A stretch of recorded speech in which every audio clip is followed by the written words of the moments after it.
Hello, happy bros. Hey, you're about to get a face full of the Ken Bozak. He's a mentor. That's what I heard. He's a connector. Oh, yeah. He's a brilliant leader.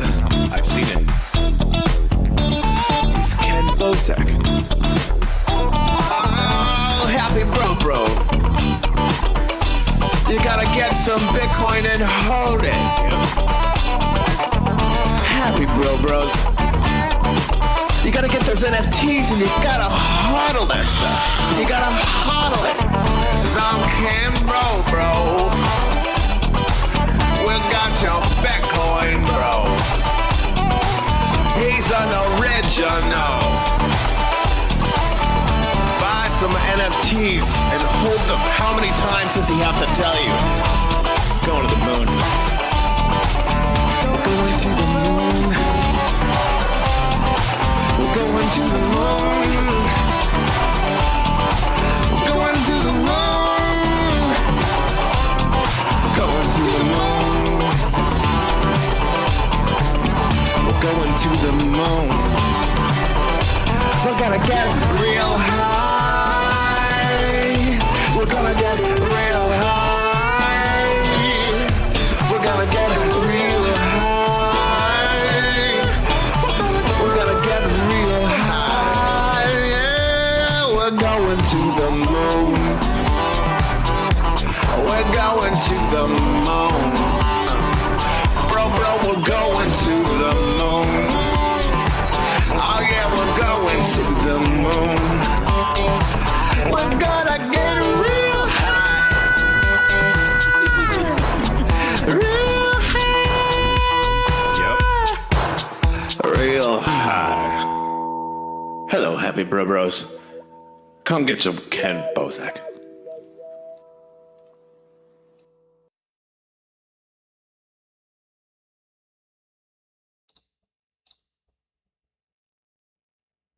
Okay. Alright, let's do this test run. This is going to be a test run of from 9 to 5. So this is technically day 1, but like day 0, you know what I mean? Like pilot episode type shit. Let's see. Alright, so we're going to run things this morning here with a morning cartoon. I found out that you could run public domain shit. Oh, okay, so I'm just glitched out. Everything's still working? Okay. So yeah, you can watch public domain shit on live streams. So, and yeah, it just can't like be the whole thing. So I'm blocking some of the screen. But we can watch Gulliver's Travels from 1939. David Fleischer, whatever, however you say that last name. It's so old, it's in public domain. So let's go ahead and start our morning cartoon. And then I gotta adjust the volume here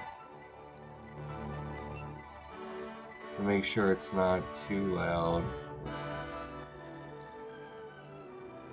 Alright. I guess someone's gonna have to let me know how that sounds.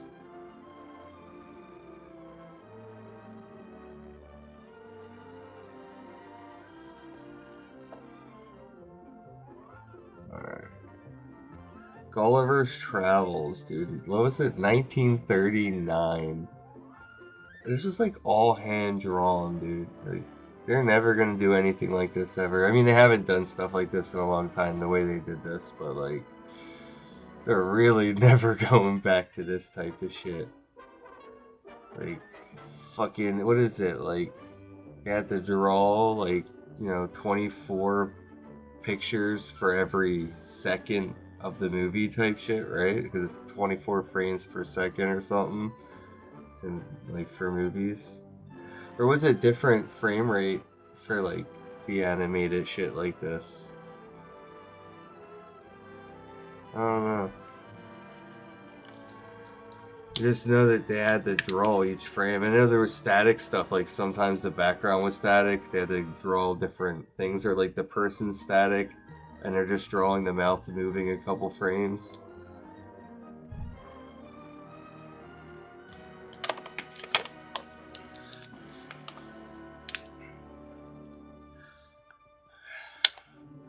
Imagine directing something like this back in the day. Nope. Draw it from this angle. We need this perspective. Redraw it from, like, shift the camera view over.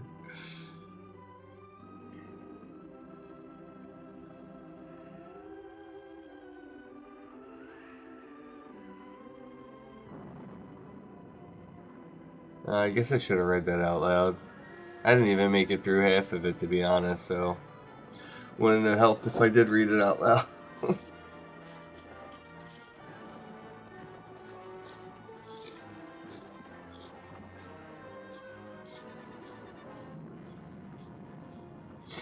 And this is a test to make sure my computer can even handle an 8-hour live stream.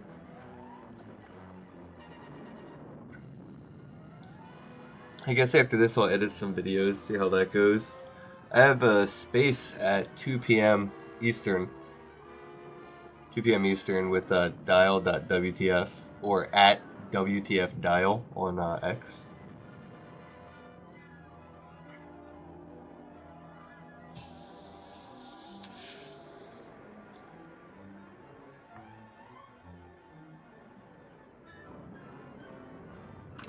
We're live on Instagram too, I think.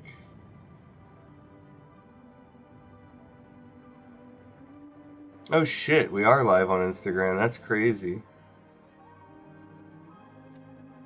Yo, my guy, what up? That's crazy. I didn't realize it was working. Okay, so like on Instagram, can you guys see the full screen or do you just see like that portrait sliver? Because that fucking sucks. That's kind of lame if you only get to see. I mean, that's something I could probably fix next time. But like, yeah, I don't understand. I'm looking at my view of it, and it looks like you're getting a weird sliver of the whole widescreen view. That's fucking Instagram for you. I'm sure you guys don't even mind on Instagram. That's cool though. I didn't realize I was live on Instagram. So we're live on Instagram, we're live on YouTube, we're live on Twitter, we're live on, I think, Facebook, thanks to Double O Tats. Because we use Restream, Restream.io. Right? Yeah, it's a .io.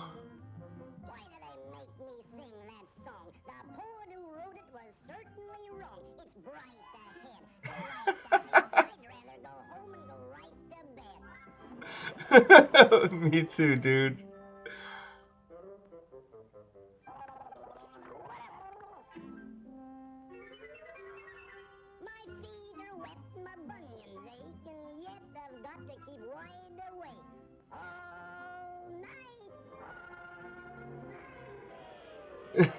Dude just scared himself, bro.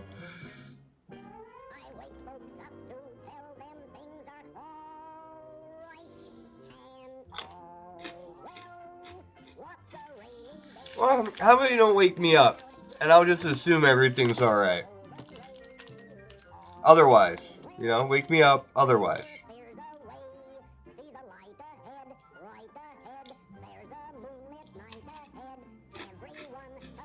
How's the volume on this? Can you guys hear this okay? It can't be, like, perfect, you know what I mean? Hello? It is public domain.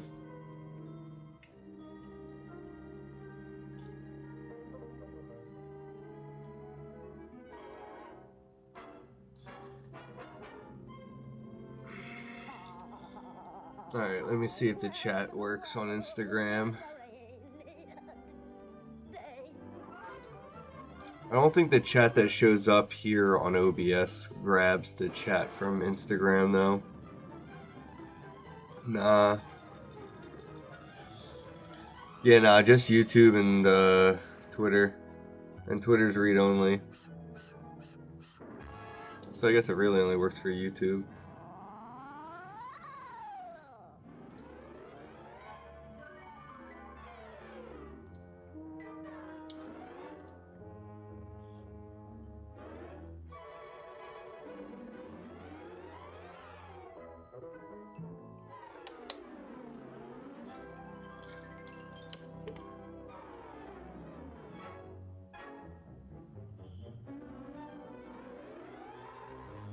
I thought. Wait, what?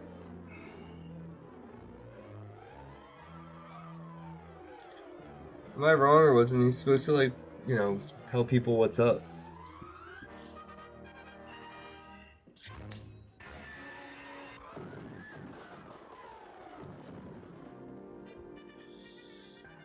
This dude tried to storm the Capitol. You know they're signing a wedding contract? There's a giant on the beach!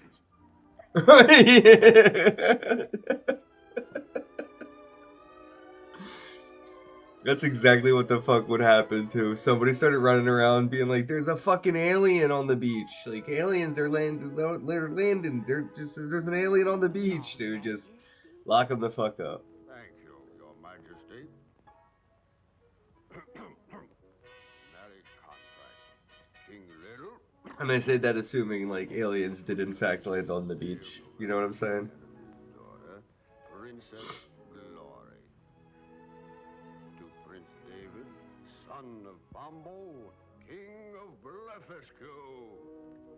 You know how movies reused assets back in the day? I swear that felt familiar. Like I feel like they reused that in a different movie or something. This is Paramount? I wonder what other movie, but it definitely felt familiar. This whole stuff feels real familiar. Did they reuse this for something else? Because I definitely don't think I've ever seen this before. Well, we did it, you little rascal, you. We did it. This came out in 1939. I mean, there's a chance. I watched some really old morning cartoons type shit when I was a kid. Was it a way to, like, for me to social engineer a way for, like, grandma to sit down and watch cartoons with me? Or, like, my uncle and shit?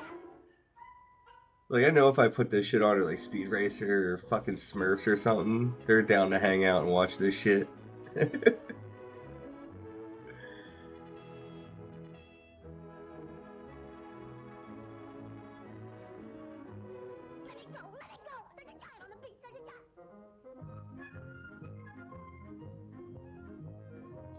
There's a giant on the beach, let me go. Exquisite taste. Exquisite. Yeah, but where's the royal taste tester? Like, the dude who's supposed to take the first bite.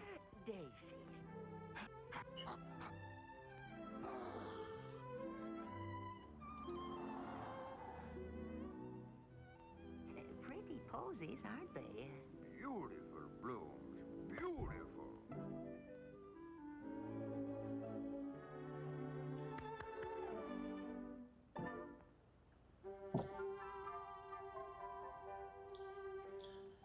Oh. May I?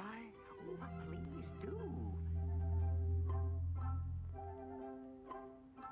I thought he was gonna eat that shit. Still doing something fucking weird.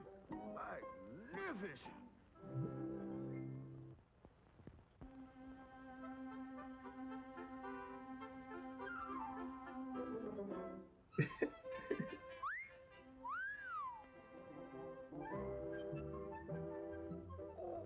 Oh, a masterpiece. This dude really got a wedding cake just for himself.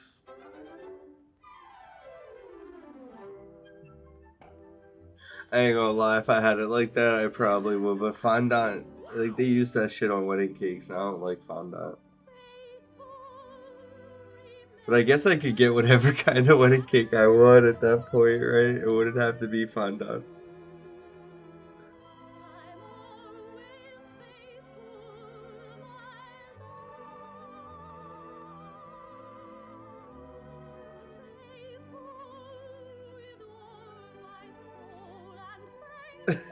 The mouth animation is fucking crazy.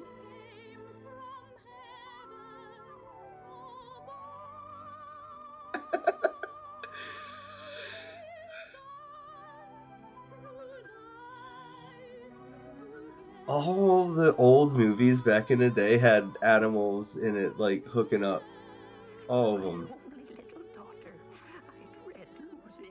There was always background animal characters. Like, oh, I guess there still is. Like, look at like Ice Age and shit with Scrat, right? The fucking squirrel. Yeah, definitely still do a lot of that.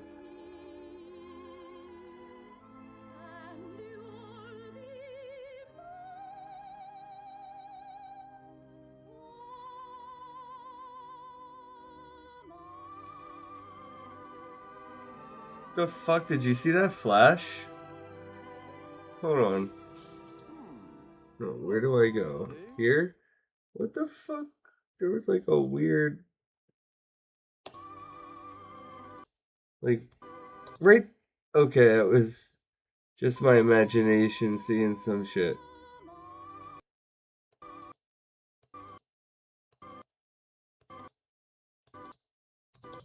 Okay, yeah, never mind. You saw it, right? Yeah.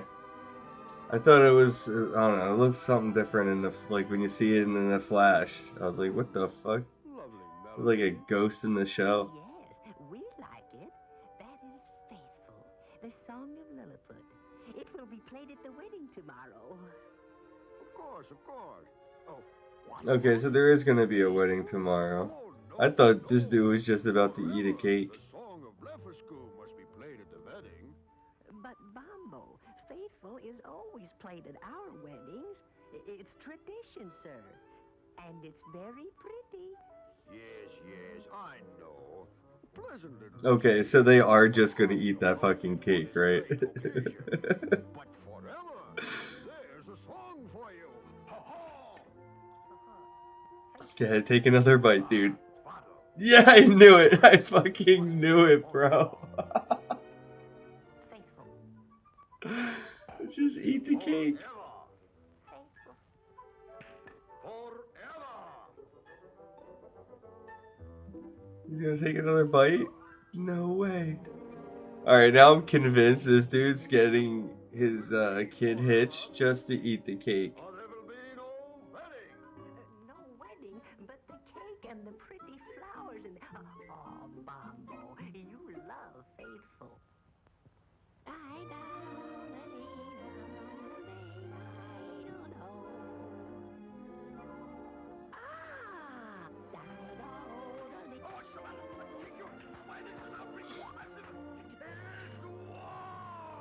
Yeah, I mean, that is assault. You can't just go up to somebody and start dancing with them like that.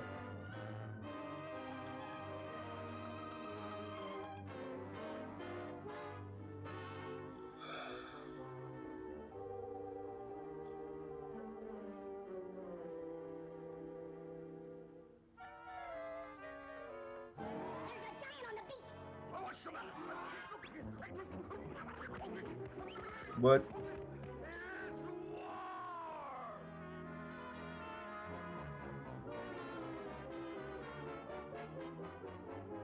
Okay, so they tried to fuck with the king. The other, what the fuck was the point?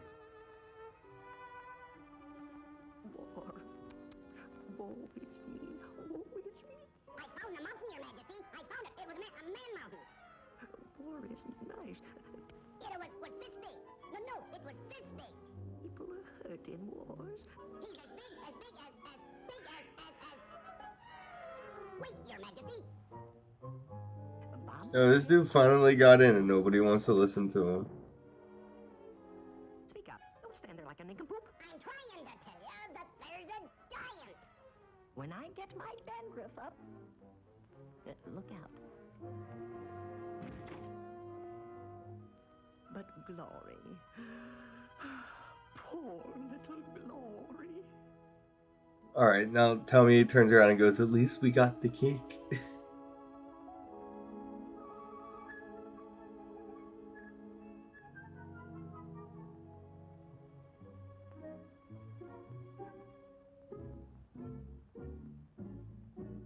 Don't look now, gentlemen, but it's war. War?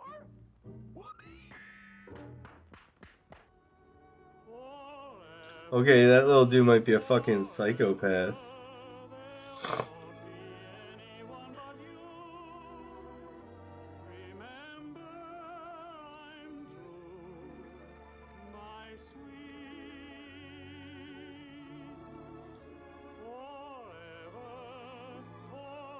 Alright, so the crazy king is like the dad to the fuckboy prince.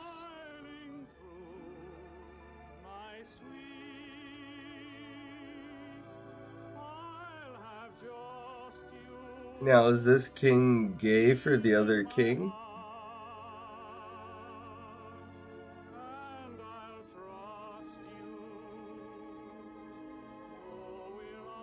What the fuck?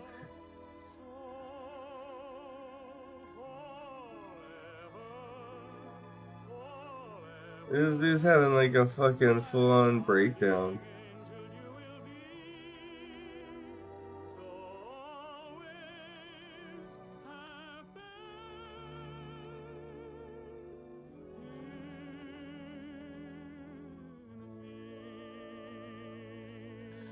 Oh, I gotta get my screen to stop timing out because it has the chat on it.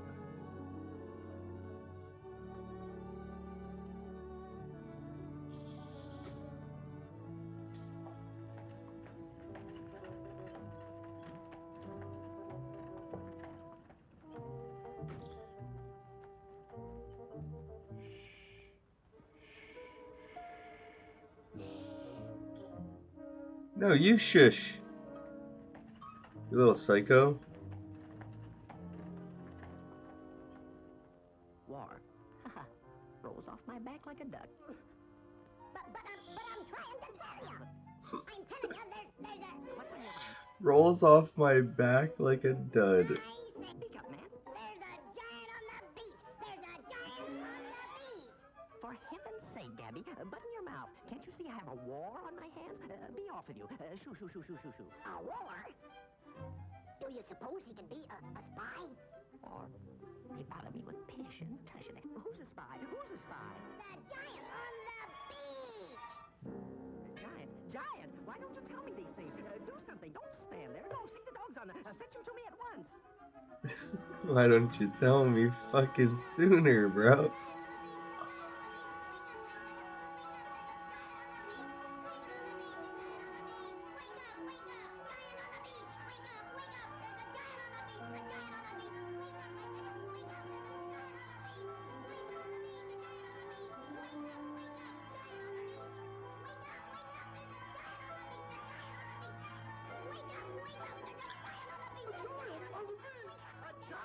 This dude just got job security forever, bro. All he has to do now is ring a bell and yell when there's some shit happening.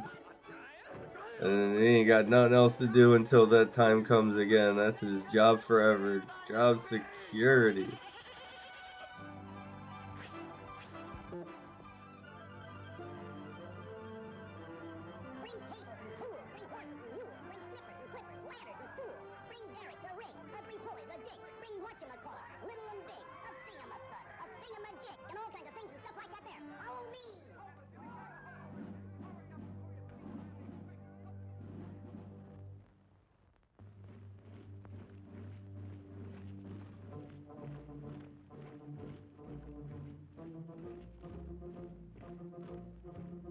Damn, that's an angry mob for no reason. Like, you know, I get it. It's a giant, but like, what if you just chill? You know what I mean? Like, they're assuming.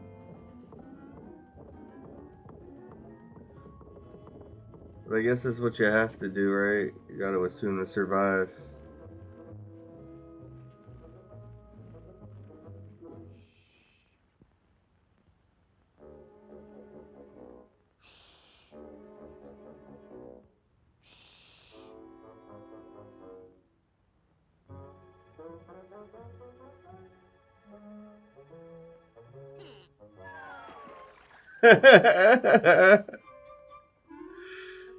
Bro, it's the same hole you fell in earlier.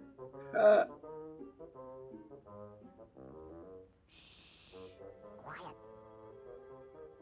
We're almost there.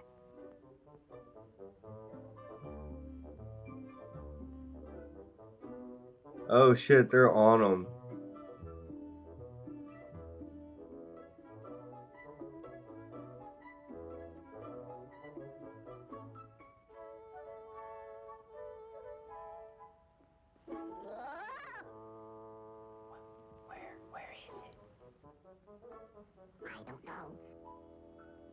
right here. Here. Oh, yeah? Well, where is it now? Well, I can't understand it. It was right here.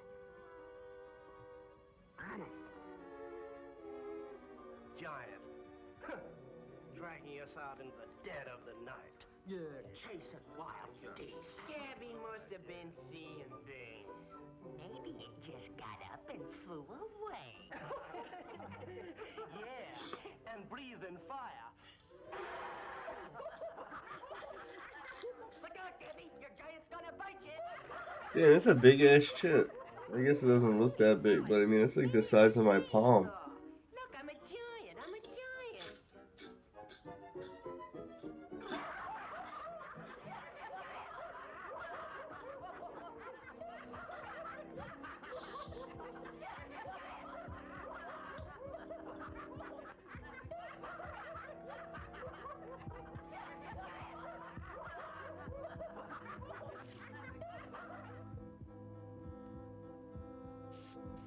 Listen.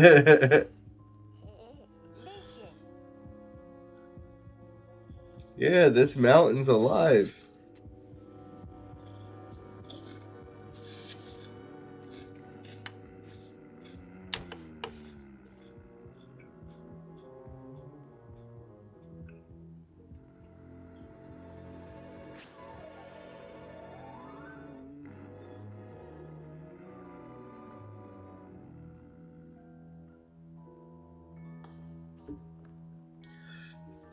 Yo, again, this shit was made in 1939, bro.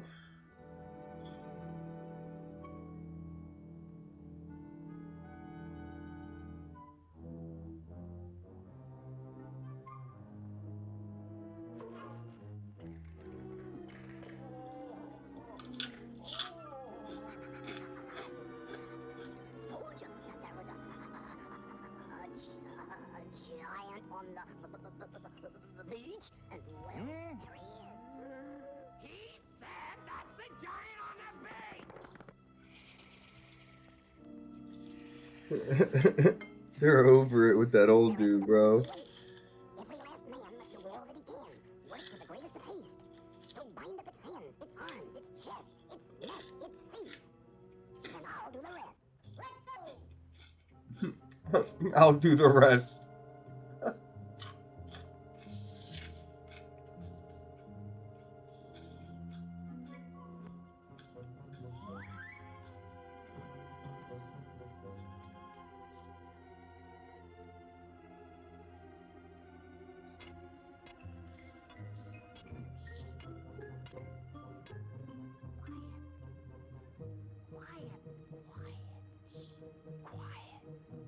Hey?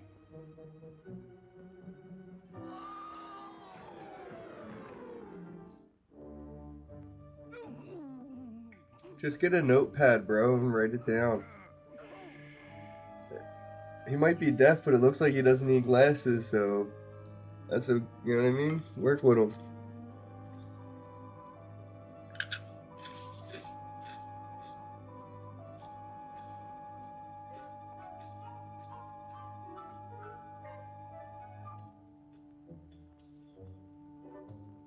Yeah, I cleaned the stuff out of my fan not too long ago. Right before Bitcoin 26 in Vegas.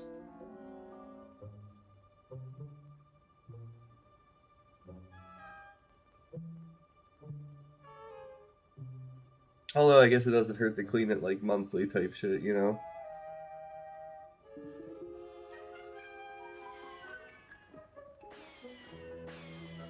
But yeah, it's probably already, yeah. Yeah, laptop's already hot. I don't know if it's gonna be able to handle this shit, man, to be honest.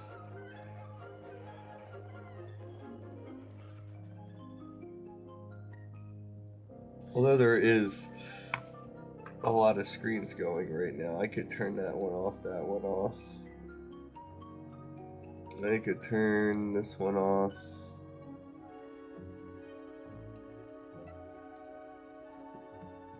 Careful.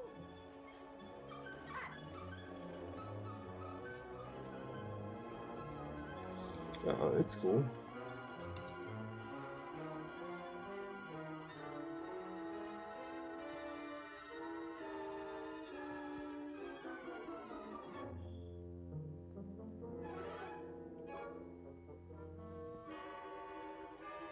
Put him there. No, here. Don't be afraid, man. He got me. He got me. Help, he's killing me. I don't want to die. Help, he's killing me. Help.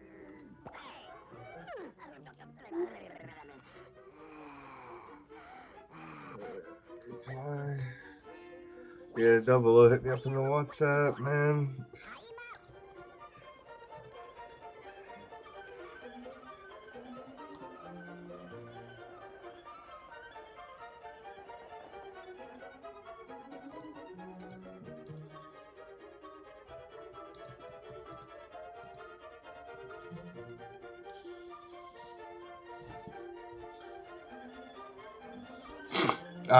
Nah. Yeah, you read that wrong for sure.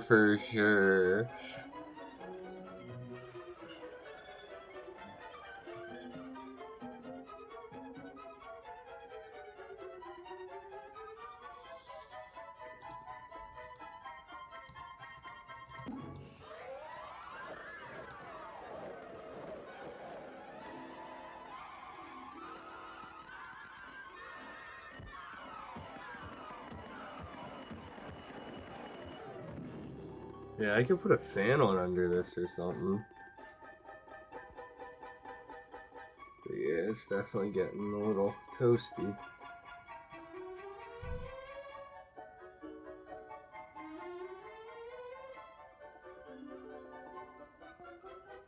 Why won't the chat just stay open?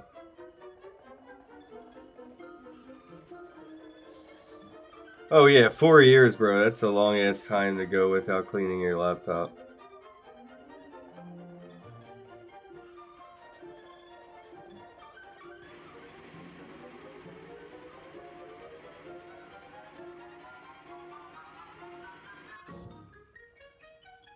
Hit the wheels. Come on, roll them into place. Spring paint stuff, hold them. Spring jacks, tackle, grease, axle, all kinds of things and stuff like that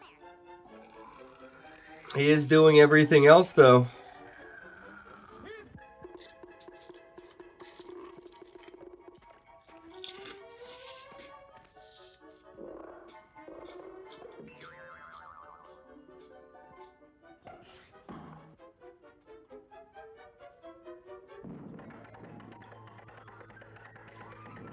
Dude, these dudes are Amish hustling.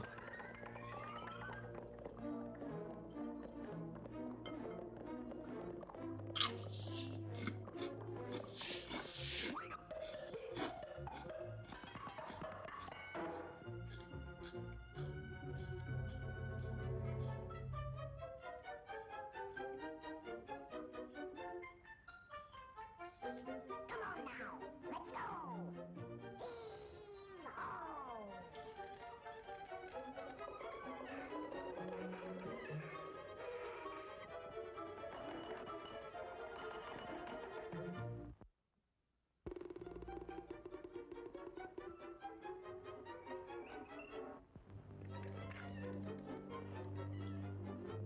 Damn.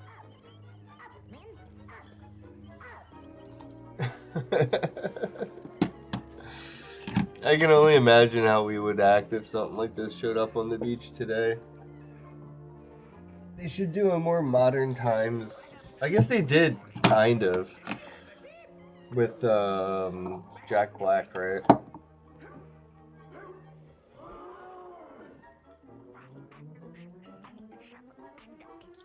But even the people he when he was found by people and like no, it wasn't. Yeah, it was actually, I guess, around. They were still like king and queen type times.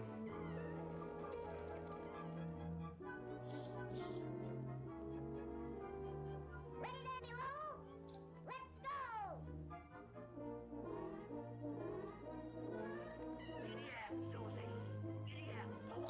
I know if you're looking, there's a thing around the screen. It's from TipTop.chat. Me and Bobcat have been playing around and he's been building it. I think there's an updated version or something I gotta do.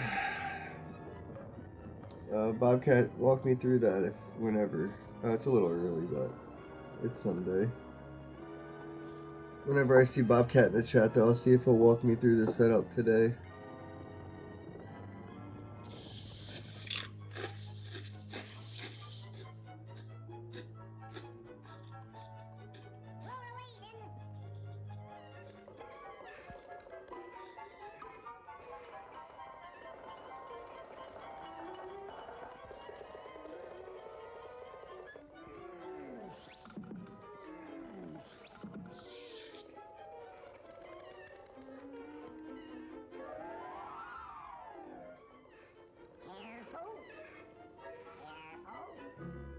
How long is this fucking thing? It's an hour and 16 minutes, dude. How long did it take them to make this? It had to be like 2 years in like the making.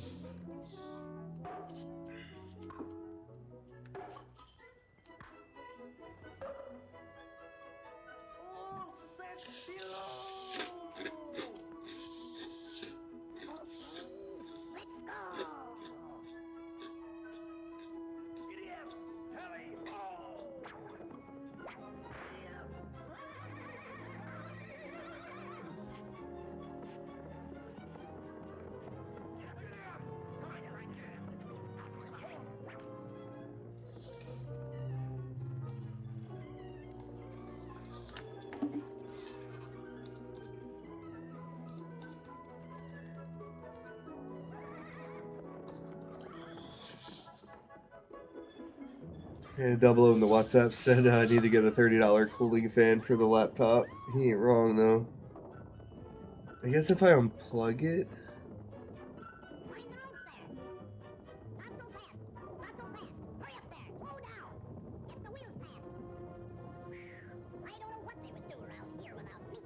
I mean, I unplugged it. Did it change anything? Yeah, it did. What the fuck?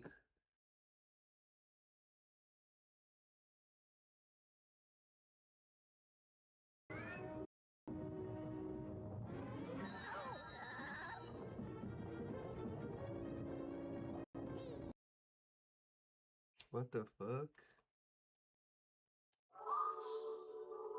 Bro, that's crazy.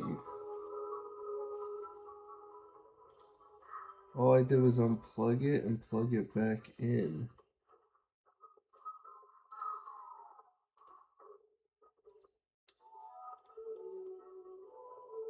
Wow. And that fucked everything up. Crazy.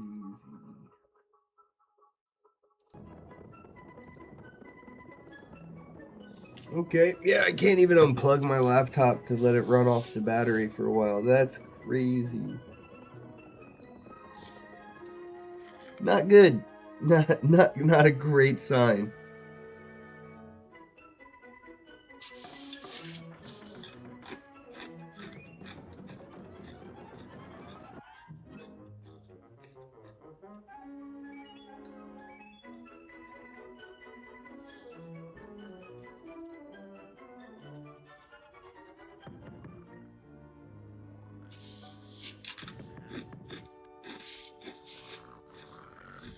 Always played at our weddings.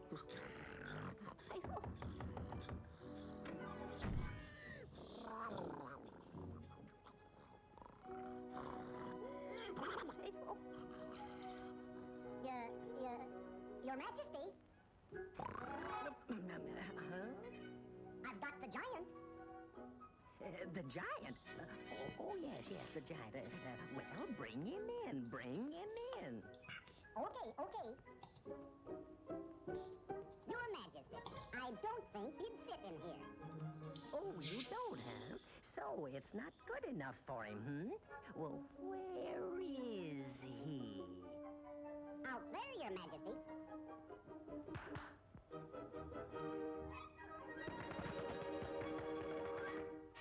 Now then.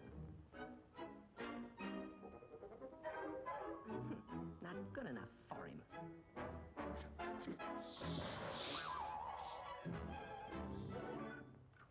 Double O might have a iMac Mini. What?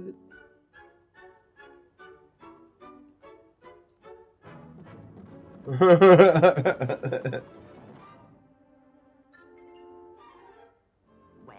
where is he? From here on.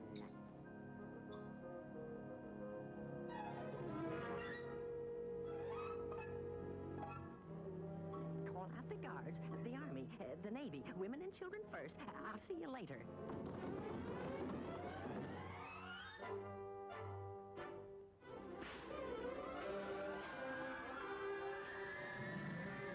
Yeah, this dude's out.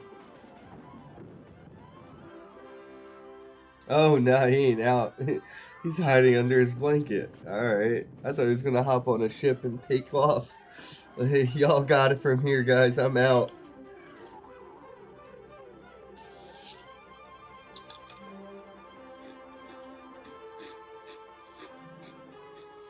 Search him, man. He may be armed.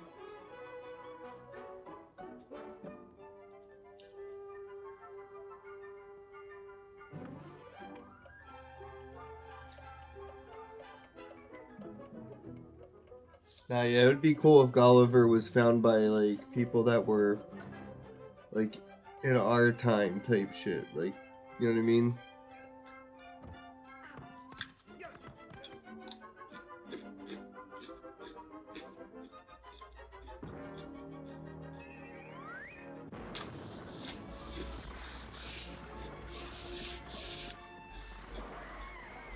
What up, Tom?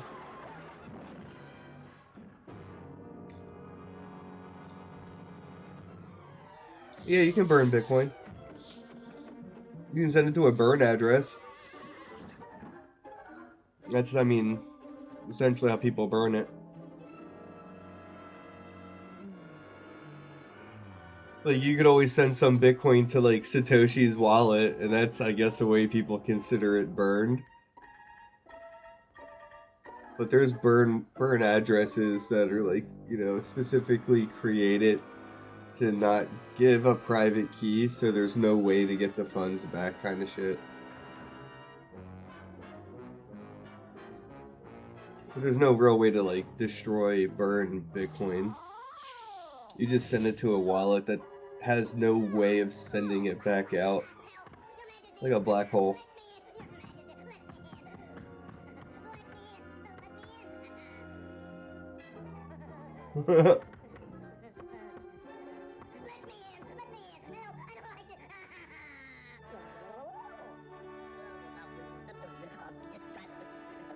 Wow, the animation.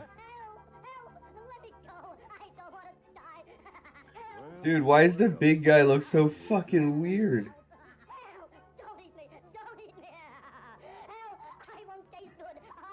I feel like they're trying to show off how good the animation is.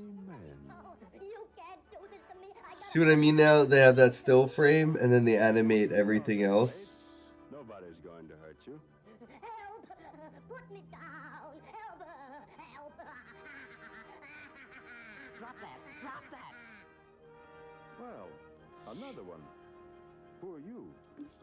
Who, me? What? I'm king around here. Guards! Guards! To the turret! I'm king! Yo, 00, what up? Yeah, but the problem is you won't be able to hear. I haven't figured that part out yet. Oh, wait! Maybe. No. No, because I could do a screen share, but I can't just share audio. Or screen and audio, maybe? I don't know. There's no way to do it. I need to get a Mac. You will pay for this. Ready? Why am I using that mouse? Yeah, advanced. Let's see. Share. No, I want to be able to share just the audio.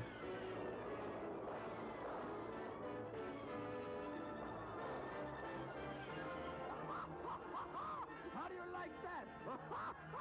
Want some more? All right, let it go!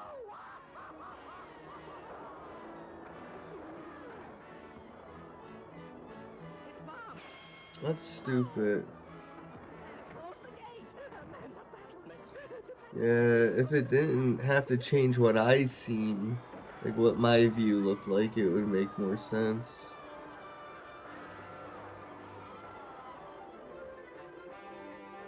Yeah, that won't work. Stop, you swine! Get back to your post! Get back there and fight! Will you bluff a school or not? Oh wait. I don't know, something like that maybe? I don't know. We're fucking around and trying to find out. Tom, no, I mean, not all of them, I guess. If they are, they're not gone, they're just, not public anymore or something, maybe. I gotta go through my YouTube and clean that all up and see what's not public and what's private. And... Look, Gabby, we've won! Gabby! But yeah, it's not like gone. It's still on YouTube. It's just probably set to private if it isn't there. Yes, sir, we're scared. I never really deleted anything.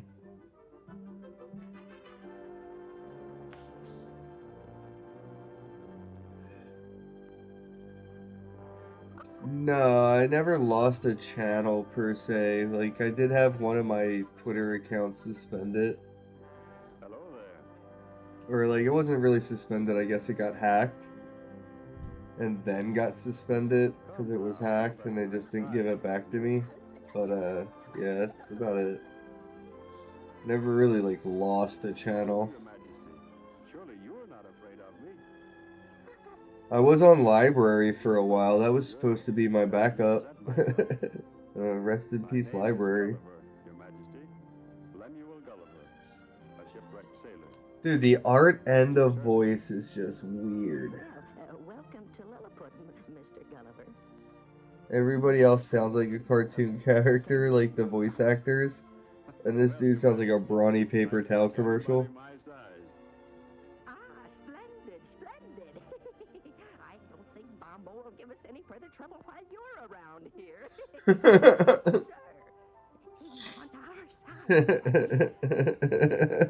He's on our side. Double O funny as shit. Mountains on our side. He said he had an extra Mac Mini. I said, Apple iMac Mini? He said, nah, this Mac 11.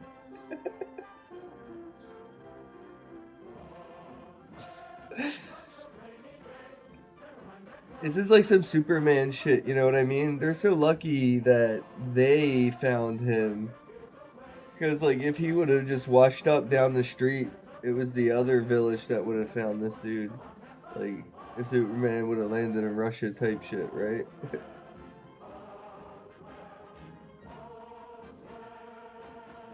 Yo, no way, it really did? Maggie, that's dope. Let restream. What?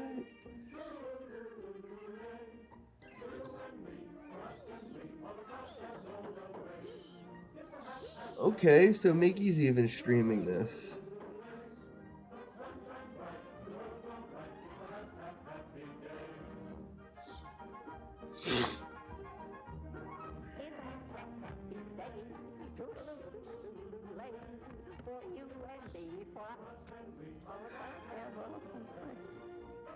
She's like, you're about to go fuck my boyfriend or fiance's like village up with this dude.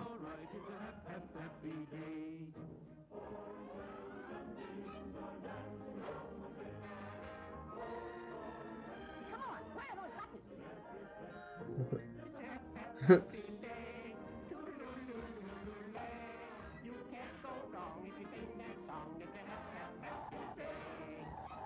It's like a good corn cob pipe.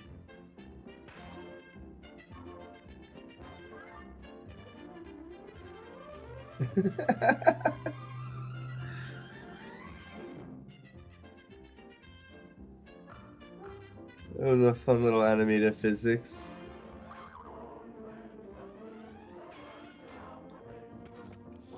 Damn, I gotta stop the screen from timing out. Alright, let me go into settings. Screen timeout.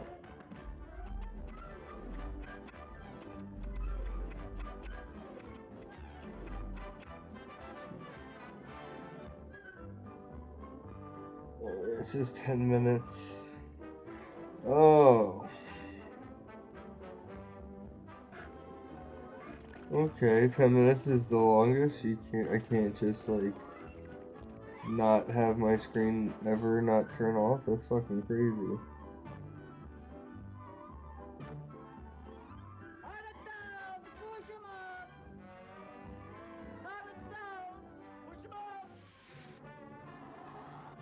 What? Screen timeout? It has to time out after 10 minutes?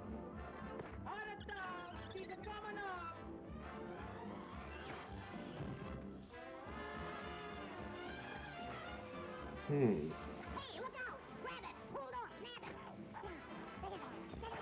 Oh, it did let Miggy parry. Yeah, I see. That's dope. Alright, so see if other people can do it. Let's go to the chat. No shit. Alright, cool. So if you use that link that I just posted in the chat, yeah, it's right there on the screen right now. If you use that link, you should be able to, like, host this live stream. Alright, dope. Let's see if we can get people to do that. That's fun.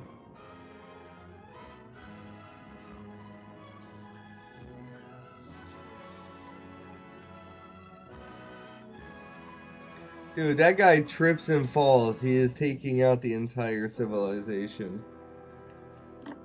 And he'll just sprain his ankle.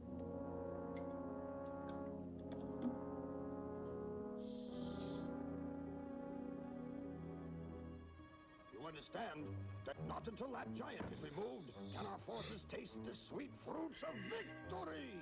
Now then, it is up to you to carry this message to my spies in Lilliput. Dude's eyes.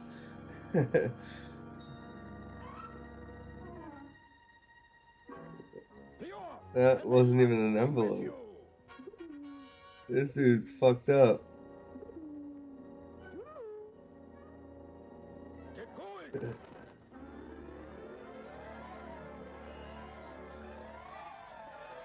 Oh, I already know who my favorite character in this movie is. This is a fucking carrier pigeon. Man, how cool would it have been to grow up with the courier pigeon? They fucking put that bird extinct. It would have been so cool, man, to have like your own pet courier pigeons.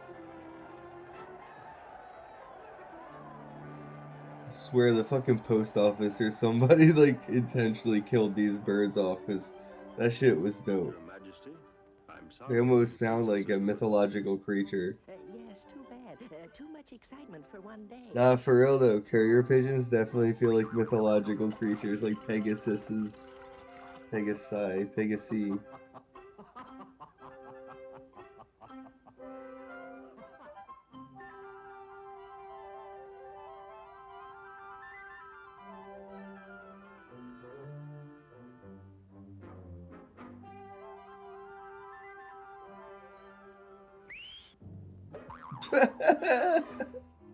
It's psychopath, bro. The other dudes are pretty good spies. I swear they keep this dude around like a human grenade. He's the wild card.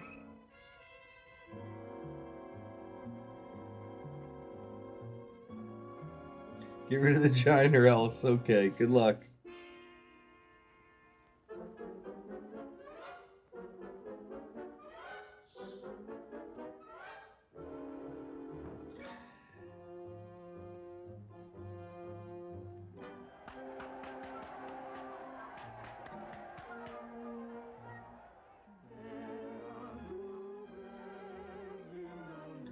It's like a musical, all these older cartoons. I swear they ran out of dialogue ideas, so they were like, we'll just fill it with music. People like music. And then we could sell a soundtrack.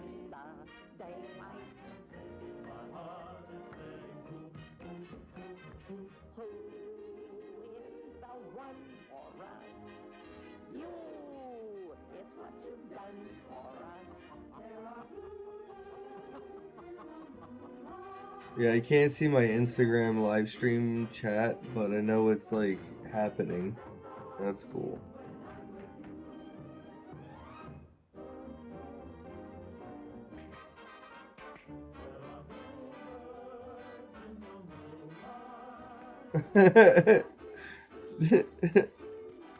Yeah, I'm with this dude. This is pretty entertaining. Oh, hell yeah.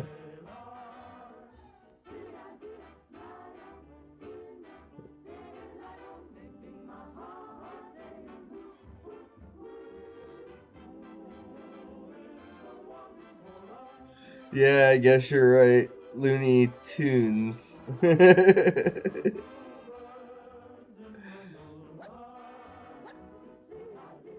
Yeah, I guess they are cartoons. Okay. Okay. It's kind of in the name.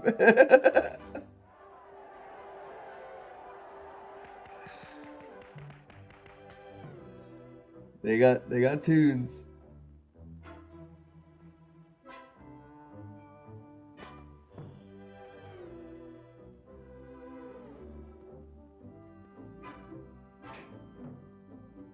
Dude.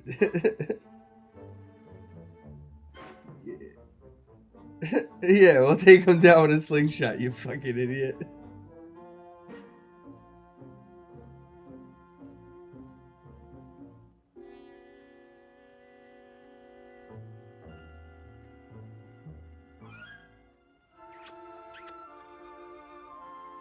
They're like, yeah, you little psychopath, let's go.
I'm trying to join now. I think we need to use this app called Parasec so we can see and remotely control each other. Nah. You don't ever want to install anything like that on your computer.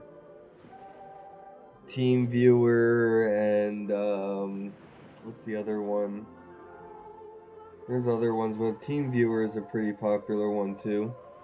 All that shit does is create a backdoor. Like, imagine you have like a castle and you have a moat and you have a drawbridge and all this dope shit that protects your computer.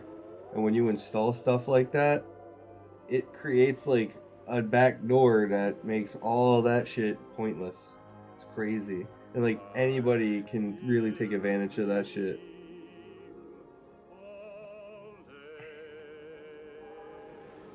Like, just because it's on your computer. What the fuck was the other one besides TeamViewer that was just as popular?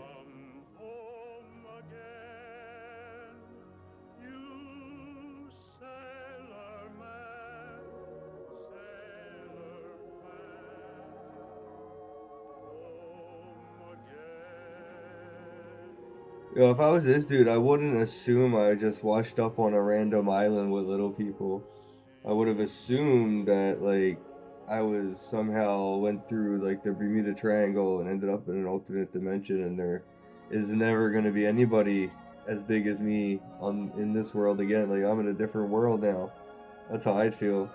This motherfucker is whittling a ship. That's crazy.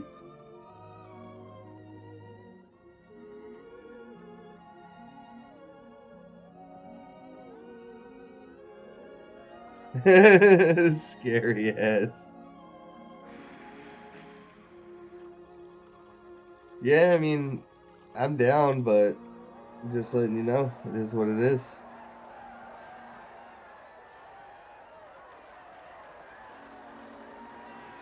I didn't say I ain't down for it. I'm just saying, like, it's risky.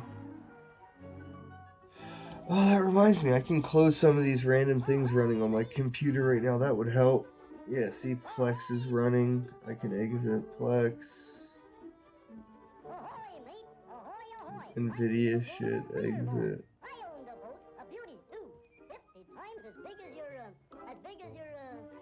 Telegram and WhatsApp. Alright, I'll leave that. Whatever that is. Close this. Hi. Lost her though in a furious gale, but I came home on the back of a whale. Alright. But tell me how you caught the whale. Simply Hey. grabbed a hold of his tail.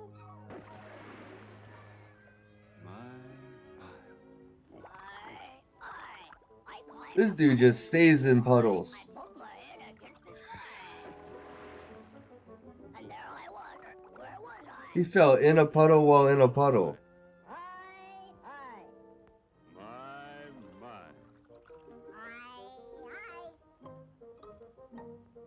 But now my life is very dull. Dude, that guy's gonna turn into a fucking hacky sack. The job that I'd enjoy.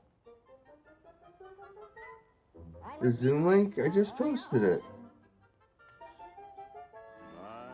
I gotta stop grabbing the other mouse for some reason. Alright.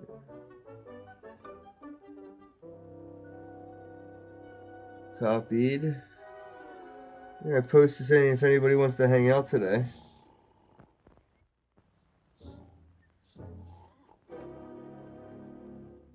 You put that ball in there, and then it goes down and around. Pull that thing. And it comes out here.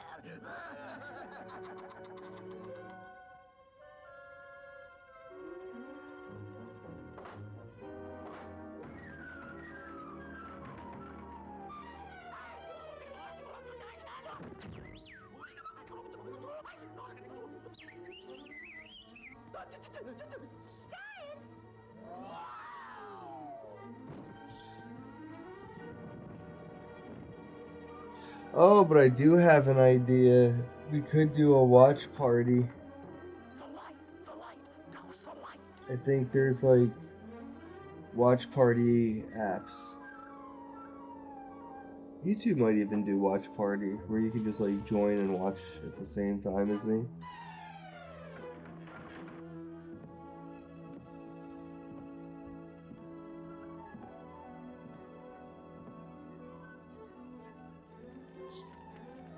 He's gone.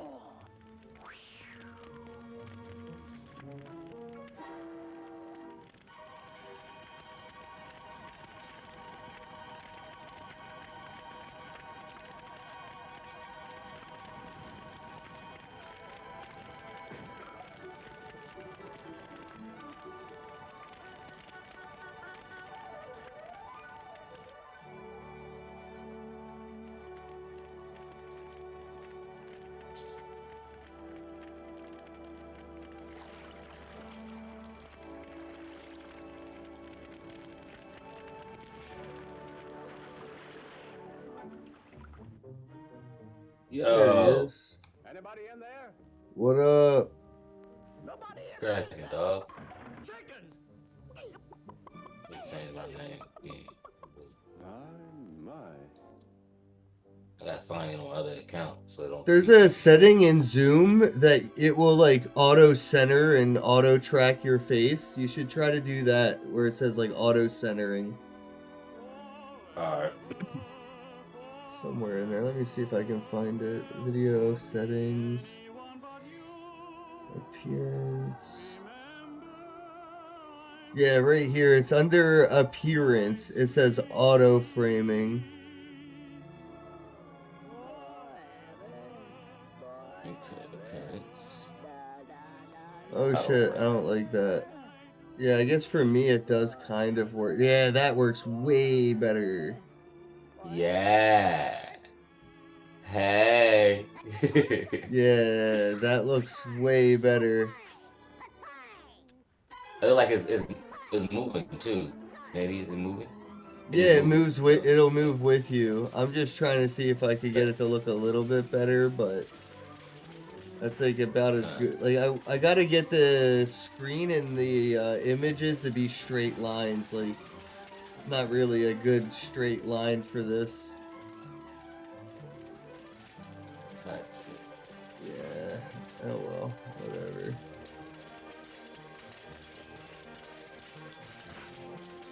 That was cool enough. GM. Yeah, definitely, bro.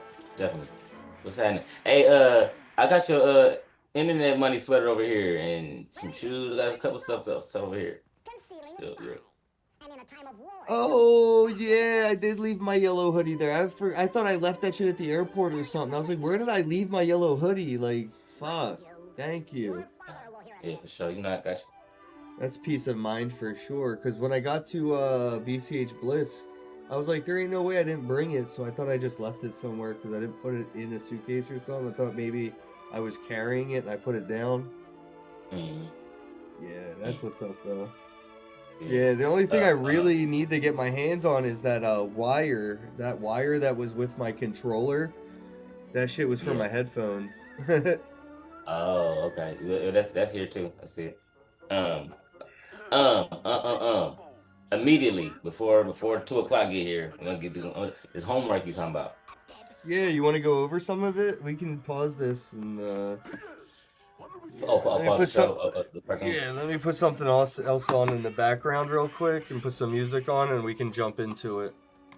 Yeah, cause nigga homework. Well, I mean, bro, I treated it like actual homework. Like I gave it to the AI. It was like break this shit Yeah, down you for talking you to know an what I actual mean? dropout, nigga. What you talking about?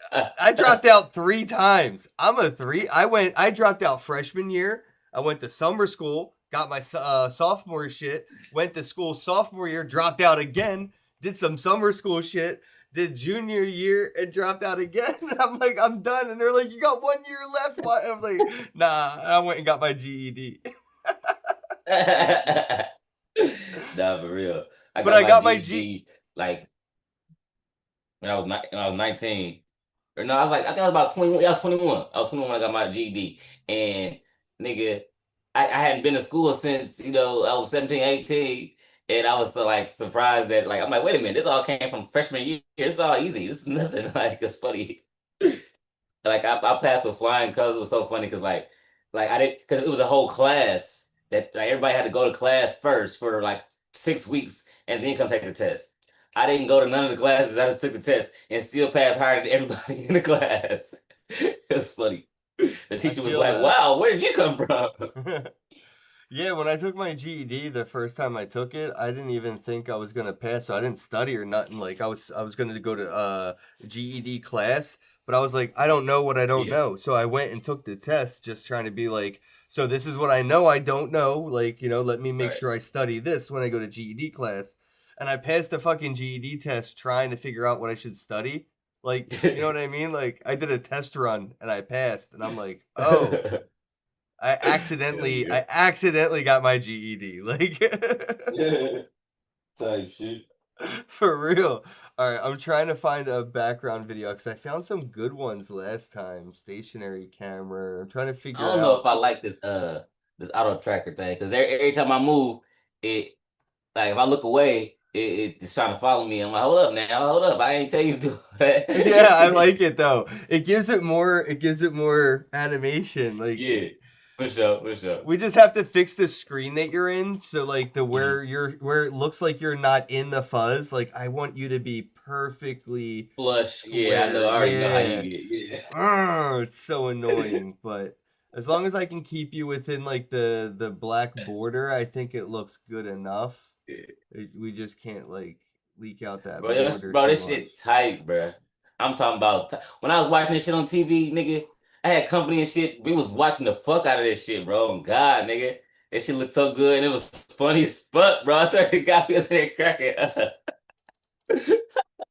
And it's dope because you be dropping that jewels and shit so some motherfuckers learning this shit at the same time. Like, because they like, damn, so it's a Bitcoin. What's this about? Like, I break it down to them and whatnot. And like, yeah, shit tough. Okay, we got a video in the background now. All right, we'll play this, and then let me find background music to play. Oh, we gotta make sure it's copyright-free lo-fi, though. Oh, what was I say? Oh yeah, with the parasect thing. Scary ass nigga. Hey, no, I had a computer guy. My computer guy. He used to he showed me the app, and he hooked up his computer to my computer, and my phone to my computer, so that way I can, you know what I'm saying, access my computer off my phone. And if I had a problem or something that I couldn't fix on my own, he could fix it for me from his computer. Like going through shit, like that shit was cool as fuck, bro. Shit was Yeah, cool. no, I And know, but it's also you don't even know when people are using it. Like he might not be doing anything shady with it, but just because that's on your computer, there's now a way for me to take over your computer. Not just take it over, but I can sit back and just watch what you do on your computer.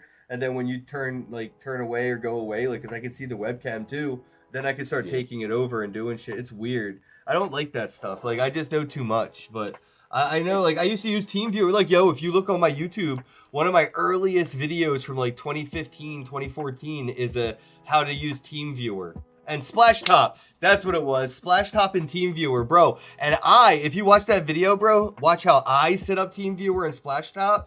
I was able to take over a computer with a phone that the computer was taking over a gaming console. So I was able to play PlayStation 2 on my phone because my computer was taking over the PlayStation and my phone was taking over the computer. And I'm over here just doing what I want on my fucking phone like it was a PS2 or a PS3 or whatever. Like, yeah, I was doing crazy. I did the doorbell thing, like that Ring doorbell. I had my own version of that already set up at my front door way before it came out.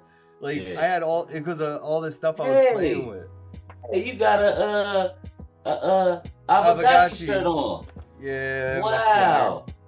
Wow. I was talking about that, and now like we gonna put I love that. That's so fire. It's all coming full circle. I love seeing that.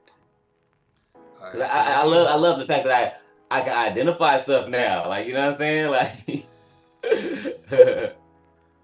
somebody had on a Doge shirt. I was like, hey, that's a crypto shirt.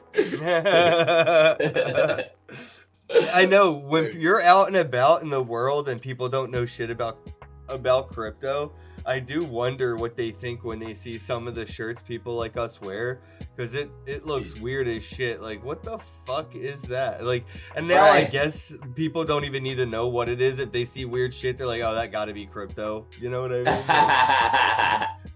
But before it was like kind of that popular, people would be wearing these like, you know, rockets to the moon type like shit, and people are like, yeah. Like, I guess, I mean, yeah, Apollo and all that, and, like, 1969 Man on the Moon, like, I get, but, like, in 2020, like, why are you wearing a Rocket Moon shirt, like, that's a crypto thing? Like, oh, okay. But, like, I guess, like, people just thought we were really into, like, space travel.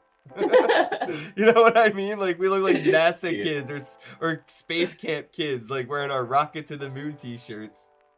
I know exactly what you're talking about. Because, the people, they see me dressed in my Bitcoin Cash stuff, they be asking me questions like, you know what I'm saying, what you do? What, you work for Bitcoin? And she'll be like, yeah, I work for Bitcoin. For sure. I love that shit, though, because, like, it really, it give me, it's a conversation starter. I only have to start the conversation. They ask me a lot of times.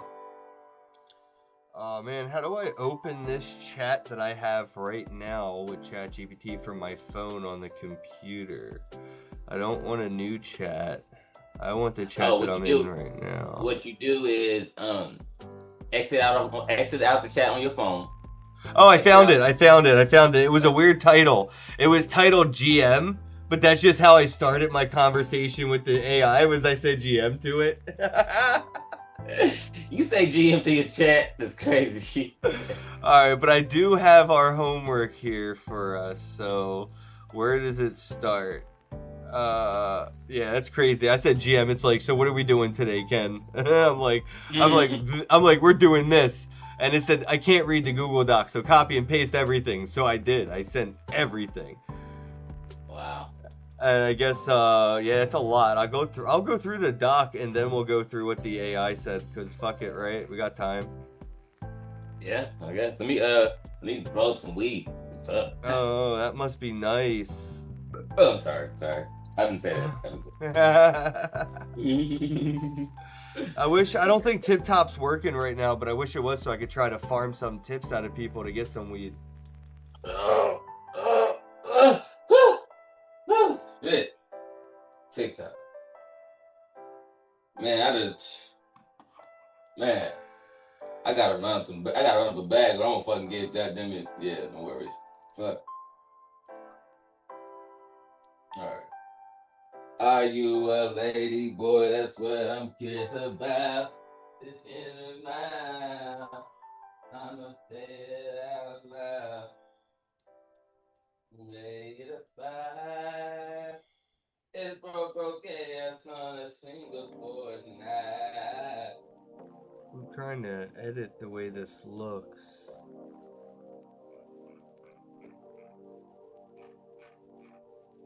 Hey, you know what's so funny, Ken? Everything? Yeah, everything's funny. But something that's like ironically funny. I'm walking around singing your are you a lady boy? That's what I'm curious about. I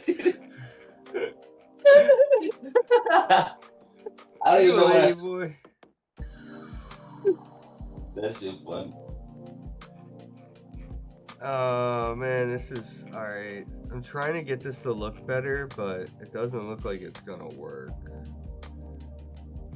Look better as in Like what I'm reading and scrolling through for the chat to see. I think I got it a little bit here. I'm just trying to make it more legible.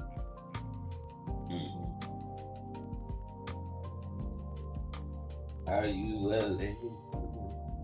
Years about degenerate mouth. I'ma say it out loud. I don't know if they can see this or not. I wanted to kind of put it in here, but then I feel like that's way too fucking small. Yeah. Alright, we'll just put it up here for now. I mean, I don't think you had to necessarily like put it on the screen, like, 'cause I could look at it on my phone and we talk about it. I know, but I mean, I feel like they'd be able to see it too. It's nice. Right. Feels more included. Alright.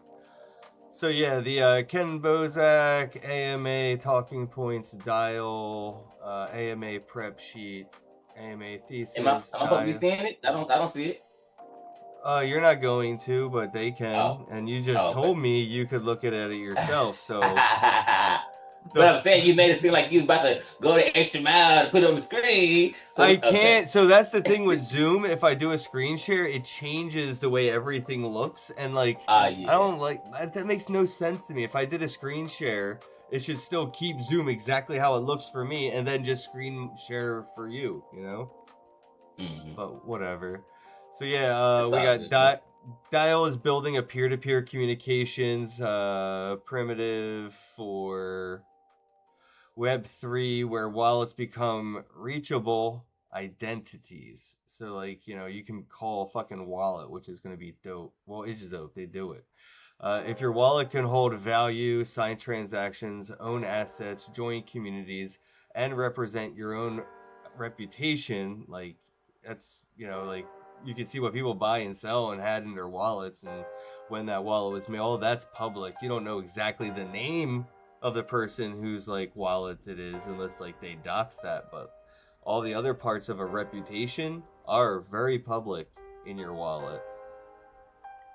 So then it should also be able to receive calls, messages, rooms, I guess like chat rooms, broadcasts like this, invoices, and paid interactions. So like gated community stuff, paid walled stuff, you know, like if you want to send me a voicemail, you should have to pay me to voicemail me. And I feel like that's how like the phone company should have always been, because they can charge for everything else. Like fucking Miss Cleo figured out how to get paid to like talk to me and my grandmom about the future. And shit, right? Hey, you leave Miss Cleo out of this.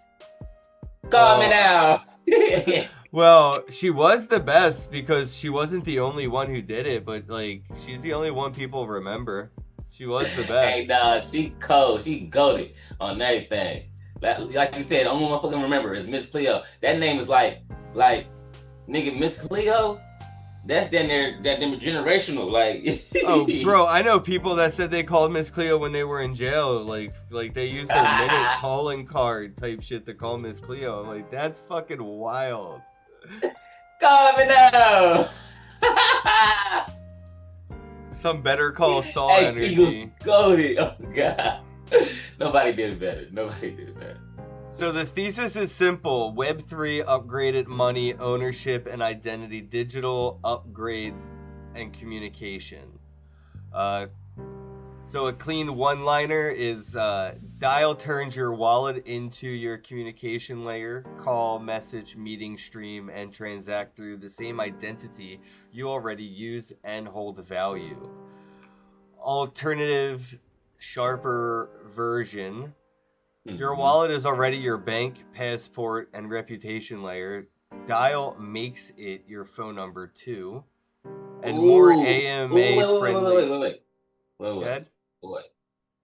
So when he's talking about your wallet is your bank, your passport, so like a Google Pass, like that type of wallet. Well, yeah, I mean it is like the Google. Right, that is a wallet. Yeah, like the Apple wallet. That's a wallet. Yeah, I think the Samsung and Google wallets and all that just got approved to be digital IDs, so you can actually get your passport on your phone now.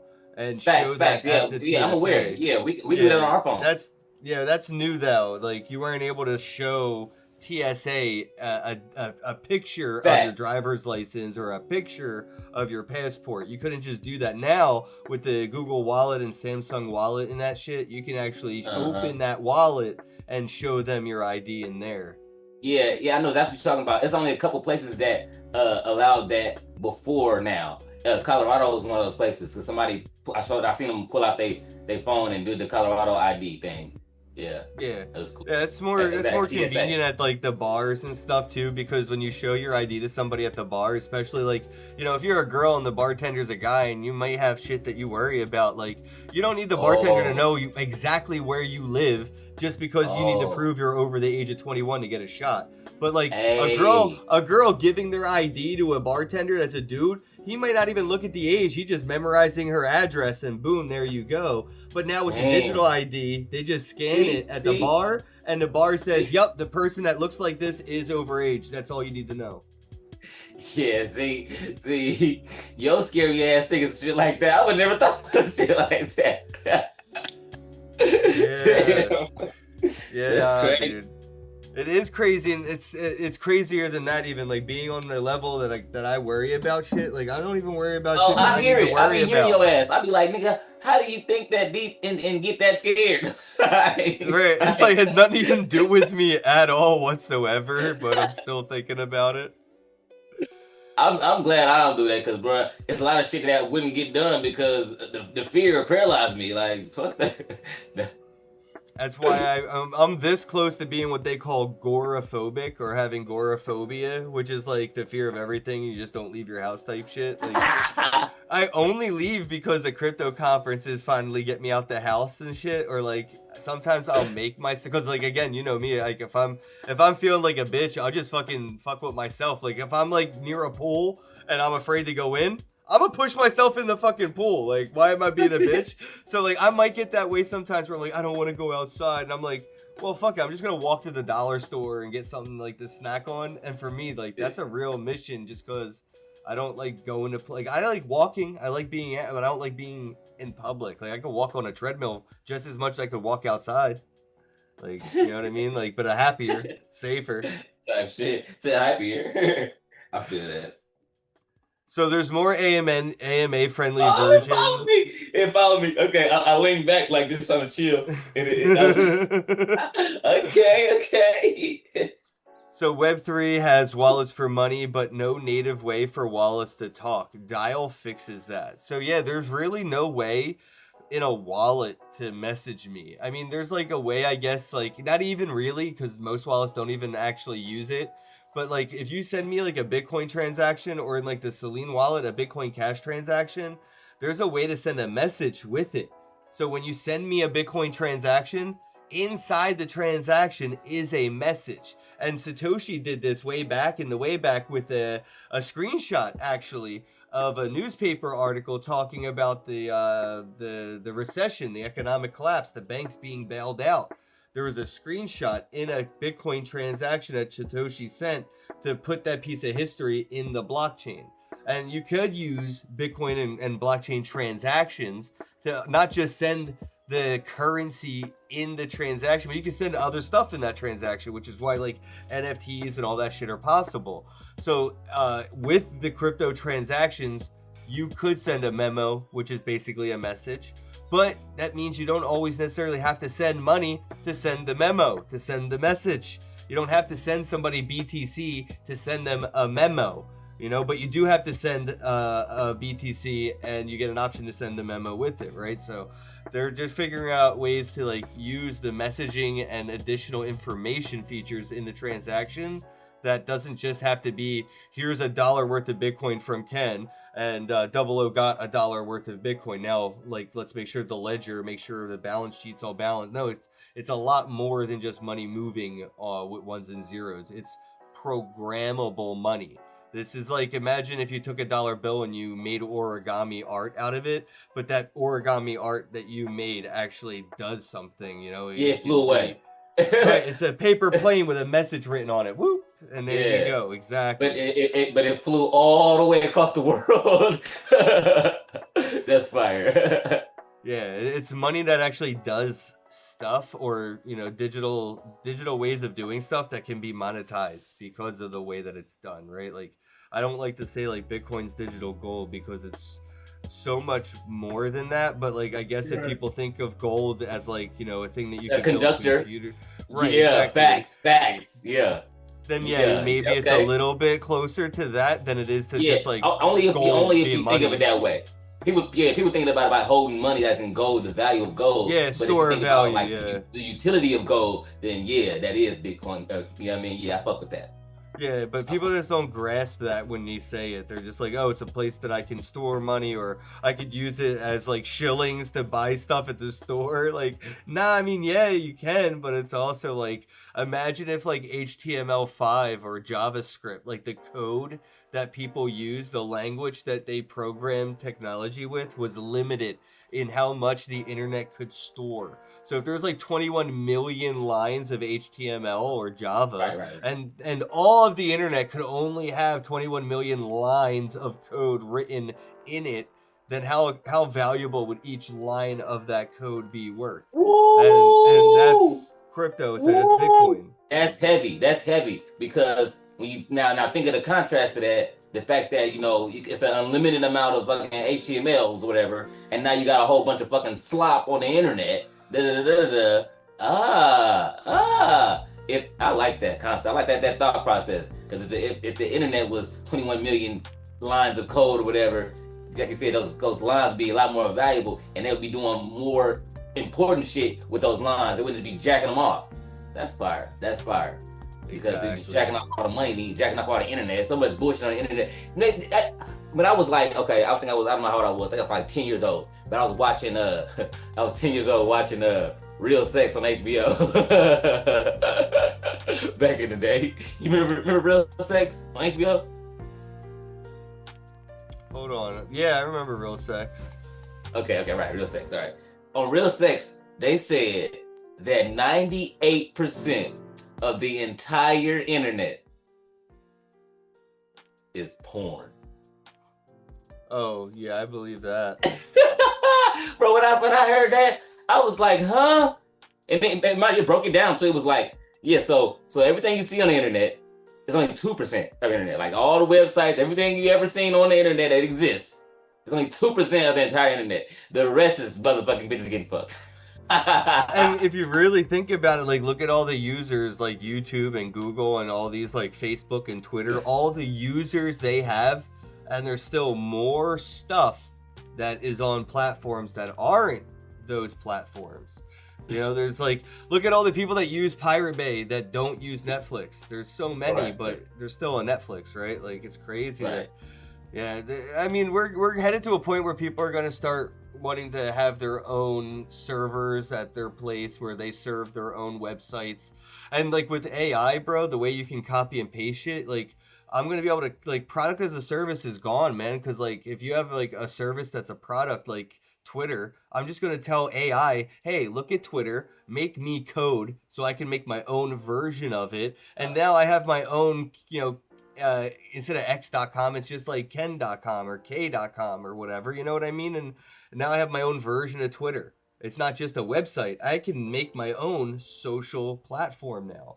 And like with the decentralized solutions, like fucking what Dial's doing, we're going to be able to plug all this cool stuff in and be able to do all that and run it on a node instead of running it on a centralized server somewhere. And yeah, we're headed to a point where people are going to realize they can actually make the money themselves that they were helping these companies make. Like, you helped YouTube make money. You helped Google make money. Right, You helped right. Twitter and you helped Facebook. You helped Instagram make money. Did they give you any money for helping them make money? No, they gave you a cool product. They gave you a monetized service. you. Right. But now people are going to be like, well, how did Instagram make money off me? Because all I like doing is looking at like fucking, you know, food images or whatever, pictures of cake or pictures of feet, whatever the fuck. And Instagram found a way to make money off me just looking at all this stuff on my phone.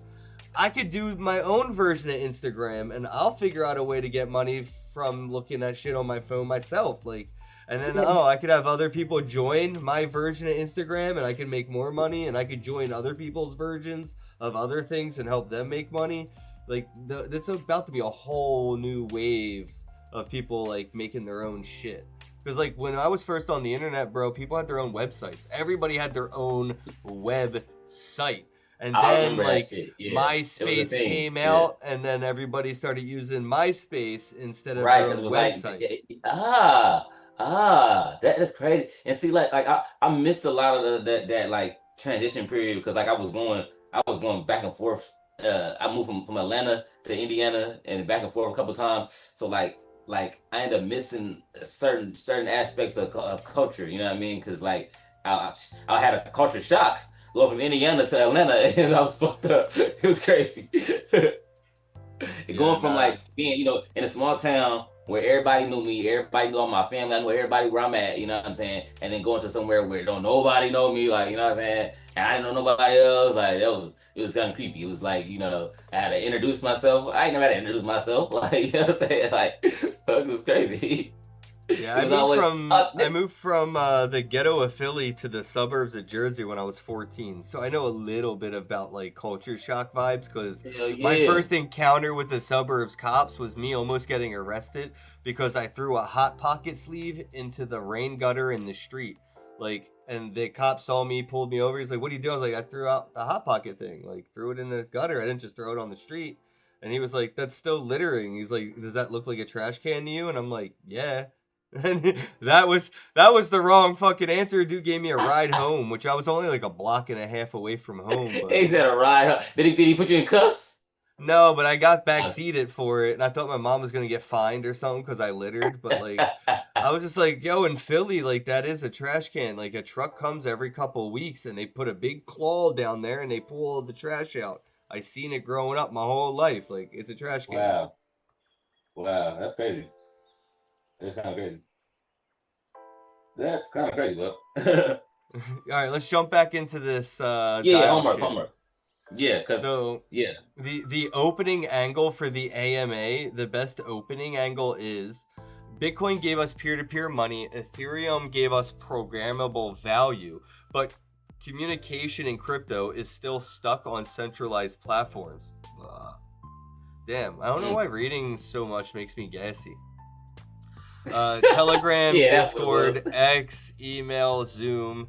That means your money is sovereign. but your communications are not. Dial is here to close the gap by making wallets directly reachable for calls, messages, rooms, broadcasts, and payments. So yeah, imagine like all the decentralized stuff that you can do with your money. You should be able to do that with your communications too. You know what I mean? I mean, that's your fucking First bro. Amendment. This heavy. I ain't gonna lie. This is heavy because now it's peer-to-peer communication. That's tight, bro. Nigga, that's tight. No feds can be in my communication and shit. That's what you're trying to tell me? Yes, that's exactly Period, what point I'm blank. trying to tell you know how many niggas I know that's gonna be on this? Like, yeah, that's happening. Don't worry. I'm gonna get niggas on this. All the drug dealer friends I got, that's about to happen. Oh, and this is way better than Signal. Everybody I know is like, use Signal, bro. Signal is a psyop, bro. Signal is a Fed fucking platform. Signal is not. I'm not using Signal, bro, because people say some wild shit on there. I used it for a little bit, and like people talk way too freely, weird. Like you're not gonna get caught up. Like you still need to talk in code, motherfucker. Like what the fuck?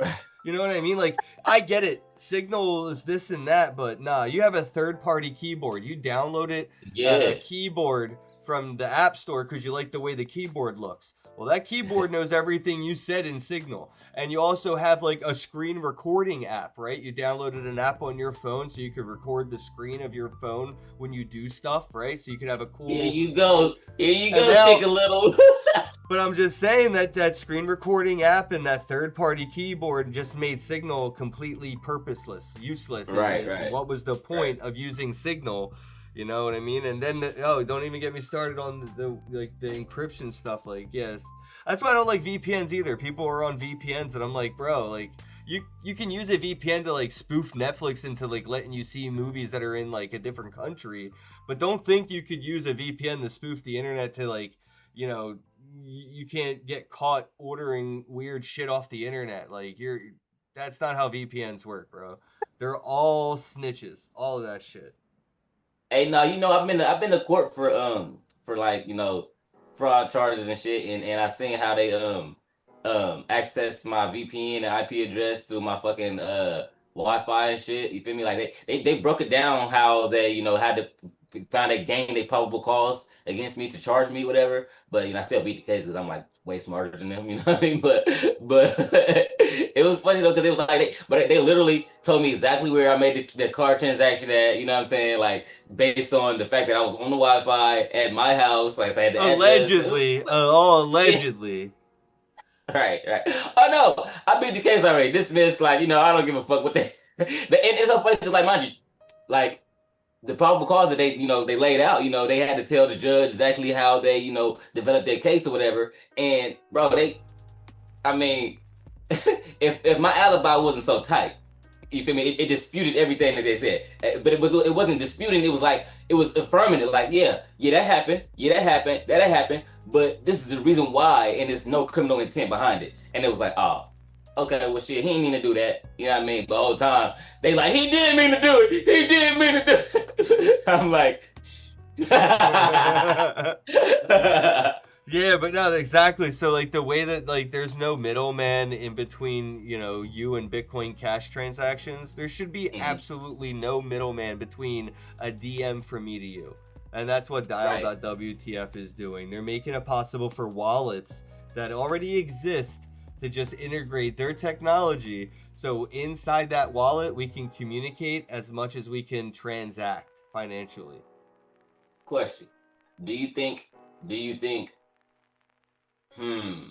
because now I'm trying to take the middleman out of even the fucking telecommunication device. Like, you know what I'm saying? So it's AT&T or our phone provider. Is that a way to, would they still be a third party involved in communications? Well, no, because yes, if you have a phone service provider, but I mean, you could use Wi-Fi. This is what most people, when you're at home, you're using your Wi-Fi, not your phone service. But then the more people that do stuff like this, bro, we're building mesh networks. So basically, we're creating a offline version of the internet between each other, sort of like my phone and your phone, and everybody's phones are so like connected to everything, they could connect to each other and we could have our own offline internet. They call it a mesh net, which is different nodes that people are, and they like, you know, connect the dots that bridge the gaps. So like my phone might be able to send you a text message offline just using Bluetooth, and I push the Bluetooth signal out, and it says to 00 this message, and my brother's phone picks it up, then the neighbor's phone picks it up, there's somebody driving by picks it up. They keep carrying the signal all the way to somebody who's not now driving by and parking in your parking lot, and then boom, you get the Bluetooth text message from me. It didn't use any service outside of all the devices that are close enough to carry the message wave. Okay, So it's sort of like all of us going outside, and I'd be like, "Yo, 00, what's up?" And then everybody that heard it yells it until you hear somebody Ken say what's up. Hey, yo, Ken say what's up. Hey, yo, Ken say Literally, exactly. That's funny as fuck. Yo, my phone just scared the shit out of me because it reset and it's updating. I was like, "Oh no, I got hacked!" But like my phone, I forgot. I had an update scheduled. I had an update scheduled. Bro, you gotta get a Chicken Little tattoo. It's happening. Oh, this is what we're gonna do. We're gonna make it a bro chicken, like a, you know what I mean, a chicken brittle. Chicken brittle. Which came first, the bro or the Ken?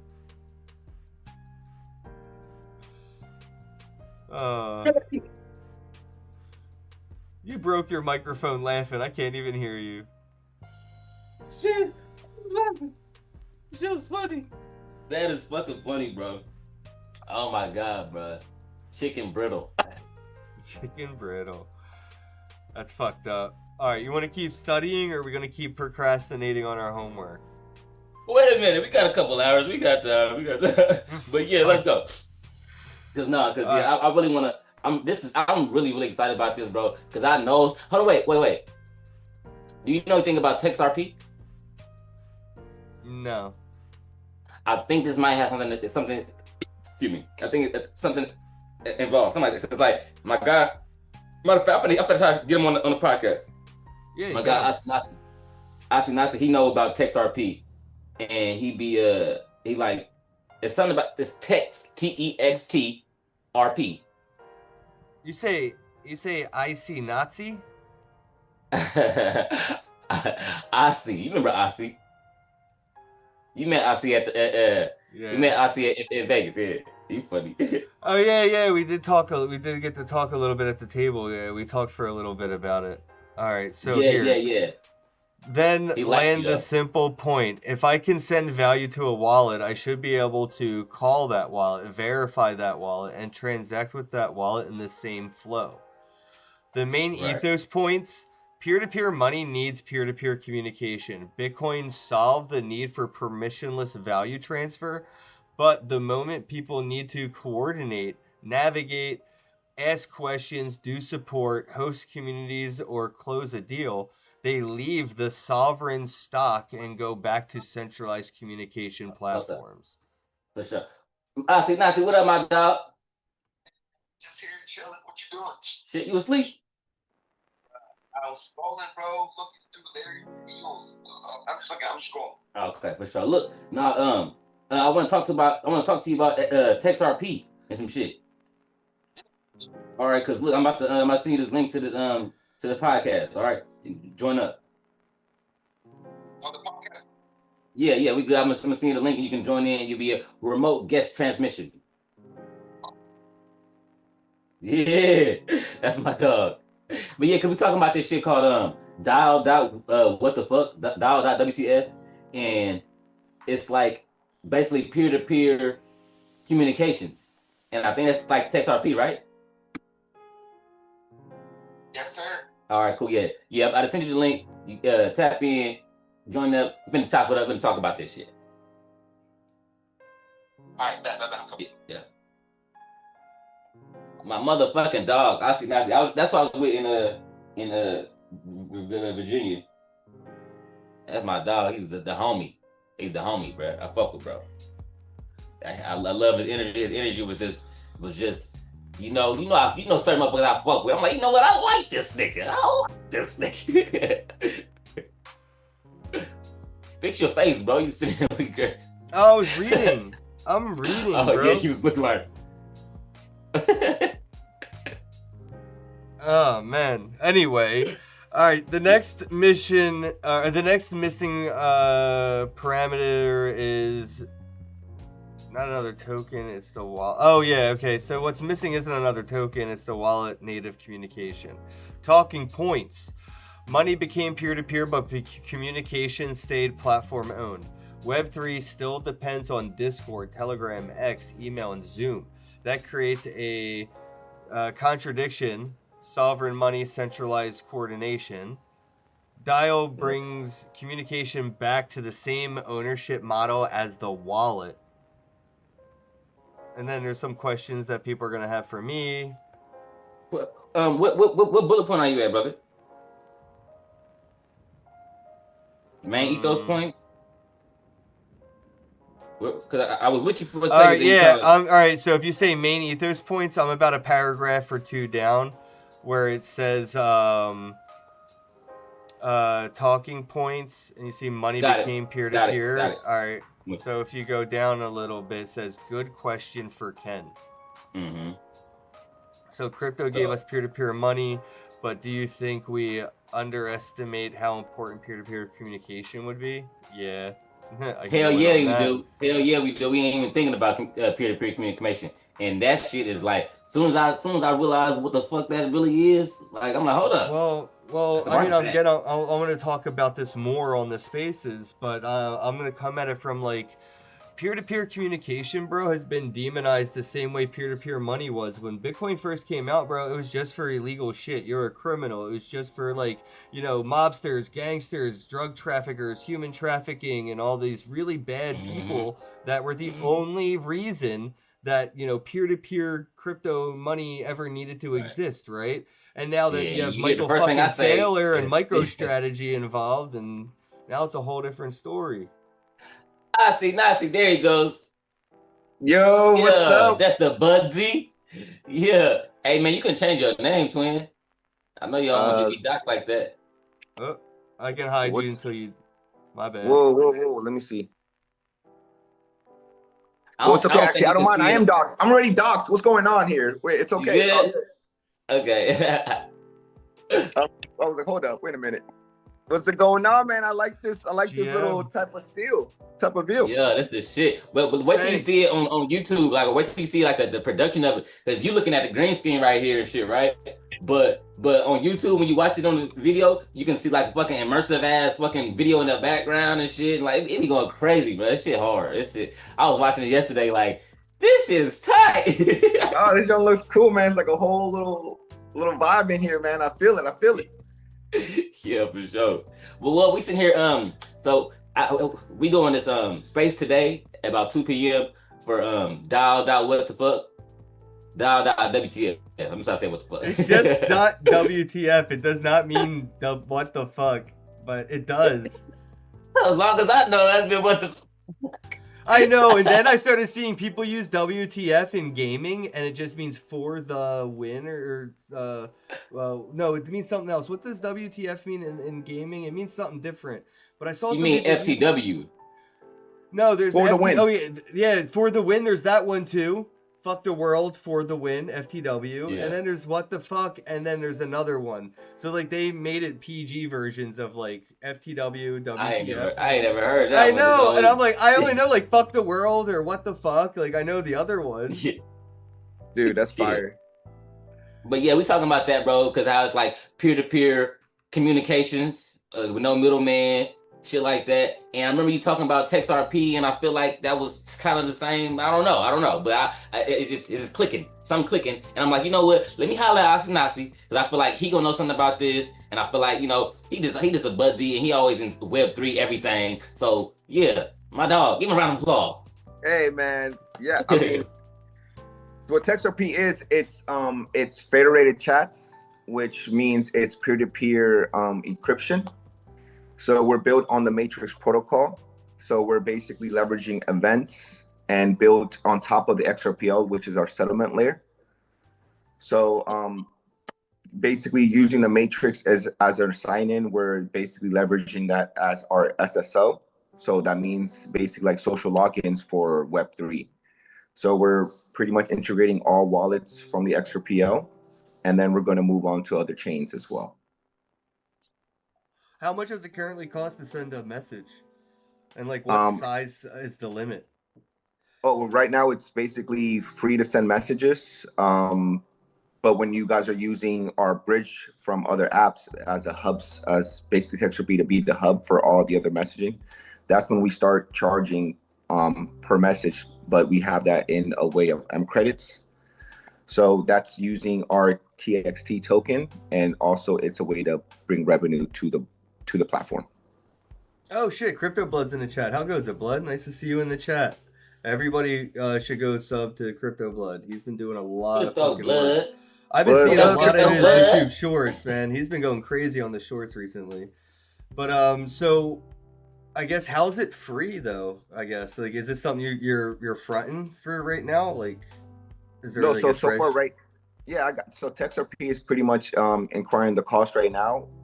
But what we do, we have revenue models. So for an example, for M credits, for the use of the platform of some of the premium features when it comes to bridging from other applications like Telegram, Discord, WhatsApp, we're going to basically charge per messaging when it comes to bridging. But in the use of the application, we are the ones covering the cost for hosting it, and we're basically. Oh, so I guess like the idea, the premium upcharge will eventually foot the bill for the free use utility of it. Sort of like how Plex used to be so free, and then they got to a point they had to find a business model. I don't know if you use Plex, but it's a really good streaming app.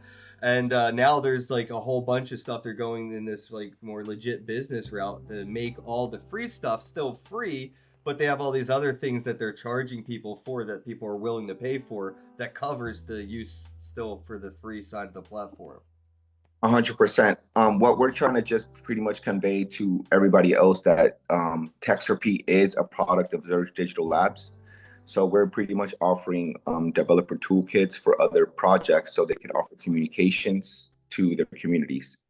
So TextureP is a product, and there's a lot of features that comes with TextureP. We offer token gating, also communications through like video conferences, video calls, and audio. And what's coming right now is basically the upgrade of the SDK package. So we can start basically being ready for enterprise use. And this is all XRP native, right? Like all Yes. built on XRP? Yes. Built on top of XRP. I mean, when we were talking at the house party, man, you were like blowing my mind because I was so negative about it. I'm like, nah, dude, nah. And you're like, no, listen. I'm like, oh, I didn't even know you could do shit like that with Ripple. Like, I didn't know Ripple was, that technologically advanced to be, to have stuff like that built on it. To be honest, like, I'm like, all right, so now I gotta look more at Ripple and what they're doing. And then Double O told you to pull up. I'm like, yeah, that's right. I remember we were talking about this, and I was like, all right, yeah, no, I need to learn more about it. So I guess, what are some of the ways that you're looking at preventing bad actors? Because like when we start doing shit with this technology, the first people that want to use it are like the people that like Verizon and AT&T are going to use those first mover bad actors as like, this is demonized technology. I was just talking right before you got on the air about like Bitcoin was demonized technology when it was first out. Like, if you ever heard anybody talk about it, especially in the mainstream media, it was like for criminal use only. And I'm worried that these peer-to-peer communications are going to be demonized just as much because they're just not, if not more disruptive. Because we see Elon Musk is all in on crypto, but I don't see Elon Musk going all in on decentralized social media platforms. Because he got his own social media platform, he get paid for it. That's very centralized. Right, yeah, right. So I guess what I'm asking is like, how are you trying to think of ways to, discourage or prevent bad actors from utilizing this technology so we can kind of prevent that false narrative built around it? Because I do worry that's definitely going to be a battle that peer-to-peer communications are going to have. The same battle peer-to-peer money had to have. Yeah, bro. Thank you so much for that question. Honestly, TextRP, what they do to solve and mitigate some of those issues is basically, the barrier of entry. You have to have a Zamen wallet, and not only that, the Zamen wallet has to be funded in order to use and have access of our premium features. You can still log in with a non-active wallet, but you can't really interact with the ledger unless it's active, right? So that already limits a bit, that already puts a barrier of entry on scammers, because at the end of the day, 9 times out of 10, they're not going to activate a wallet. They can set it up, but they're not going to go to the next step. So Zaman really did a good job on mitigating and preventing scammers to onboard. But at the end of the day, there's still scams being happening every day. The new scam that's out is basically, making an NFT offer, and behind it's just a guise for a purchase. So that's just the new latest scam out there. But at the end of the day, we encourage everybody to look at the JSON file. Make sure you're viewing what you're sliding. But other than that, a powerful tool on TextRP that we like to say is you can communicate directly with the wallet user. So if you know them through an NFT or PFP, you can directly message them on the platform, and if they interact or respond back, you know that you're directly dealing with the person you're intended to. Yeah, we can't even do that on X anymore. Is this the same thing with what the fuck? I mean, WTF? Yeah. Same thing, right? Same concept. They're basically building the same thing. I think, but Dial is on Base, and he's building on Ripple. It's the same stuff, though. And I mean, eventually, I'm gonna want you guys to be in the same conversation, because like the interoperability of things like this need to happen, so Visa and Verizon and AT&T and all those companies can get worried. Because if we start working together, you know what I mean? Like, they do, but they don't. Like, you know what I mean? Like, I know T-Mobile rents out towers to Verizon rents out towers to like AT&T.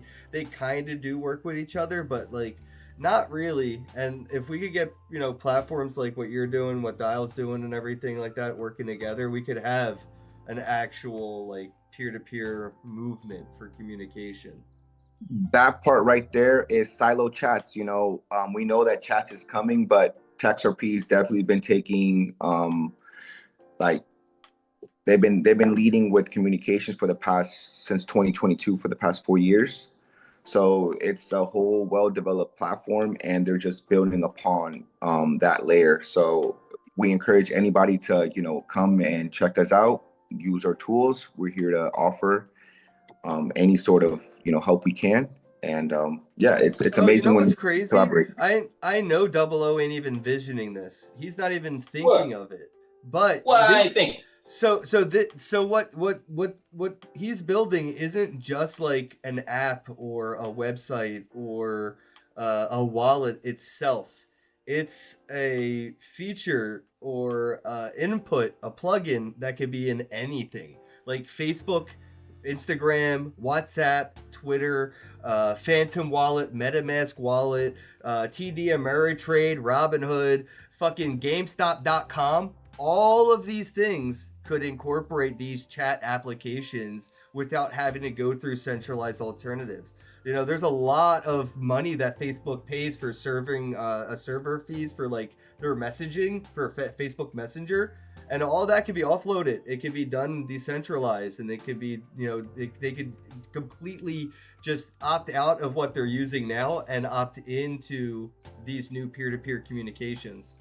Yeah. So what the other factor about communications is the fact that through effective communications, orchestration happens.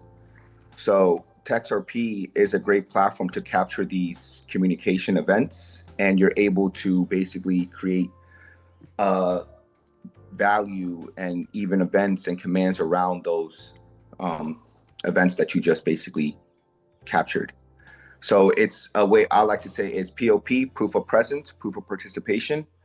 that's what we're building upon once we already have everybody in a gathering communicating. So what's the next step, right? Hell yeah. Well, the next step's going to be motivated by all these AI bots chatting and people getting sick of it and opting out. The reason I don't check my DMs, the reason I don't read the comments, the reason I don't respond is because it's all AI. 90% of everything in even my SMS is now 90% spam text messages from AI bots, right? So we're going to all opt out of these environments where everything that's engaging with us is an AI, and we're going to look for ways to verify the engagement that we're getting is authentically human. And to get that is going to be from TextRP, Dial WTF, and platforms like that, because there's no alternative right now. And the problem is it's not a bug, it's a feature. Because the more AI that uses Facebook, the more money Facebook can farm from advertisers. Advertisers haven't caught up to fake views yet. But when they start pressing Facebook and Twitter and YouTube for all these fucking dollars they keep spending on AI bots viewing the content, and they're not getting any return. They're not seeing customers increase. They're not seeing any sales increase. They're not seeing clicks or any kind of fucking click funnel activity. They're going to start opting out too. So this is like the end of an era for the way the internet used to work. And I know nobody's happy with how Google is doing away with their search bar, but for monetary sake, they have to change or they won't be able to keep making money they do. And they're going to have to charge you $1 every time you want to search something on Google. The way that they can keep it free is they keep it moving with what sponsors are going to be dumb enough to keep paying them for. So people keep paying Google money, and they're going away from the search engine to this AI thingy thing. And because Google said they're going to do it to their search engine, a lot of advertisers gave them money to do it. Because it's hopefully going to help them be able to get more human foot traffic on the platform and less AI using Google search engine to like fluff things up and fake foot traffic and like use those, those Chinese phone farms. That's a real problem for Facebook, and it's not financial yet, but Liquid Death asked for a fucking an audit of the analytics of Facebook, charging them for their ads on Facebook, and they can see that 80% of the analytics is robots, and they're charging Liquid Death all this money. Nah, dude, that's coming to a fucking end. And if you can prove that the people that are commenting on my YouTube channel right here, right now, are dialed in with TextRP or Dial.WTF, and they're authentically verified human engagement, then the sponsors are going to probably be willing to pay YouTube more money per person watching my advertised video type shit.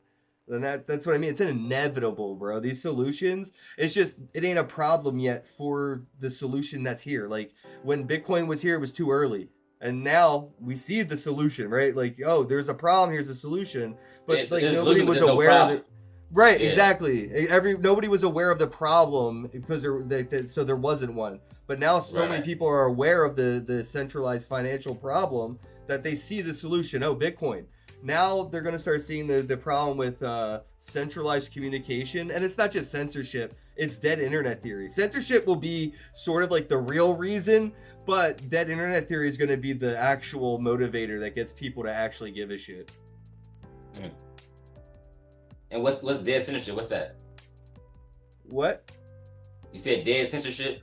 No, dead internet theory, and that's the theory that like everything on the internet's basically fake. Like if you go on Reddit right now and look up a recipe for mac and cheese, 9 out of 10 of the things that you're gonna see on Reddit are all bots. It's AI generated. No human was ever even in the process of creating the content.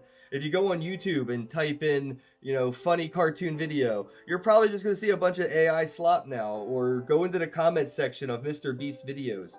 9 out of 10 of those comments are all bots and spam and shit like that, right? So that's what dead internet theory is. Basically, everything that you're seeing is 9 out of 10 times more likely going to be a bot than an actual person that actually typed something with their fingers on a keyboard and clicked enter on the mouse. Like that was 20 years ago. For the past 15 years, it's been a majority of fake shit on the internet.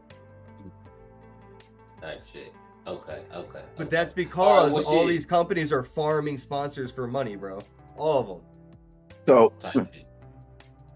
that was the whole model we're bringing with. We want actual curated ads, more catered to onboarding basically to the user, right? Because I feel like basically even in Web3 it's starting to come pretty much infiltrated with Web2 freaking politics when it comes to basic onboarding and ads. Like we all see the Double O tell me about the booth babes and how pretty much when it comes to onboarding, they really don't give you the full like gist of it because they're not coming from a community perspective. So that's the part that hopefully we're here able to motivate and inspire other people. Like where the tech is already matured. Now we don't have to keep talking about the sophisticated part about it. I think we've been beating that up well enough with all the papers. Now it's about curating experiences. I think that's the most important part. This right here is a wonderful experience. If this can be token gated, which TextRP offers, then you'll know who's in your room already based off your parameters that you're setting up. Did you gamify a referral program or anything like that where people can earn the tokens that they need to eventually get to the premium features by on-ramping new users? Because if I could get like 100 people to join, each person gets me a fraction of a token or something, then eventually I can earn premium features by getting more people that are verified users. We call that through MPTs, multi-purpose tokens. So what I'm using that as is called gamer scores, right? You decide what that is redeemable for. So and it's like IOU tokens kind of, so you can issue out as many as you want for a given day or a moment, right? And then you're choosing what that's going to be redeemable for. So let's say I'm printing out 1,000 DNE tokens, right? Digital nomad experience tokens for this segment. At the end of this segment, based off who participated the most, we're going to give out one interview with Ken Bozak. You valid, it's already MPT tokens already authenticated on the ledger, which has logic in their metadata. You can put it in there for what it's going to represent. And then once you're the one that's going to be redeemed for, so it goes back. See, the utility is there. People are going to have to build platforms around platforms like this because for automated stuff like with the utility of it, like Calendly, how you can schedule to get on my podcast. Calendly should be like able to have a plugin that's token gated. So if you want, like, I think there's a way that I could token gate it with PayPal maybe, where like Calendly will charge and say like you have to pay like $100 to this PayPal address in order to schedule this time on the calendar. But yeah, having a crypto token gated version of getting on the calendar, that way when I say that token has utility, there's another platform where the utility actually exists. It's not just a handshake deal. You know what I mean? And that's where we're at right now, is a lot of handshake utility. But that means there's a lot of opportunity for other developers out there to build platforms where the handshakes can occur. Bro, you got it. That's all what it is, honestly. We're here just trying to basically bring utility. So if you're already utilizing our platform, our tools, you can already offer that to your white paper. You're already offering communications in your own unique manner. That's the what whole I'm trying power. to tell Double O. You're an ingredient that other people are going to be able to use inside of a much larger project, a much larger ecosystem. You know what I mean? Yes. It's just you're a sprinkle or a cherry on top of a very We're the first complex civilization. Sundae. We're the first civilization, basically interacting with each other, and there's going to be more built on top of us. So it's an ecosystem, and now that the ecosystem is built, we see the infra. Now we can basically expand it vertically rather than just keep going up horizontally. So that's where we're at right now. Is we're basically we're connecting the mesh of networks with other like-minded chats and individuals, communities, and we're just expanding with their expanding our capabilities by integrating it. I could Double O, this is so funny. I could basically interview you the same way I'm doing my AMA for Dial later. I got all my questions here.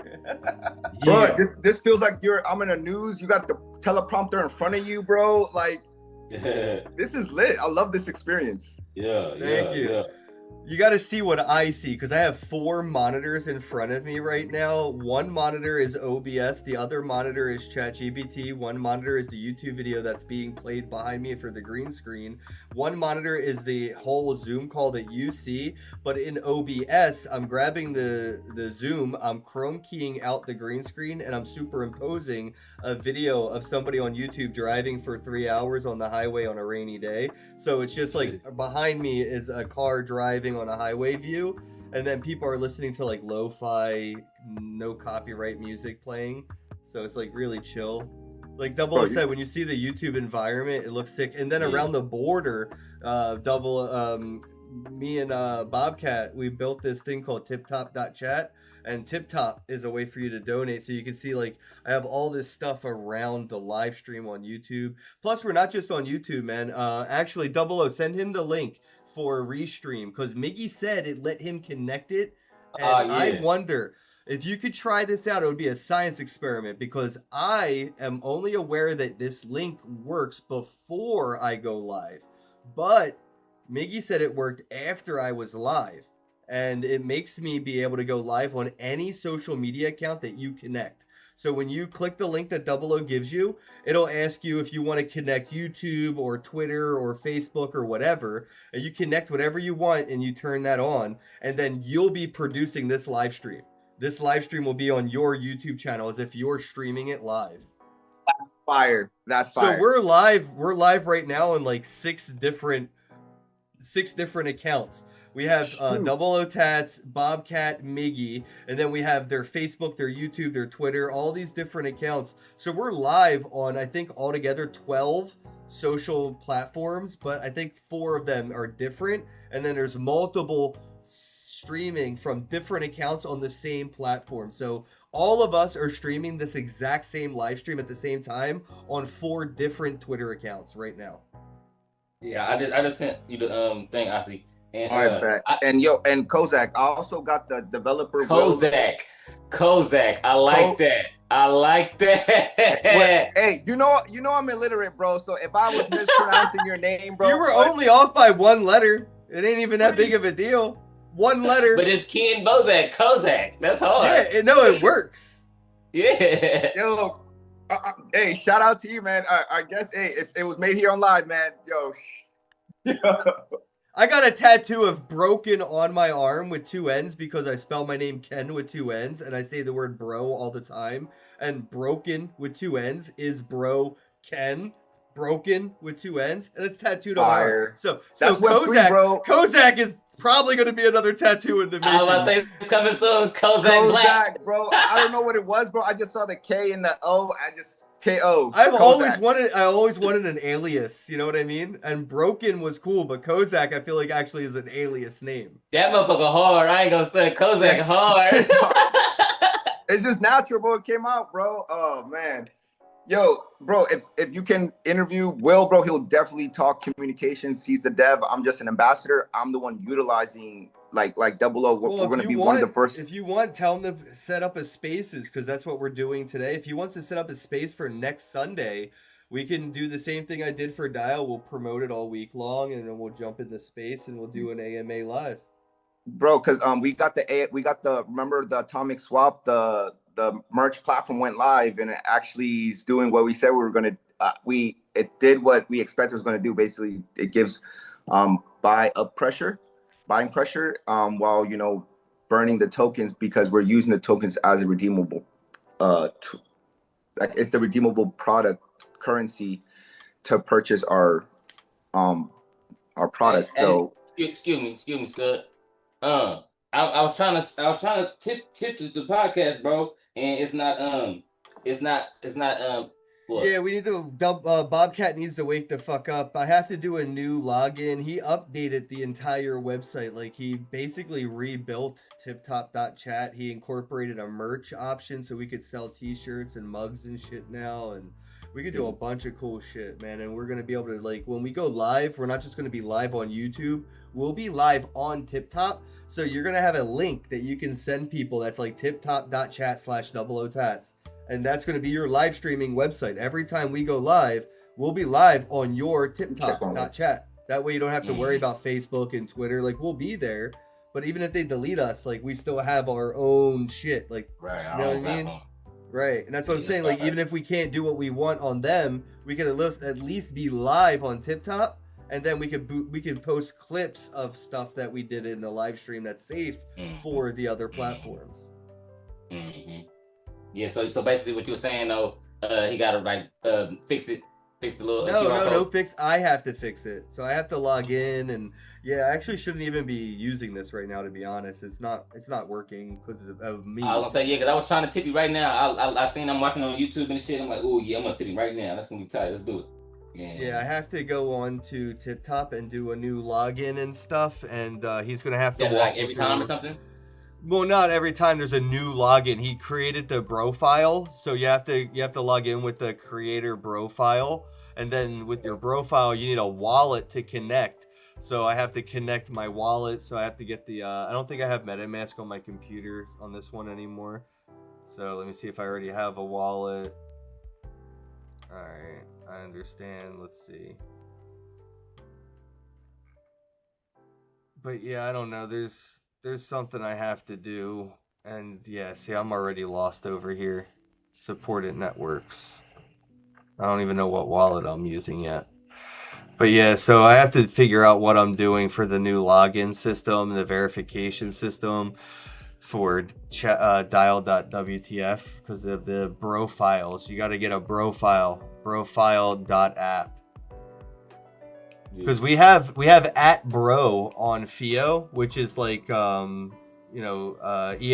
or having like a .eth or whatever. Like your Bitcoin Cash wallet or like your Ripple wallet should just be a username. Just like if you want to be able to communicate with people, you're not going to say here's my long ass public address. That's just not how people are going to communicate. You're going to have a username for me to text you in your wallet. What's your wallet's username? Instead of saying, like, what's your phone number? And with, like, Phantom Wallet, you can get a username. With Edge Wallet, you can get a username. A lot of these wallets give you a username even when you just signed up, if it's your first time even using the wallet. And then with the username, you can just tell people to send, Bitcoin Cash or Ripple to, at whatever, bro, so... we have @bro, which is going to be our community's handles, but I think handles are going to be like the next social clicks. I think a lot of people are going to want to have like an @Supreme or whatever, like an @MrBeast or whatever, like domain, because those domains are going to be like clicky. They're going to be like a social flex. Because it's just like the name of your wallet. Like, when people say like email me and like, oh, what's your email? And you tell them it's @gmail.com and they try to flex on you with some Proton fucking bullshit, right? Yeah, that's a flex. Yeah. People are flexing when they say, oh, here's my email address, and they give you a Proton email. That's a flex. That's a flex. And I think the next, like, email me at @00text.com type shit. That's exactly. If that's a flex. You have your own email address, your own custom email. That's a flex, right? So I think when people say send me your address for your wallet, like so I can text you or so I can call you, it is definitely not going to be a long public address. It will be a username. And I mean, like, there's a few different services like Unstoppable Domains, FIO Protocol, Ethereum Name Service, and there's a few other ones out now. But those are some of the more like OG reputable ones. And they have like some of the most interoperability too. That's what matters. Like you can go in MetaMask, you can go in Phantom Wallet, you can go in almost any main wallet, and you can type Ken @Bozak, and it will just have all my addresses because Ken @Bozak is my address for like so many assets. All I have to do is add a receivable address in that, and then I can receive anything to Ken @Bozak. And then those addresses that the smart contract for my name, it'll just send it exactly where I want it to go. Whether it's like Bitcoin goes to my Coinbase account, Bitcoin Cash goes to my Ledger, Solana goes to my Phantom wallet. Like you can mix and match. You mean Bitcoin Cash go to your Selene wallet? Selene wallet, exactly. Yeah. Okay. Oh, that's cool. That's really, really cool, bro. So like, and he's saying that you can have a smart contract to set it up for that one domain to where it disperses to any cryptocurrency, you can disperse to the correct wallet you want though. Yeah, the only problem is the interoperability thing. Like FIO works on some wallets, ENS, Ethereum Name Service, works on some wallets, Unstoppable Domains works on some. They don't all work on all wallets. So and they don't all work the same way. Like ENS is like a .eth, so it's like Ken Bozak .eth. Unstoppable Domains is a little different too. I actually don't even remember how they set theirs up. But then FIO is like Ken at Bozak, and it's at whatever's after the at. That's the domain handle. So like they're all different. It's not like, at gmail.com or at phantom or at, whatever, protonmail.com. It's all like a different ending. So we're still working on that level of interoperability where like that username makes sense. I think what's going to happen is somebody's going to have to make a master username that makes all the other usernames make fucking sense, right? Like we needed an unstoppable domain umbrella that takes like all the ENS, unstoppable domain, FIO, all the smart contract username stuff, and then like make one master username for it. That way, like that one can be the one that like has the umbrella, like a link tree. Because we don't have like a link tree for this shit right now, man. But yeah, for the TipTop.chat, you have to have a profile.app profile, and we're partnered with FIO, and they gave us @bro, which is probably not cheap, but we got @BRO, and I wanted to make sure that I grab the one I want before I say it out loud, because people will run to my own website and get the username I want before I can. Oh wait. So I can have 00 Don't bro. No! Stop it! I was just saying, don't say it out loud. Listen, you gotta go do it right now. All right, that's not the one I really want, though. Exactly. I just make sure. Yes, I was gonna say you should do it right now. Dude, you say it out loud, and there's somebody watching who's just bored enough to watch us and fuck with us at the same time. Hey, look. Okay, that's tight enough. But that'd be my email, right? No, so that's the new wallet connect. So you have to connect with a base wallet or connect with a Solana wallet, and then you can verify your FIO handle. There is a $2.20 base fee to get things started, and then you're in to go with the accept the terms, and then you have an @bro account for Brofile, and then with the Brofile you can log into TipTop.chat. Because that's a way we can stop people from botting TipTop. You know what I'm saying? Like, I don't want no bots, no AI, none of that Fugazi shit. Yeah, that's dope. Okay, so I forgot where I was going, but that's tight. I like that. I like the @bro. Bro, what's up? Kozak. It's so hard. @Kozak. Kozak Black. I feel like that sounds like, what's his name? Kojak. I mean, kinda. Kozak. A little bit with just one letter. I could name my kid Kozak. Not Bozak, just no last name, just Kozak. Yeah, that name is already, it stands for itself, man. Straight up. That's funny. Yeah, we need Bobcat to wake up, man. It's almost noon. Well, I guess he has like an hour or two delay. I think 2-hour difference. I don't remember. But anyway, yeah, as soon as he wakes up, I want to see if he'll jump on and walk me through the process real quick so I could jump in and claim my @bro and then log in to TipTop and get everything set back up. I need to get some tips. I want to go buy a joint, or, well, I guess I can't go buy one, but I could maybe get my cousin to go pick me up a joint. For sure. I gotta take a shit, so I'll be in the bathroom. We didn't need, I mean, you could have said anything, you know what I mean? You could have been like, yo, I gotta go take the dog for a walk. You know what I'm saying? Like, I don't have a dog. I don't have a dog. We don't even need to know. We don't know that. Well, I gotta go make breakfast, so it was nice catching up. Oh, then I'll be here by my damn self then. All right, guys. No, fuck that. I was just saying something like that. Oh, okay. No, it was funny. Yeah, exactly. Yeah. All right, 00. No holding in on my account. All right. I'm in the chat though. Make like Nike, bro, and just do it. right. Matter of fact, I'm about to put it back on the Just charger. do it. No, it's good.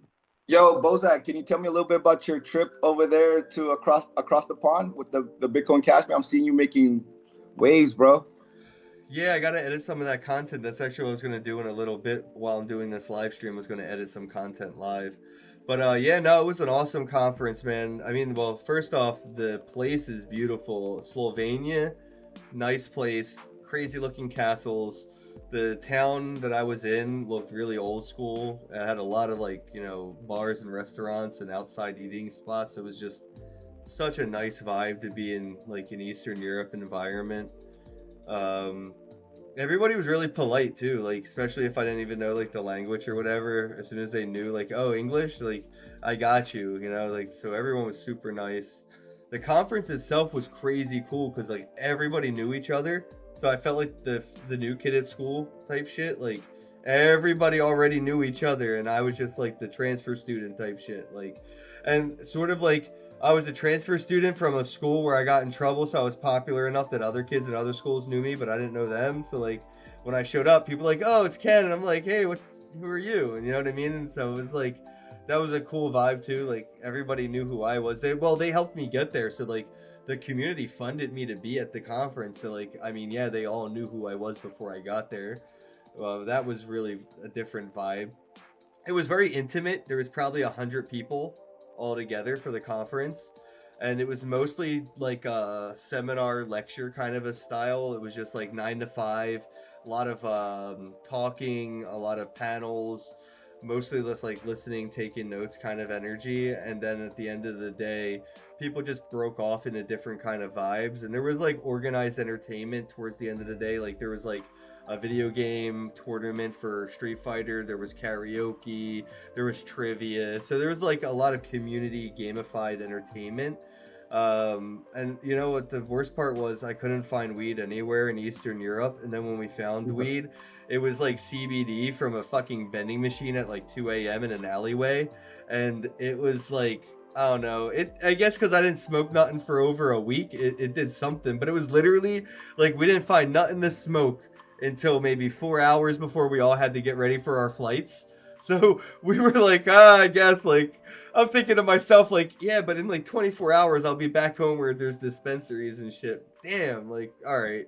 I smoked some mystery weed out of a vending machine out of a dark alley in Slovenia for the memory, and it was a memory. It didn't taste bad, but it was not. It was like 1% or less THC or some shit, bro. On that Reggie. Nah, dude, it was like way worse than that, man. It was basically just like hemp, just hemp. But we smoked. It was a vibe. Yeah, they do the food at this conference is like, oh my god, my mouth is already watering. It was so good. Every breakfast, lunch, and dinner was included with the ticket to the conference.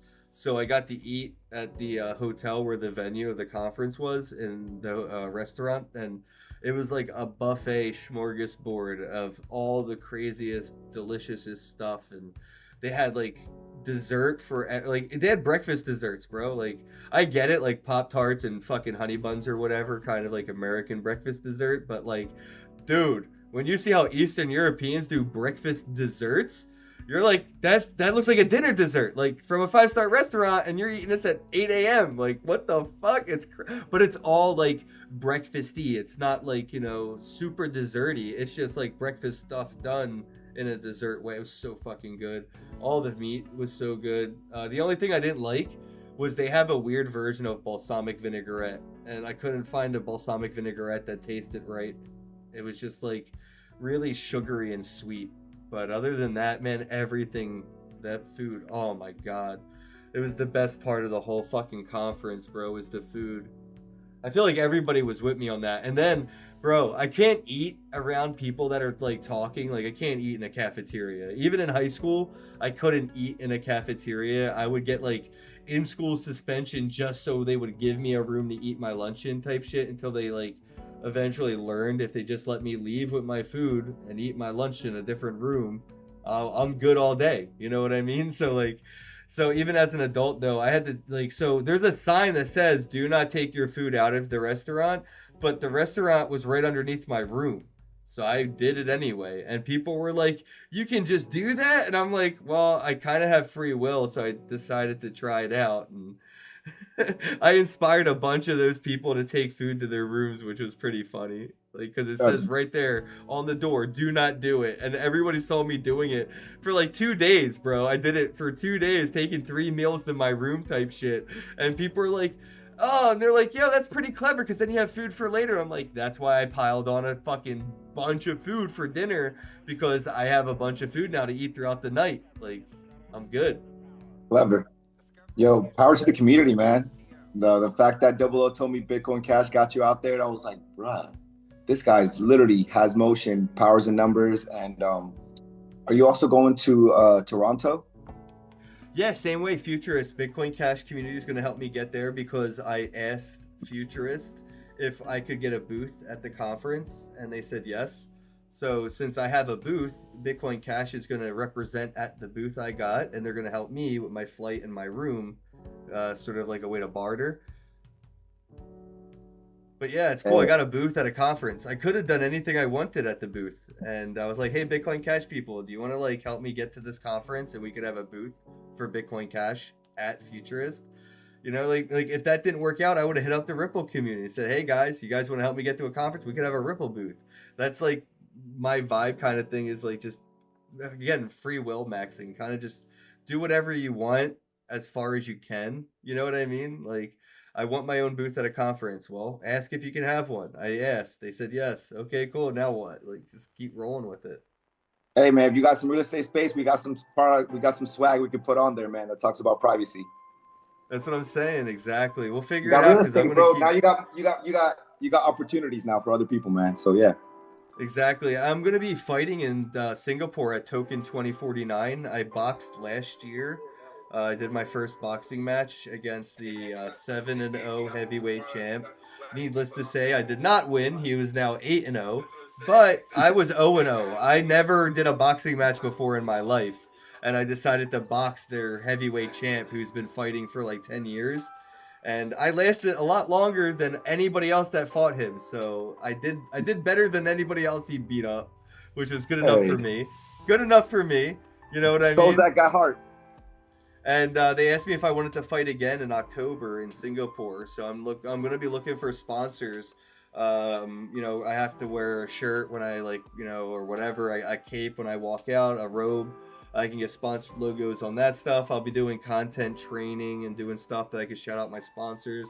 So again, I have another opportunity I can monetize, and I'm just going to start like figuring out how to monetize that opportunity with like a pitch deck, sponsor package or something, where like people can help me with my training and all that stuff with Singapore, and then I could, hook them up with some like, eyes on their, logos and stuff. I could have somebody sponsor my walkout song. It could be an AI generated walkout song that promotes your company's product. Hey, just make the proposal, man. Let's make the pitch. Sounds fire. WWE, yo, the KOL fight, exactly what is that? Aiden Ross is doing with the high stakes fighting. Yeah, there's a crypto version of that called Crypto Fight Night, and that's what we've been doing. They did it for years. I just got involved. Okay. Right on. Yeah, Adam Charles got me involved. Shout out to Adam.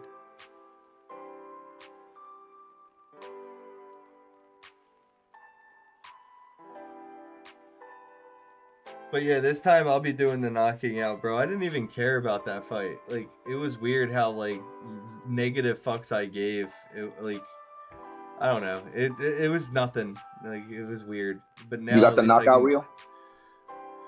Well, no, I got TKO'd, so I didn't get knocked out. He just knocked me down 3 times, and that's a TKO. And the last knockdown was pretty bad, to be honest. But I got right back up and like walked out of the ring and shit. I definitely had a concussion, though. Definitely had a concussion. I remember not remembering. I remember that I didn't remember. Like, I don't remember exactly how I got out of the ring. I don't remember exactly what happened to my mouth guard. I don't remember exactly how I got a shirt put on. Like, there's some things I don't remember after getting hit, but But yeah, my next opponent, I think he has one fight or maybe two fights, and he might have a win or a loss. I think he just lost one before the fight we're gonna have. And yeah, I got like 4 months or whatever to train. Which like I'm there listening to the video. Oh no, it's 31, man. What's tomorrow? The 1st? Is tomorrow Tomorrow's really the 1st, bro. 1st? Fuck! I didn't want that day to come. Yeah, I gotta start fasting again. It's my least favorite part for my fight in Singapore in October. Oh. Dang. I gotta lose You don't like gotta 40 fast, pounds. though. What you got? Oh, you got to make weight. Yeah, I gotta go down to like 175. Oh, my man about to be built. Man, Oh, I already did that, dude. It doesn't even. I like riding the wave, bro. I don't give a shit about how I look. But I'm saying though, how much do naturally weigh? That's bullshit. You shouldn't have to keep cut weight like that. That's a lot of weight. Nah, I don't mind it. I like it. I don't know. It's kind of like part of the fight is also to cut the weight. You know what I mean? Like, to me, it's part of it. I mean, if I had to cut like 10 pounds, that's only like 3 weeks of not really eating junk food. Like, I lose. You see how I lose weight like pretty good though when I don't eat like shit. Yeah. Yeah, and you blew up pretty fast too. I like my gummy bears. I came back. You was gone for 10 days. Then I came back. You was fat again. I was like, what the fuck? I genuinely am not a very like vain person to like worry about how I look or anything, but I do like care about how I feel. And since I did lose all that weight and I was doing all that cardio, I definitely did feel better. So I definitely want to get back into that feeling. And again, just having a fight is another reason to drop weight and then, you know, do stuff. And maybe this time I'll just stick with it because I didn't really care for junk food when I had a reason to not. But like, yeah, I came back and honestly, I was good. It was when all that club drama happened, bro, and everything with the club fell apart. I kind of was just like, I wanted my comfort food. Yeah. You know what I mean? Yeah, for sure. 100%. Yeah, 100% get that, but now I'm actually making breakfast now. I'm making me a burger, you know. So, but when I come back though, we're gonna get into this homework because I see you ain't doing nothing. Is you chilling? Yeah, I've been vibing, but I'm about to go actually to a farmer's market, so hopefully don't put hour or so. Like you said, about an hour. You didn't eat the waffles. You wasted them. I didn't waste them. They're sitting right there. Oh, you wasted them. Yeah, so I'll be back in an hour. So just waiting for you guys to tap back in, Double O. Now that you tap back in, I can do my farewells. Yo, thank you, Kenton, for having me on. Double O. Thanks for being here, man. If you know anybody who wants to come hang out, just send them the link. Okay, yeah, absolutely, man. Oh, you know what? Send that shit to Z. All right, I'll send it to Z. Oh, Z is the TextRP guy? No, Z, he's a casino society. Oh, okay. Okay, yeah, but he say no client at the casino. Higher. No client at the casino. Take us higher.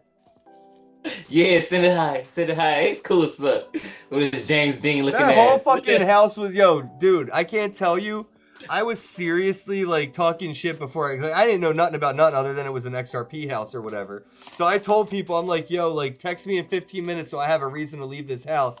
As soon as I got to the fucking house and y'all were out back chilling, I messaged my people like, nah, bro, I'm chilling here. Like, yeah, straight up. I'm not even gonna lie. It took 15 minutes for me to change my mind, bro.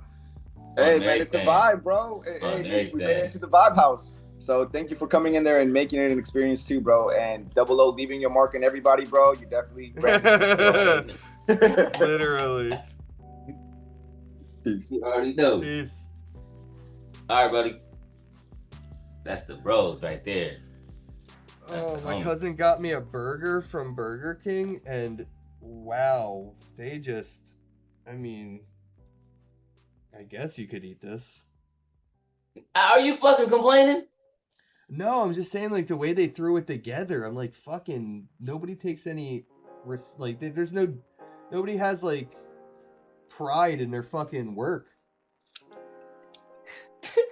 Bro, it's Burger King, not Gordon Ramsay. I know, but also that's also why Burger King was supposed to be for fucking 15-year-olds, so they could have pride in their job, not 40-year-olds. A fucking 15-year-old putting this burger together could take pride in that. and they could put it in a way that looks nice. But a fucking 40-year-old flipping fucking burgers doesn't give a fuck how it looks when it gets out the door. We gotta stop hiring all these old people to do young people jobs, man. I want my young people energy and shit back. Like, I know there's no pride in fast food for a 40-year-old, but again, if it's your first fucking job, you're very proud of how clean these burgers come out the kitchen.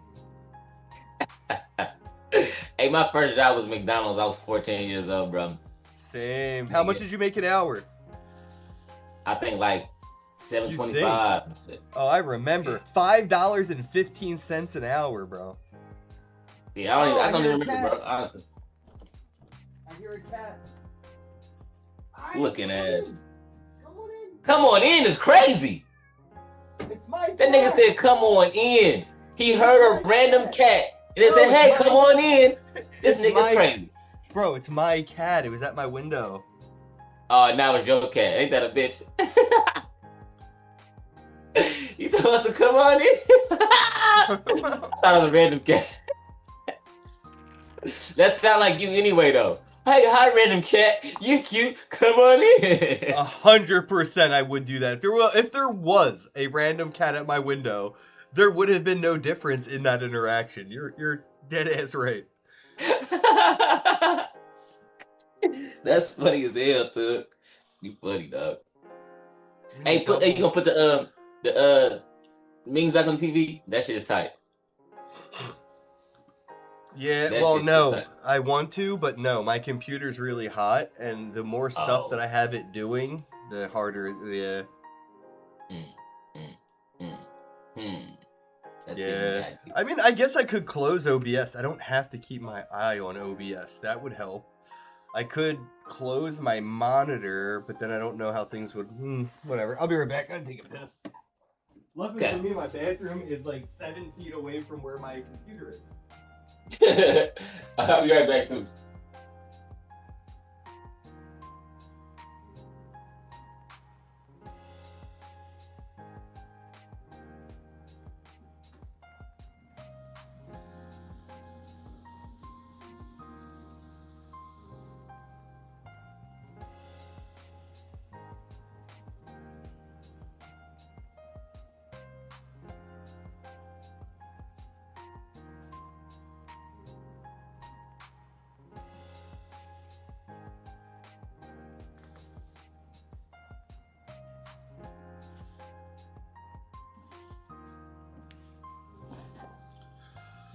All right.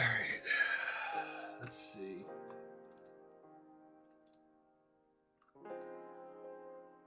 Oh, but I don't think I can watch that. Damn it.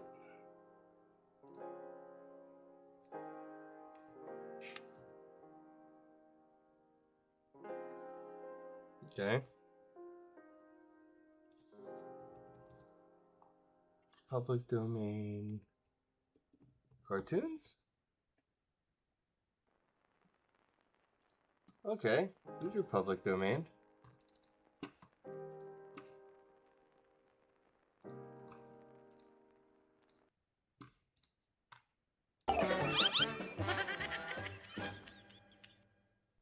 Enough. I twamp the prairies and the plains. I trudge each weary mile. I'll twamp and twitch and twitch Okay, and twamp until this I works. make my pile. Whoa, Susanna, don't you cry for me. I'm gonna dig up what's of gold. V for victory. Oh, da da da da da da da da da da. I swear I took a bite out of this. But it doesn't even feel like I took a bite. It's so fucking big. That bite, it looks so small, like a kid just did that. It looks... What was that? There was a commercial or something. Some guy, I think it was like the Burger King CEO or McDonald's CEO. He was trying to take a bite of a burger. And I feel like I just did the same thing. Yeah, I feel like I did the same, like a little ass bite. Like, I see how that is possible. Like, I thought it was funny too, but I just did that shit. Like... But no, his shit, he took the nibble for real. Like, he clearly was not trying to eat that shit. Like, he didn't, that was a real man bite. He took a baby bite for real. Like, he was like, oh God, no. Oh God, no! Don't make me do it. Yeah, for real. I know what's in this stuff. I don't want to eat this. Like real shit. Oh, I got cartoons playing in the background. Oh, where me see. Some Bugs Bunny shit. Oh yeah. Hey, them my shits, bro. Bugs well, Bugs he in a category of his own. But Yeah, he was a troll. He was the first troll. That's what He's I'm the saying. original troll. He would fuck with everybody, bro. On everything. And every rowdy, every gender, he's on all that. He dressed up like a girl just to fuck with you. Make you look stupid. Get your gay ass out of here. I ain't no girl.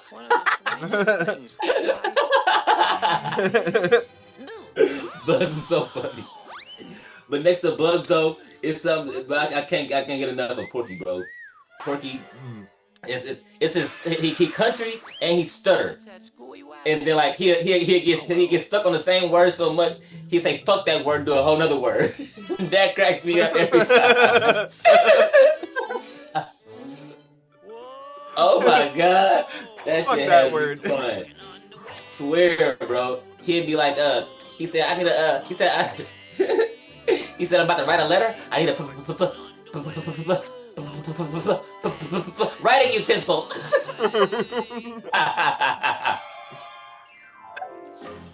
I think my favorite from like the Looney Tunes was Foghorn Leghorn. The big yeah, he's rooster. like my third favorite. I said, cause all the ones like they got that real country accent. Those my favorites, bro. Cause like they be so funny. That shit's so funny. The country accents are hilarious. I say.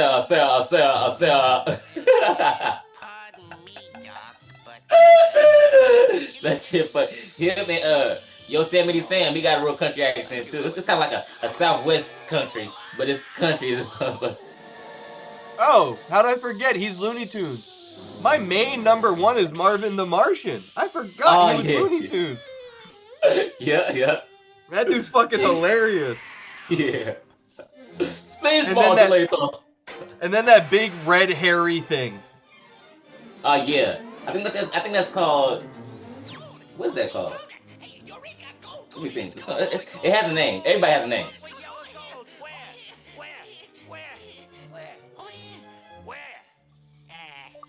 Big red monster on Looney Tunes. Oh, that's nothing. Well, I got one. Fuzzy Wuzzy. Gossamer. Yeah, Gossamer. He looks like a Gossamer. I knew he had a name. They all got names.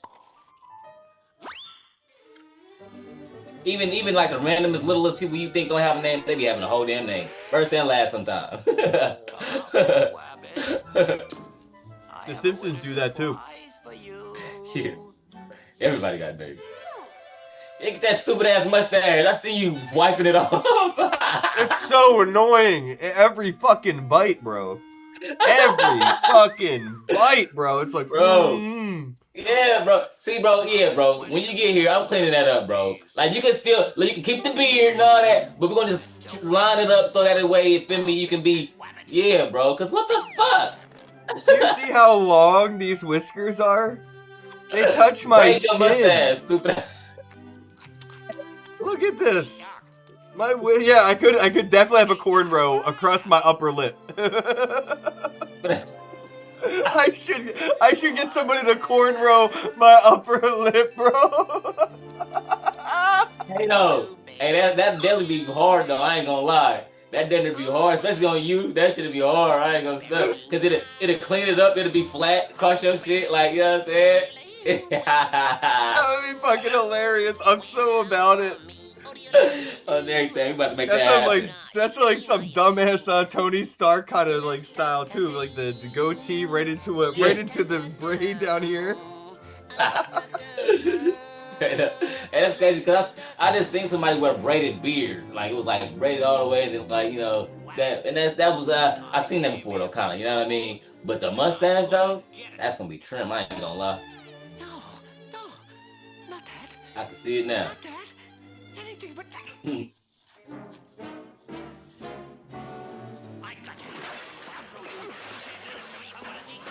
Oh, you gonna get my burger too. I'm over here cooking. Hold on, I'll be right back. Eureka! Gold at West. Eureka! Gold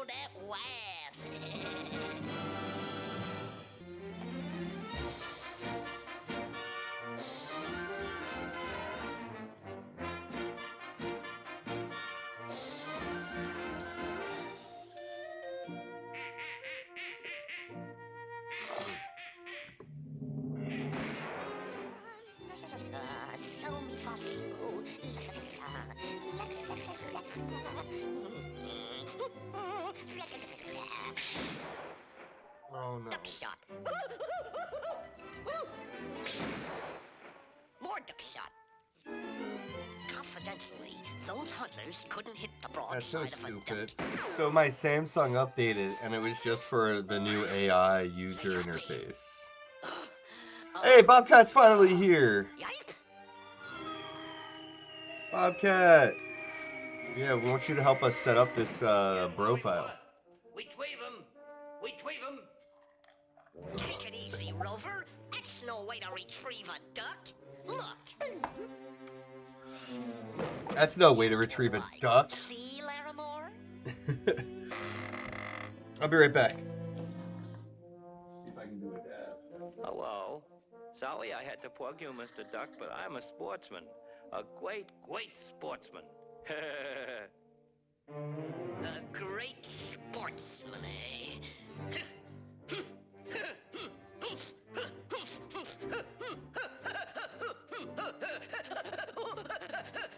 Sportsman. Listen, sport. You don't know the meaning of fair play. What chance has a poor, helpless, fluffy little winged creature like me against you? You with your bullets, and your shotgun, and your knife, and your duck call, and your hunting coat, and your hunting dog, and all kind of stuff like that there. What protection have I got? A bulletproof vest, I suppose. How does that get there? How'd you like to meet me in a fair fight, Mr. Sport? All things being equal, man to man, Marquis of Queensberry rules. Huh? That's different, eh? Yeah, that's something else again. Yeah, you don't like that, do you, sportsman? No. You don't like it, like it. Ladies and gentle ducks, in that corner.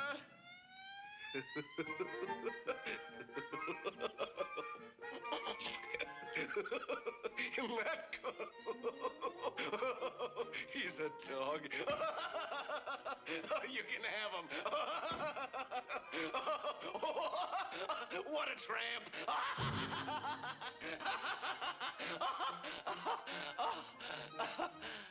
Elmer Fudd. Hello.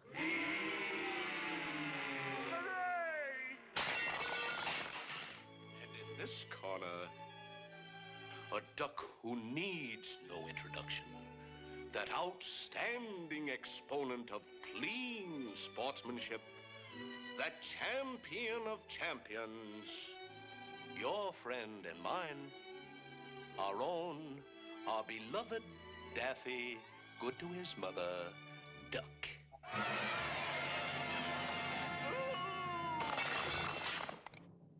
Now, boys, fight clean. Oh, brother. No rough stuff. None of this. Or this. Or this. Or like so. Or this. Or this. Or this. You understand? Yeah, you mean none of this? Or this? Or like so? Or this? Or this? Huh? How about a little of this? Absolutely, You know, there's something awfully screwy about this fight, or my name isn't Larimore. And it isn't. You got him, punchy champ. Okay, I'm He's back. practically a dead duck already. Now get in there. Give it to him, Damn. champ. Let him have it, champ. Getting a little sin on top. How about a little something to stimulate the scalp?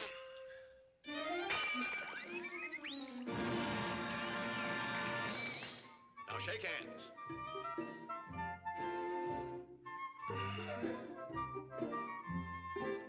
Which hand do you take? That one. Nope. Wrong. Guess again. All right, all right. I'll take that over there. Ain't he a dope? You sure this is the one you want? Double You're O. right, Jack. The right one? Yeah. And here's What round up? one coming up. Yeah, what's happening? How much I just ran out. My cousin let me do a dab. He dropped off the Burger King. Whew, so now I got to do a dab and eat Burger King. I'm living now. But yeah, everyone's watching Daffy Duck box. I thought you said no wuff stuff. None of Fucking or fuck. this, Why or can't I this, remember his name right or now? like so. Or No this, way. or this. Damn dad. Elmer Fudd. Elmer Fudd. Elmer Fudd. Damn. Wait a minute, you said none of this, and none of this, and none of that, and none of this. I remember that cartoon as a kid. Bro, I just watched this probably a month ago. I ain't gonna lie. I be watching this shit for real. I love Looney Tunes. That's something you can just play in the background of anything and then catch like 2 seconds of it and be cracking up. Cause you be like, nigga, what he just say? And it's also public domain, so I'm allowed to stream us watching it. Oh. Now that's fucking dope. Oh yeah, I knew that. I ain't say I knew that, but I remember when it happened because Lot 29 was a fashion brand that started using Looney Tunes as the logo. Lot 29. Yep, I remember that. Damn, that's not a fire. Now I got you. Yeah, you can do the same thing with Winnie the Pooh right now, or Steamboat Willie. The original Mickey Mouse, Steamboat Willie, he's public domain. What's up, Doc? Tigger's not public domain yet, man. I feel like Winnie the Pooh will pop off in the public domain as soon as we get Tigger. It's like a couple years off. Facts. Cause yeah, Tigger really made Winnie the Pooh.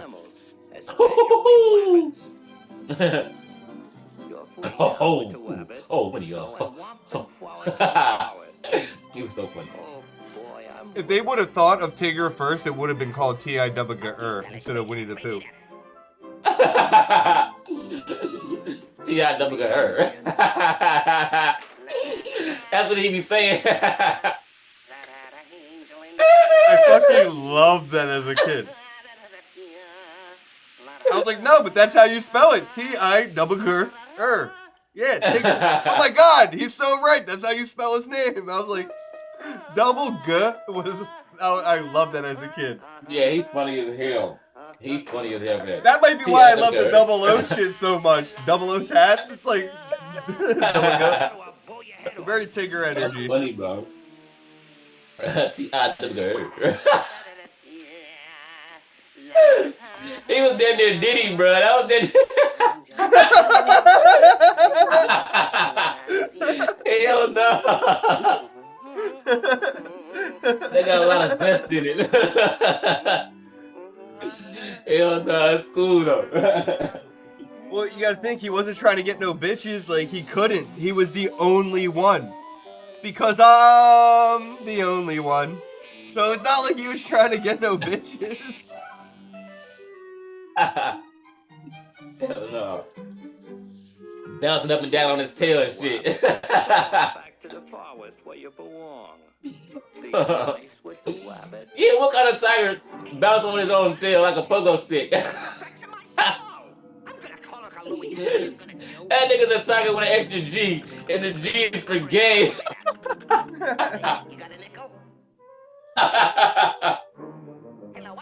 Hell no. Hell no. It's kind of obvious now. That's fucking crazy. How you gonna roast a cartoon that hard? Bro, because what the fuck? I just realized what the fuck. He was pogo sticking on his damn tail. Hey, what do you got to eat around this? Hell no. Fix this guy. Hell no. That's fucking hilarious, bro. Step right this way. What the fuck? What type of creative mind came up with that, though? You know? He did his thing. He did good. Because a gay tiger named Tigger. Dude, Dude, the closest my imagination ever came up with creating a cartoon character, where I thought I made up a character, like a personality and the art style and all of it was original. And then the cartoon came out and there was a character in it that was the character I thought I invented. What's that? You remember Foster's Imaginary Home of Friends? Foster's Home for Imaginary Friends? I've seen it, but I've never watched it. It's so good, bro. It's so good. Well, the main character, his name's Blue, I think, and he looks like a bird. No, it's just named Blue, and he looks like a Pac-Man monster, like the little things that the ghost that chased Pac-Man. He kind of looks like that, but he's a blue blob of goo. Yo! There he is. The cat that bobs. Rock-a-bye baby on the tweet top. When the wind blows, the queen will walk. When the bob wakes, the There you queen go. will fall. Down will come baby. Special delivery. Let me pause the Looney Toonies. Hold on, Bobcat. Where's your manager outfit on? What's your What? Nah, I remember we seen your profile picture on YouTube. It looked like a LinkedIn professional Republican. I feel like he just catfished us. You don't look like your profile picture, buddy. Nope, never will again either. Never will again. I have hung up the corporate news. That's fine. So that picture is like real old. Yeah, that's from back when I was a professional engineer. Oh, that's fine. That was my like work photo. That's fine. Man, whatever you were doing at the time was professional. Yeah, I had letters behind my name, bro. Head. I was a professional engineer, a PE. Was or still is? I mean, it's kind of like being a Marine, but like not. Yeah, okay. I think, okay, well, yeah. Like I'm not licensed right now, but like I'm still an engineer. Like they could. Yeah, I was gonna say, but by definition, you have to be getting paid for something to be a professional. Yeah, I should have actually gotten my retired status so I could say I'm a retired engineer. Which I'm probably gonna do since I don't ever plan on going back to professional engineering because it's a sham, just like anything government related. Damn it. So all right, so we wanted to check out TipTop today. So I'm claim a @bro. Yeah, so I'm still working on that whole thing. Okay. I'm changing the workflow so that we actually just have a product to sell first. So I'm just gonna have the overlay so it's working fully and have a good onboarding for that, and then I'll have profiles and stuff as like add-ons because it's just a little too much for people that just want to overlay. So I'm just changing things around a little bit. Yeah, I didn't know that you'd be streaming all day today, so. I didn't either, but I was like, fuck it, I might as well just try it out today. Fuck it, I'm gonna do it live. Yeah, literally. I was like, why not, you know? So my computer's pretty hot, but I mean, it's been steady the same hot, so whatever. Yeah. But no, is there a way to go into my computer's brain and see how hot it is? Like, is there like a command prompt for that? Not sure. I mean, I don't know if I had to download something or if it's like in my computer, because I know like I hit buttons by accident before and stuff popped up and it was like all this stuff about my computer.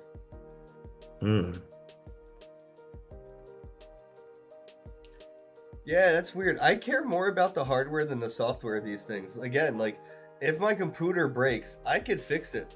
But if my software is corrupt, I'm just going to get a new computer. I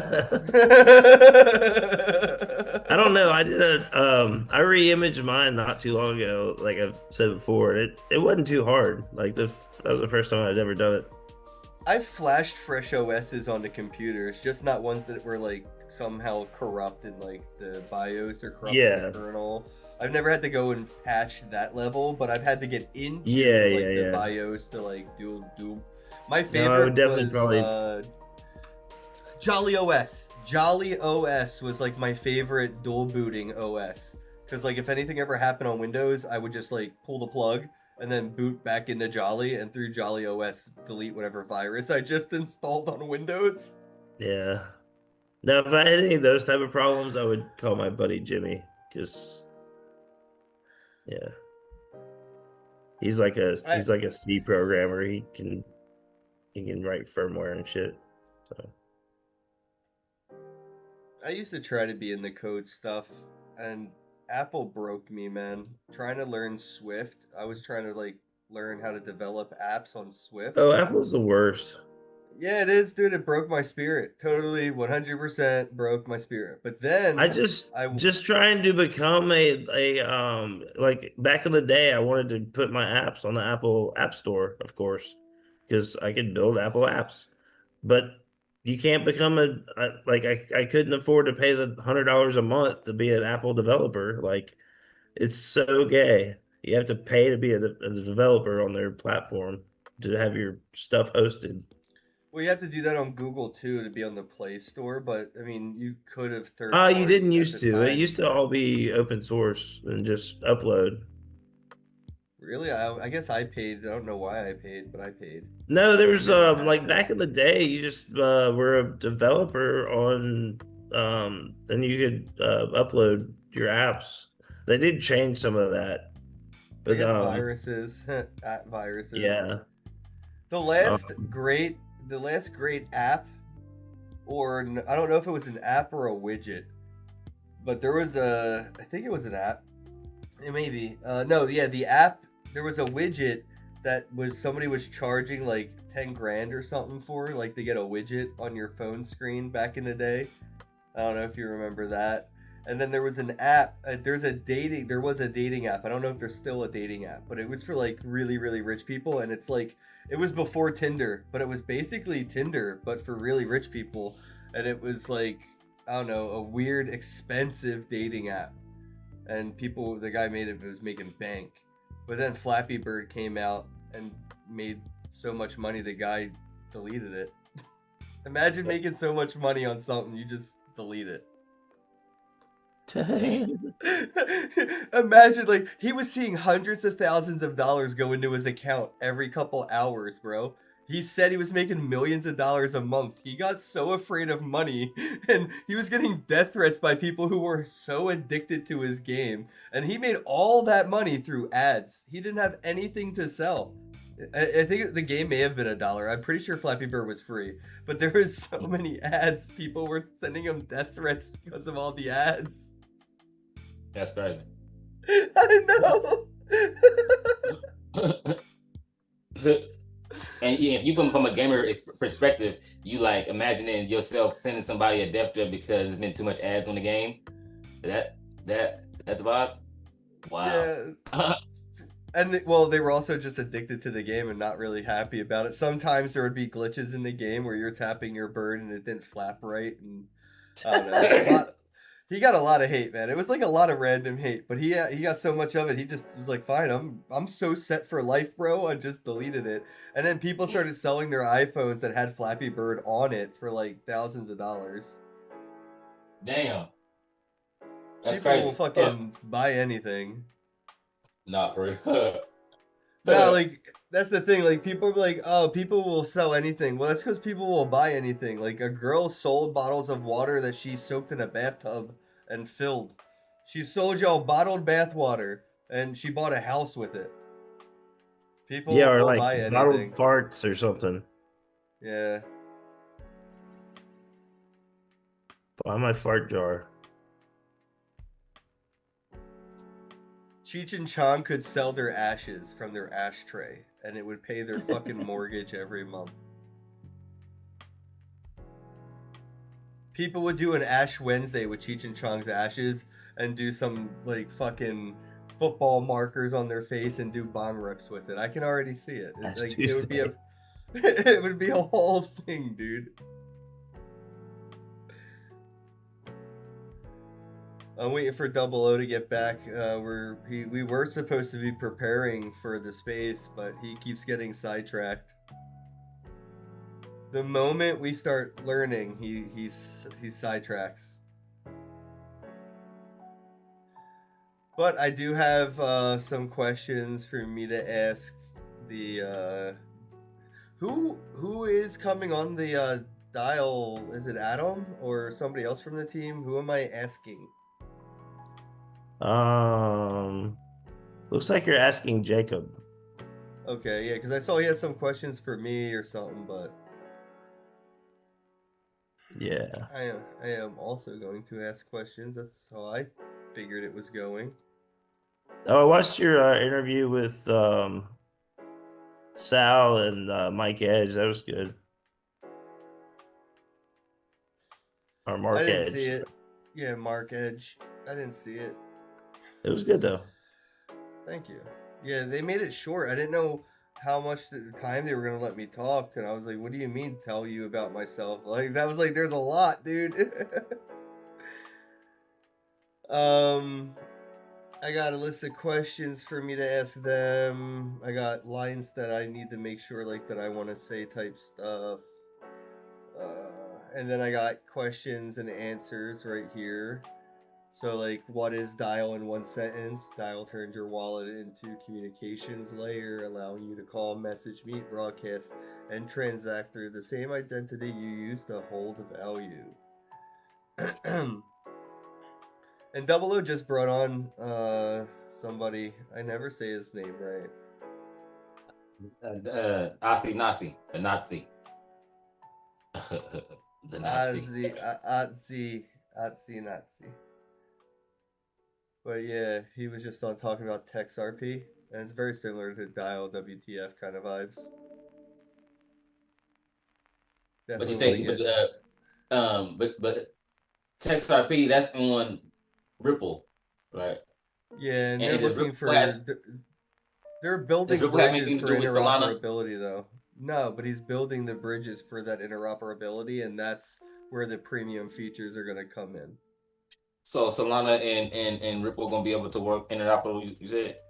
Yeah. So with on our XRP, secret yeah. phone, we need to have fucking I don't know. That's Solana secret phone. Solana secrets is Solana, right? Yeah, but they're gonna have to make a Solana app for it because it's a Solana phone. It's by Solana Mobile. Right. Yeah. So it's Which Solana I'm gonna have to make operating system. I'm gonna have to make a TipTop Solana app as well. Type shit.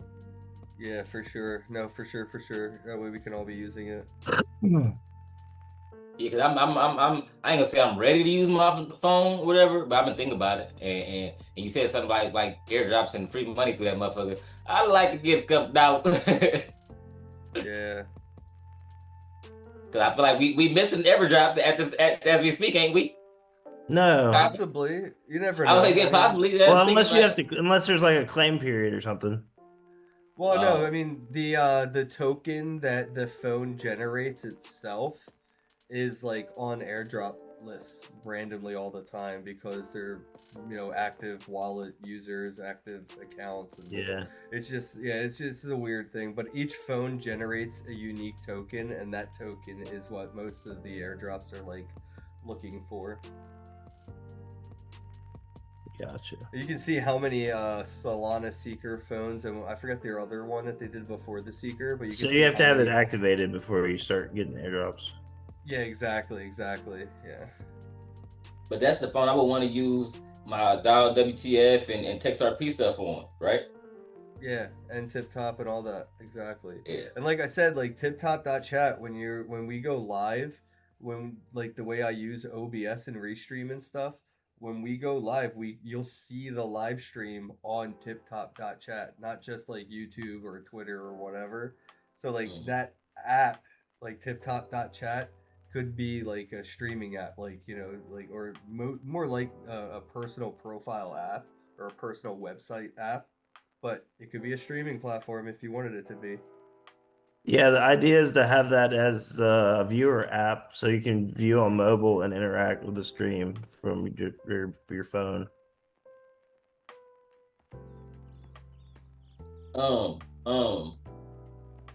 So should I make my secret phone like my crypto phone, like just all my crypto and all everything should be on that like phone that I don't use for personal shit. I should make that my secret phone.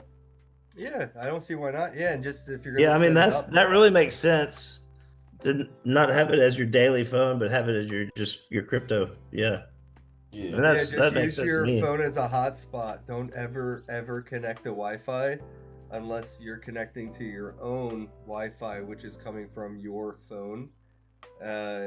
Some phones, even if you don't pay for a hotspot, if you use your phone to connect to the Wi-Fi at your house, you can then use your phone as a router to connect your other phone to the internet through that phone as a middleman, sort of like making your own VPN. Oh, my bad. I got distracted for 2 seconds. Say that one more time. So use like, you know how you have a main phone that you pay a phone bill on? Right. Yeah, you could turn that phone service off with airplane mode, keep Wi-Fi on, connect that phone to the house Wi-Fi, and then use the phone that you do pay for but you turned on airplane mode, and then use that phone as a router or a hotspot for your other phone. That way you can kind of be your own air gap, your own like I VPN. see what you're saying. I see what you're saying. Yeah. Okay. I see what you're saying. Okay. And even if you're not using your own, you could do it at Starbucks, McDonald's, but always do it kind of the same way. If you're going to use free Wi-Fi out in the wild, use your burner phone to connect to it and then connect to your burner phone. That way everything goes through there. Oh, you got a secret phone? Mike, that's dope. Yeah. We got them I got a fucking tattoo to get mine. Double O had to give away 2 free tattoos to get his. Yeah, best tattoos I ever did in my life. Got a dope ass crypto phone for it. That's exclusive to shit. I'm excited. I do wish the dot between the A and the Y was yellow, but Oh my fucking god.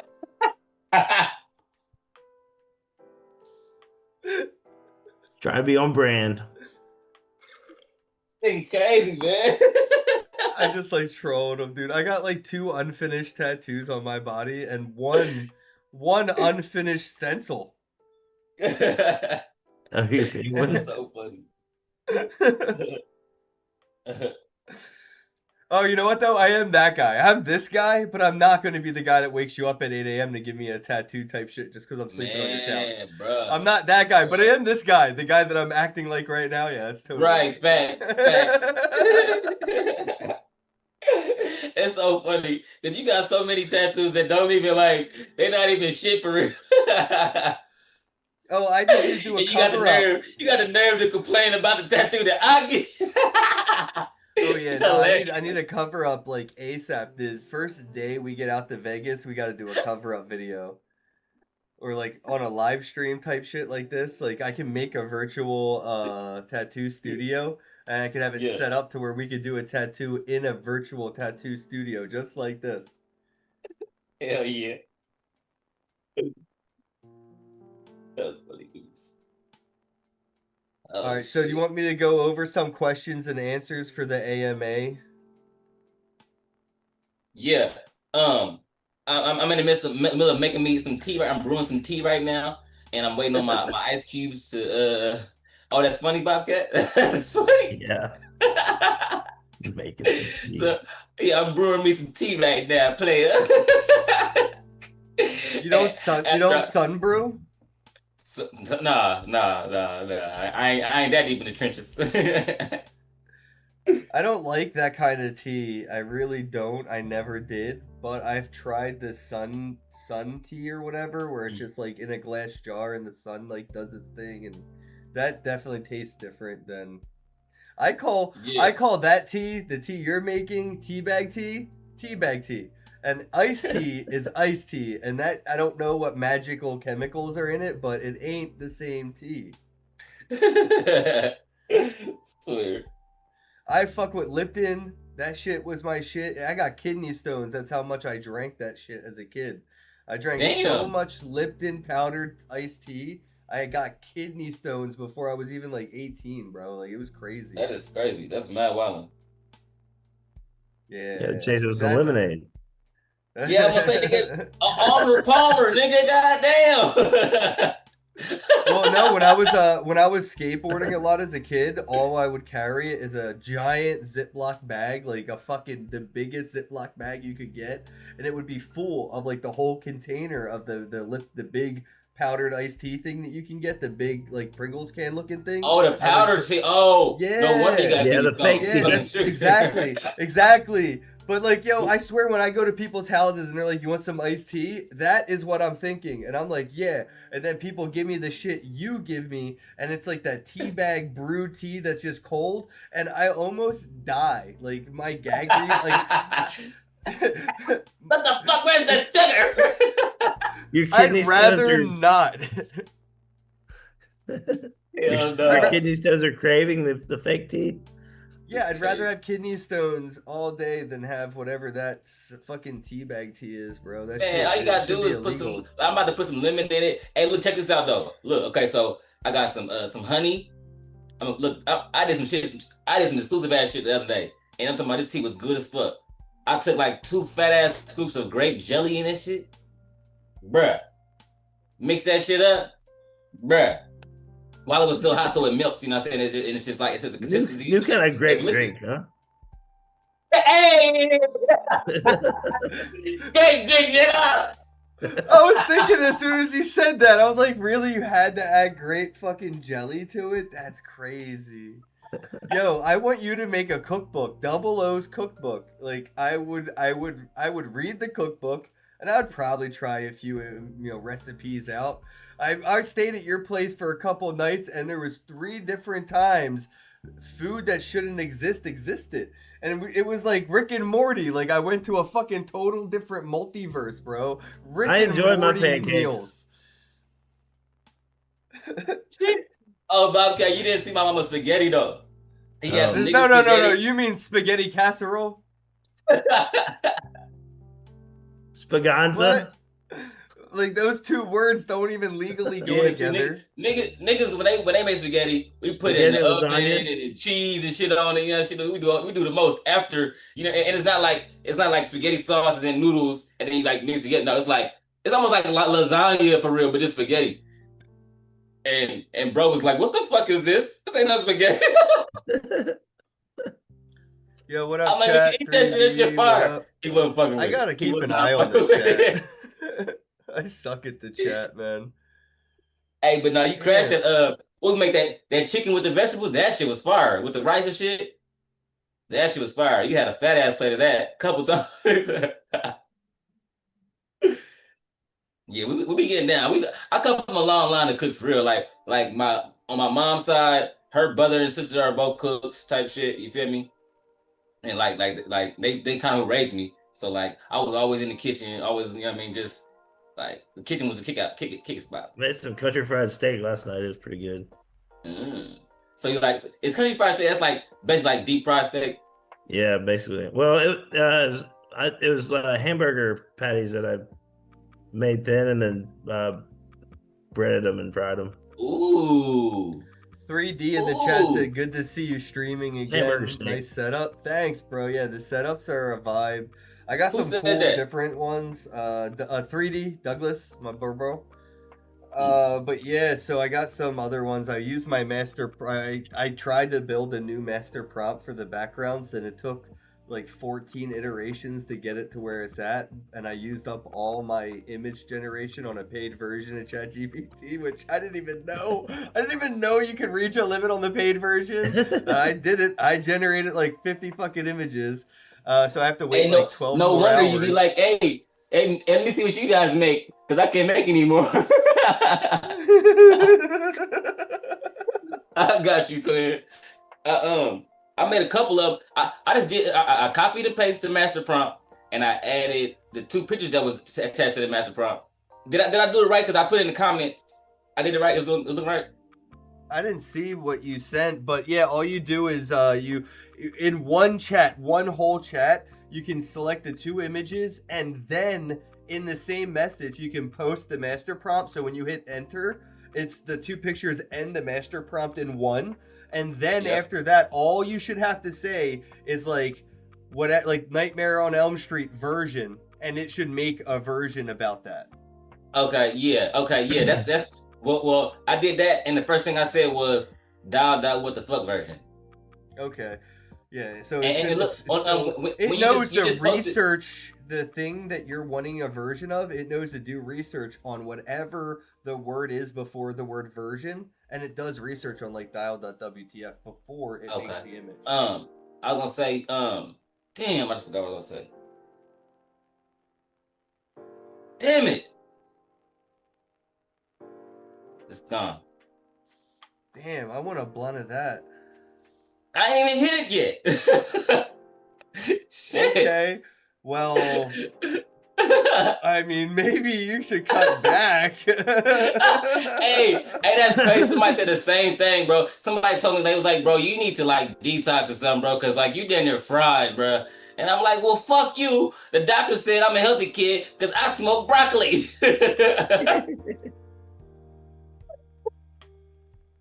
Motherfucker. Yeah, 3D said the weed's so good it hit you before you hit it. Man, I swear to God, I sniffed it. Now I'm over here high in the bit. Look at it. Hey, and this is on my Ronald G. Wayne book right here. You feel what I'm saying? Tomorrow's Money. Give shout out to Ronald G. Wayne, the co-founder of Apple. I was just looking at my Internet of Money Andreas Antonopoulos book that he signed. I was like, wow, I wonder if this is going to be worth something soon. Oh, wait. What book? Another book? The Internet of Money. He wrote that book? Unfortunately, sooner than later, sounds like. Yeah, that's not unfortunate. Well, why? He's going to die. He's not talking about Ronald Wayne? No, Andreas. Fuck him. I'm on Ronald. Yeah, he can't even talk. It's pretty bad. Damn. I never heard of him. I'm talking about Ronald. That's my guy. So, I can't wait for him to go to heaven.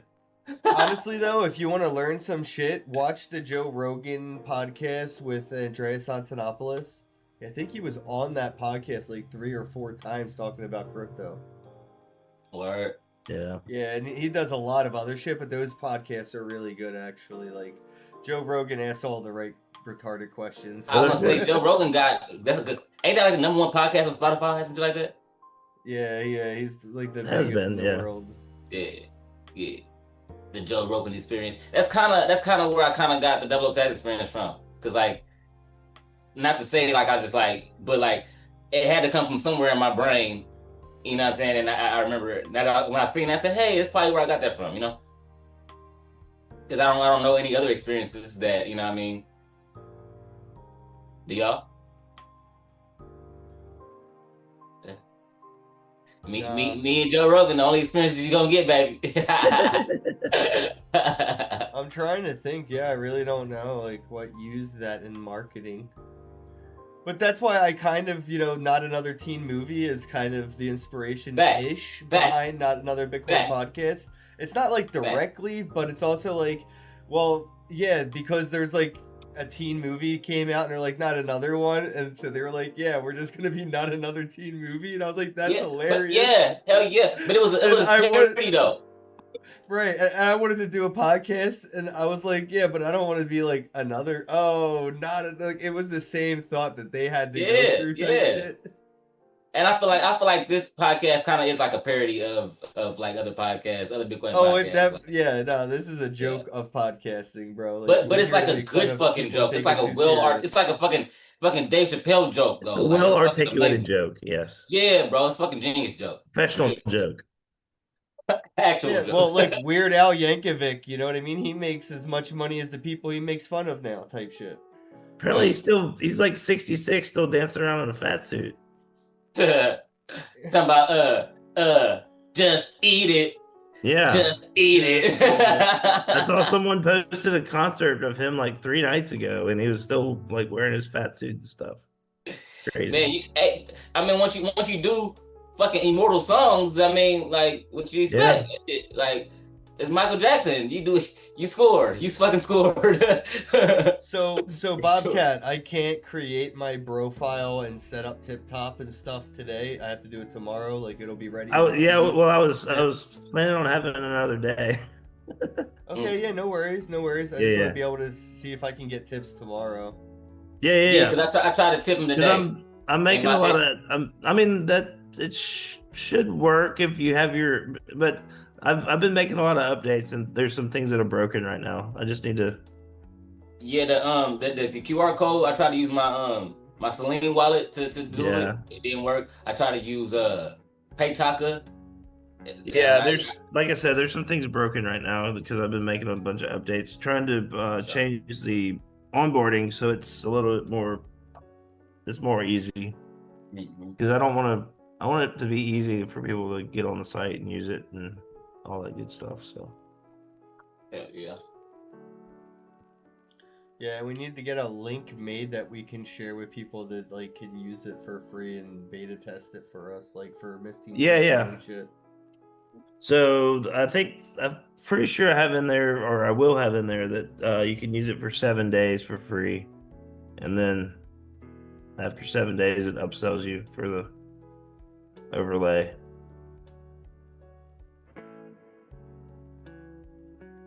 So I'm pretty sure you get a 7-day trial to try it out in my new flow, but I'm making updates as we speak, which it might go down actually right now because I'm rebuilding containers and shit. So yeah, somebody said yo wanted to ask a question about live tip. Yeah, it'll be ready tomorrow. Unfortunately, it's not functioning, but yeah, I would take it down for right now if you... I don't want to take it down because it looks cool and it makes people want to ask but about it. I would turn off the scan for tip or whatever. Yeah, I can't really do all that right meow. Yeah. Actually, can I go into the thing? Does it say scan the tip true and I can just type in false? You should just be able to delete that from the link and then refresh it. Yeah, where's that? What's it called? I'm looking through it. I don't really see that title. No. Coin price, ticker, price ticker, price coins, price ticker true, ads true, full stack and goal, preset full. Yeah, I don't really see a thing for that. Yeah.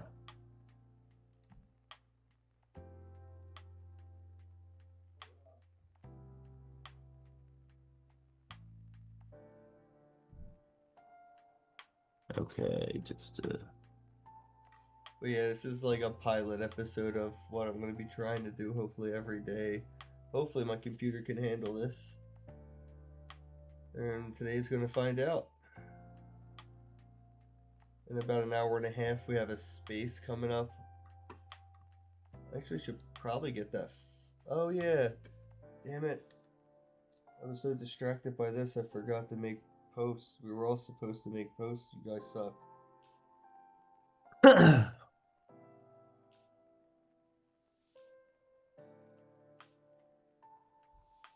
Let's see.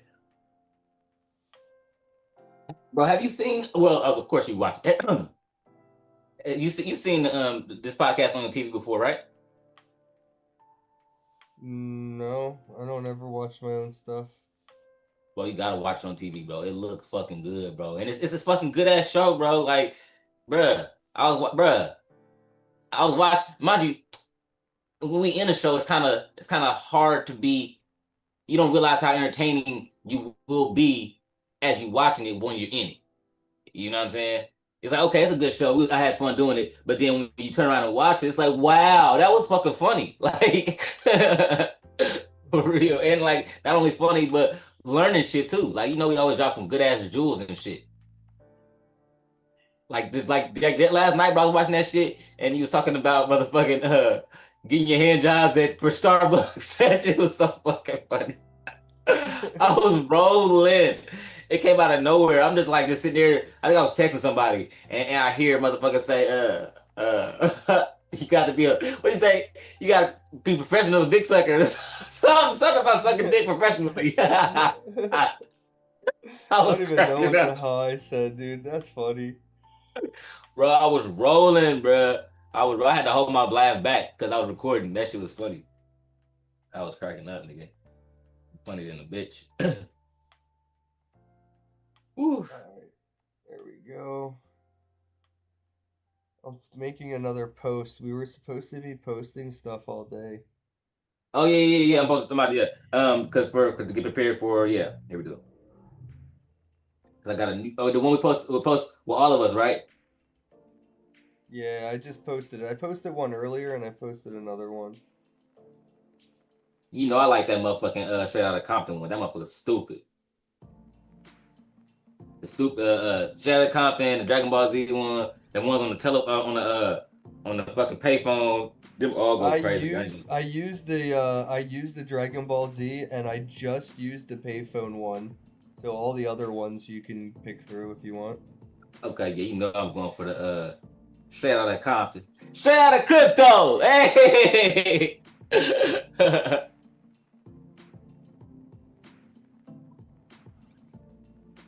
A crazy motherfucker named Kozak. Whoa. What? This new update's weird, man.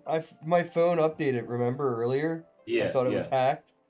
Bro, it's so different. What the fuck? This is a pretty Oh, big it got some update. cool shit. I think I know. Look, okay, I think I probably know what the update is. It's something that's new. You know how you like when you scroll from the top, you could like I just noticed that, bro. you can do like both sides and like you can. It's two different drop downs. No, open your phone first. It's open. Yeah. Okay, yeah. So yeah. But anywhere I swipe down, it just opens the menu now, and it's pretty different. And then swipe down again, and it does the second menu. But swipe down the other side of the phone. On your, no. Yeah. With the left thumb. Oh yeah. Yeah. I thought that was so cool because normally it's just like you had to like scroll over to get that part, but now you can just do other side. That shit tight. It happened to me like on an accident. I'm like, what the hell is that? And I was like, okay. It's like the AI update or whatever. I'm trying to see. It's called One UI version 8.5, Android 16. I thought it was a whole new Android. Where do you tap to see the thing again as a build number? I think that might have not been it. Developer mode. Oh, I turned on developer mode by accident. Where do you tap over and over again to get the little Android cartoon? Oh, there it is. I found it. So yeah, Android 16. So if you go into your phone settings and you see the type of Android that you have, tap on it a bunch of times and it'll display the Android 16. It used to be different stuff. I think it was a game once, and different images, but it's like a little Easter egg. I can't really show you guys all that info, but yeah, it's there. And then I think if you tap on kernel version a bunch of times, you can unlock developer mode. See, you be doing all that hacker shit, nigga. I ain't gonna have my phone doing tricks and backflips and shit. Yeah, this has like AI built into the operating system now. I guess like how Google put AI into the search bar. AI is now like in my phone software. Like it's just here. It's just yeah, facts. Yeah, it's in your phone software now. Yeah. Like you can push. Yeah, like certain shit you can just hit. It'll summarize the whole screen for you. Like yeah, I'm seeing it now. There's a lot of little AI stuff here. Okay, well that's gonna be a different fucking experience. Oh man, I feel like I'm gonna be the boomer. Get this AI off my lawn. I swear Russell doesn't fucking talk to me as much anymore because I'm not in love with AI, bro. Like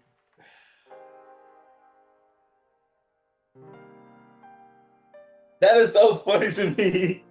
Because he was like AI guru. Like he was advocating for that shit 24/7. It's so funny. AJ, I see you. He said 3D. I'm on YouTube. Yeah, I see the chat every once in a while. So what I have to do is figure out a monitor for the chat because I don't have a chat monitor, man. It's hard. It's just on this little window for OBS. I need to get like my phone. It's weird. My phone screen automatically times out after 10 minutes. There is no other limit. I can't have my screen never time out. That's not even an option. Yeah, For your computer? Fucking weird. No, my phone. My phone screen. Go into your settings. There's no way to turn off screen timeout. The longest amount of time you're allowed to have your screen on is 10 minutes. And then it automatically will turn itself off. And there's like a face tracking one or whatever. So like your phone won't do that if you're looking at it. And then obviously if you're watching a YouTube video or something like that, automatically like overrides the screen timeout. But yeah, you can't just like not have your screen not time out ever. Like that's not a choice you get to make anymore. Damn. You right. Yeah, it's weird. I didn't know that choice was taken from me till a little bit ago. Right, because that was definitely a thing. Because mind you, as a tattoo artist, I would have a picture of the design I'm doing, and I would leave my phone open, and I would literally take that feature, turn the screen timeout off, so that way I wouldn't have to keep touching the screen to make sure my phone stay lit up while I'm trying to tattoo. Well, that's not going to happen anymore. I use my iPhone.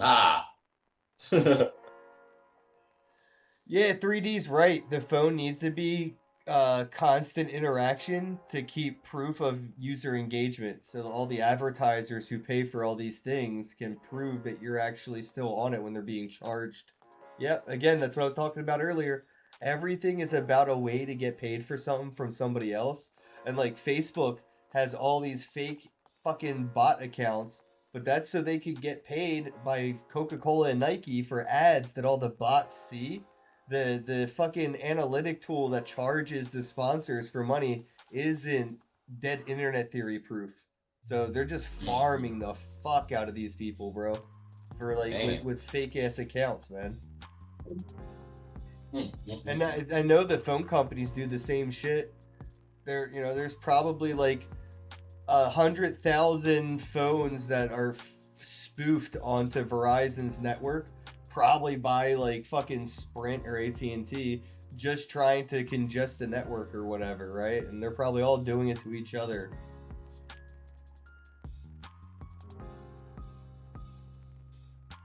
TipTop fixes some of that. Yep. Dial.wtf is going to be such a great ingredient on TipTop. The way that people are going to be able to communicate and shit. Like the chat, the chat itself, like, should be a TipTop. Well, it's like it's like a radio show. You can have like a call-in radio show, like. And it's gonna be like that's dope because your podcast gonna be fucking Web3 as fuck, bro. Real shit. That's what this needs, actually. Let me bring this over here. Copy invite link. No, that's not what I wanted, is it? No, I think copy invitation is the word I need. And then if I do that and I post that here. Yeah, so if I use this, I posted it in our WhatsApp so you guys can see it. But there's phone numbers that we can give out right now that people could call into this Zoom and like right from their phone. They don't need to be on Zoom. Yeah. Yeah, I just posted it. I just posted it in our chat right here, but you can see it. People can dial in from the US, New York, and you just dial this phone number and you're in. That's tight. But that's the stuff I want to do.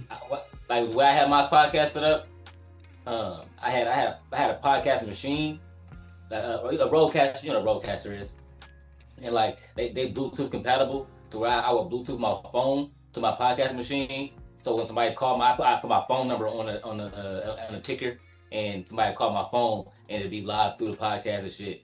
That shit was fire. Cause like I would be getting jail calls and shit. You feel what I'm saying? and be talking to motherfuckers in jail and shit. My bitch was in jail, so she called in jail, and we was having phone sex on the podcast. Oh, Double O, can we? I just realized we could do something. We got. All right, so we got to find a sponsor because obviously we're gonna need a sponsor. But we should have somebody sponsor us to bail somebody out of jail in Vegas and hang out with us for the day after we bailed them out. I did see You something haven't like seen that. those videos? Yeah, Yeah, those are but some crazy videos, bro. I yeah, went in on bro, they that. gotta be baddies though, bro. It can't be you talking about somebody. They gotta be some baddie. What you talking about? Yeah, you say that until she's That's- crazy and just starts like chewing on her own fucking face and shit. I'd Like rather that. I'd rather she be bad and do that in front of me rather than a man do it in front of me. that's Yeah, you that's the say risk that until anyway. she stabs you. That's what I'm saying, bro. Well, I don't know. I take my chances with a female than a man any day. I don't care. I can see that, but yeah, I don't. Yeah, exactly.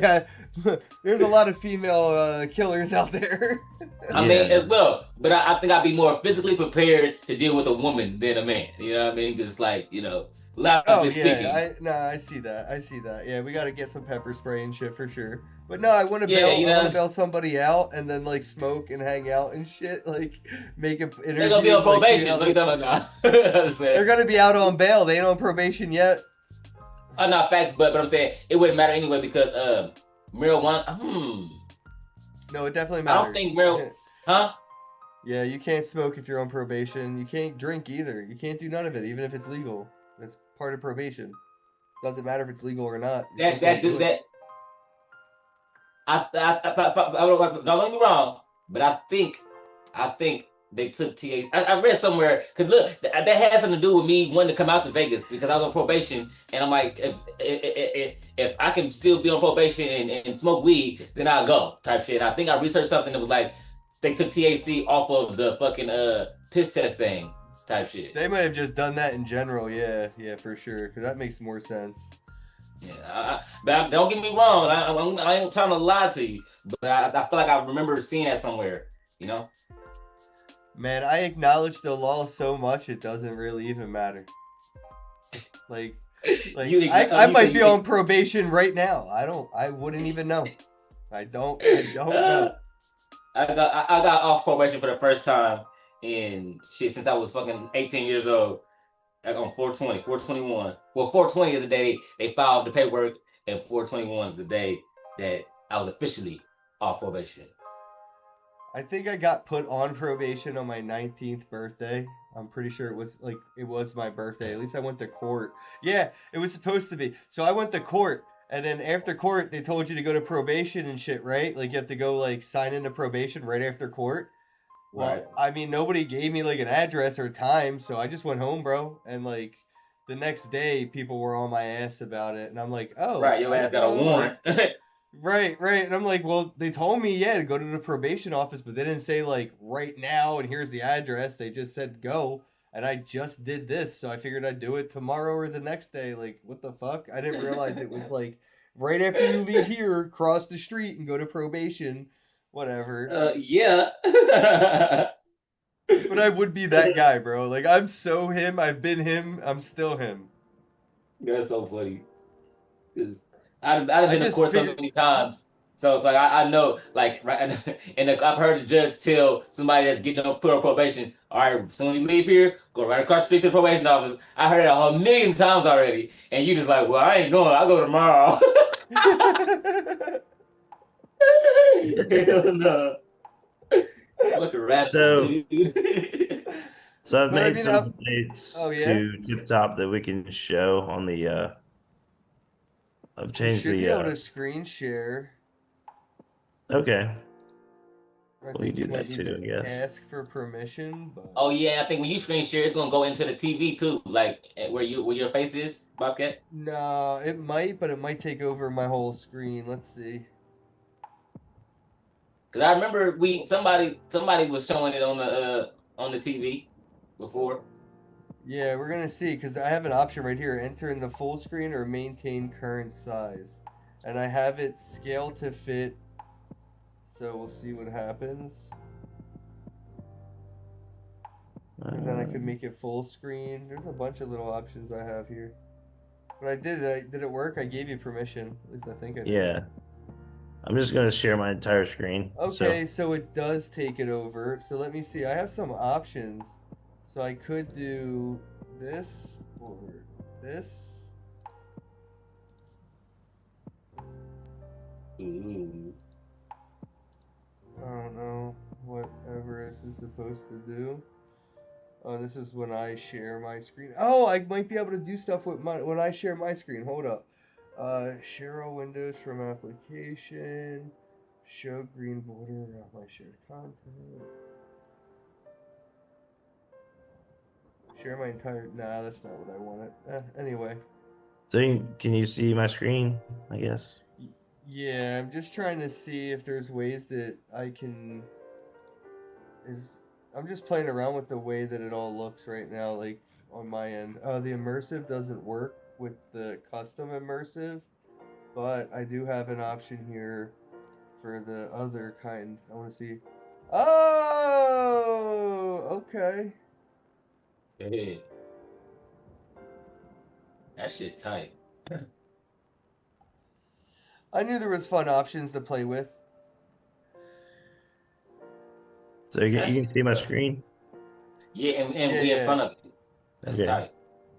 All right, yeah. So now you can go and build your overlay from the beginning. So you just say whatever you want to build and then fill out your info. Can you do one right now, like real quick as we speak? Yeah. So that's fine. not there.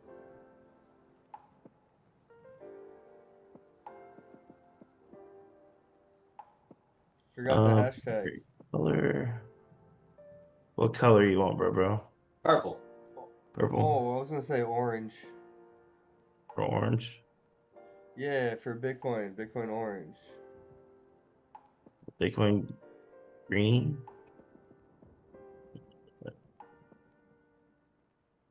So anyway. Of course, I picked the difficult one. That's right. Kind of orange.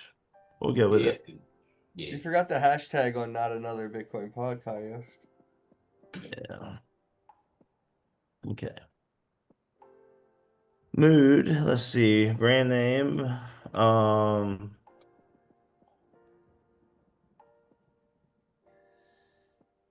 The brand name is the hashtag, right? Yeah. We'll see how it populates.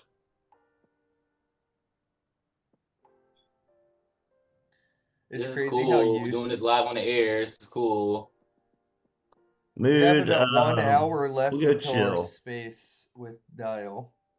Theme. We'll go Cyberpunk. Upload logo. That's tight too.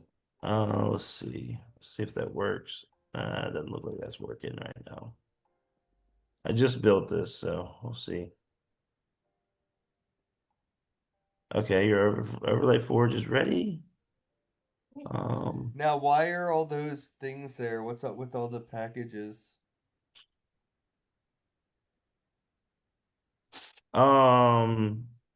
So let's see. I'm not sure what all this is actually. Yeah,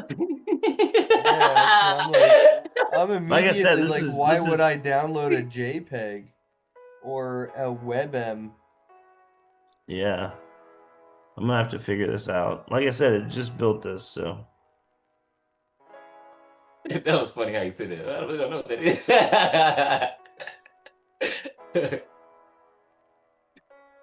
I guess it's because I'm already signed in, maybe. So I've added something. I've added signal and noise. So you use signal and you earn noise. Okay, what's the Signal app? The What's Signal that? program, the Signal app, the messaging app. No, so like it's your signal to noise ratio. So like when you're like making assets for your podcast, you burn signal, and then when you do interactions for social interactions and stuff like that, you earn noise. Okay. And then to give you a signal to noise ratio. So it's kind of like a performance metric for advertising and stuff. I was just gonna say, yeah, yeah, I get it. A different level of views, like interaction instead of views.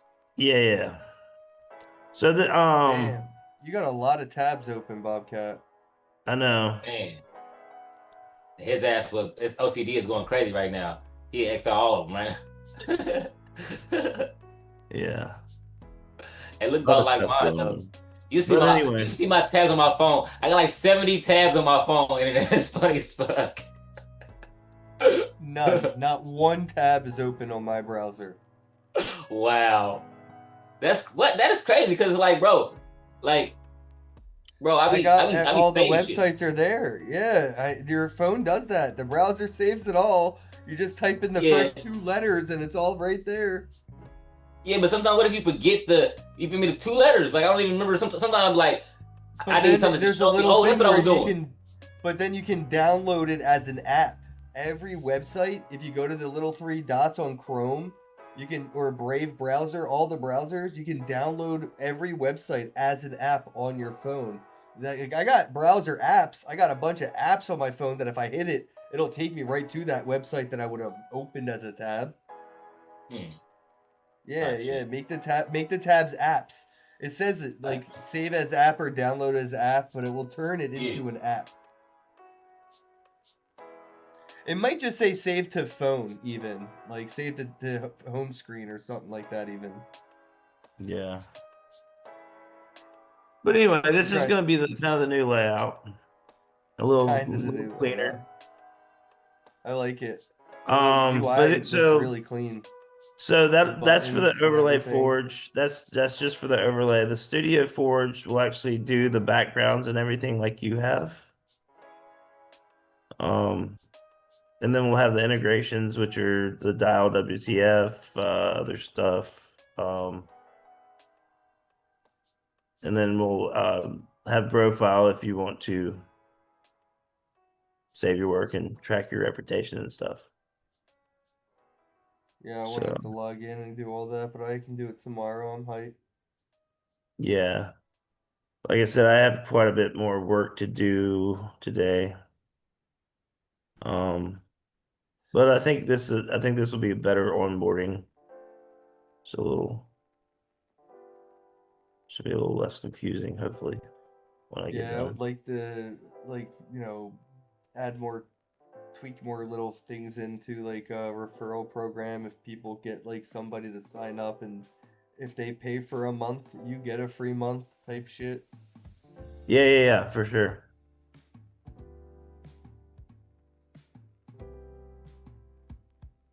All that's in the back end. It just needs to be fleshed out. And now, where would you include Dial in this? What's that? Where would you include Dial in Studio Forge? Yeah. Yeah.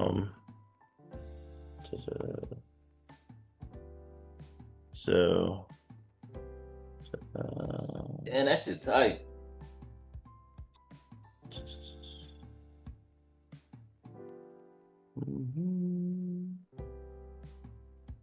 So yeah, I added so this ties into Not Another Merch Shop, so you can do live selling.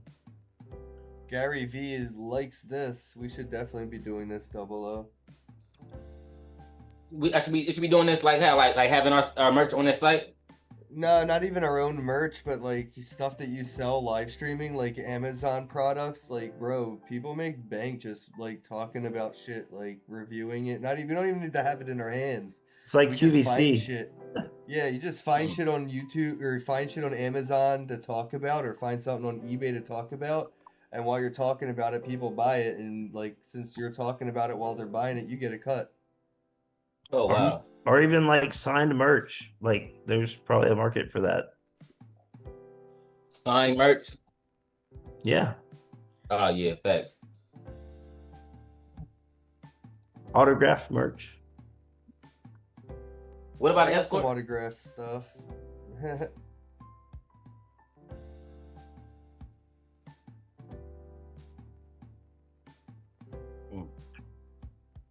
So anyway, I'll be working on stuff today, but it's coming together.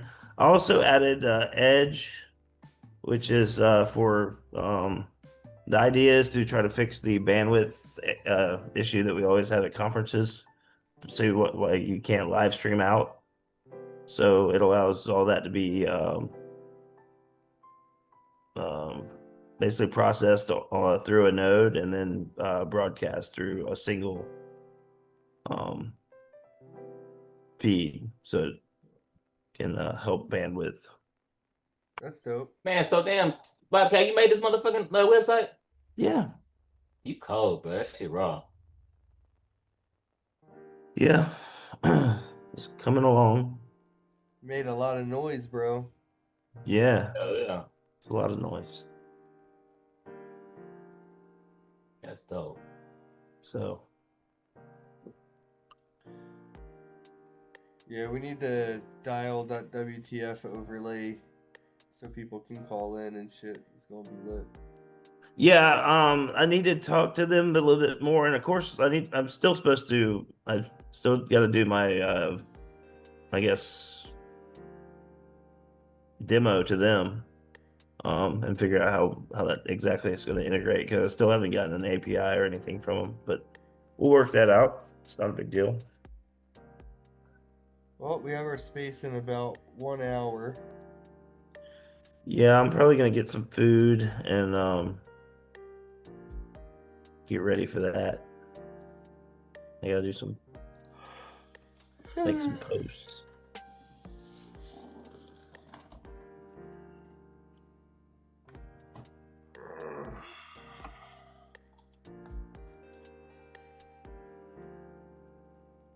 You guys make a post about doing the dial space? I mean, yeah, I did too. Yeah. I just I quoted yours, and I put back my picture that I like the shout out to crypto.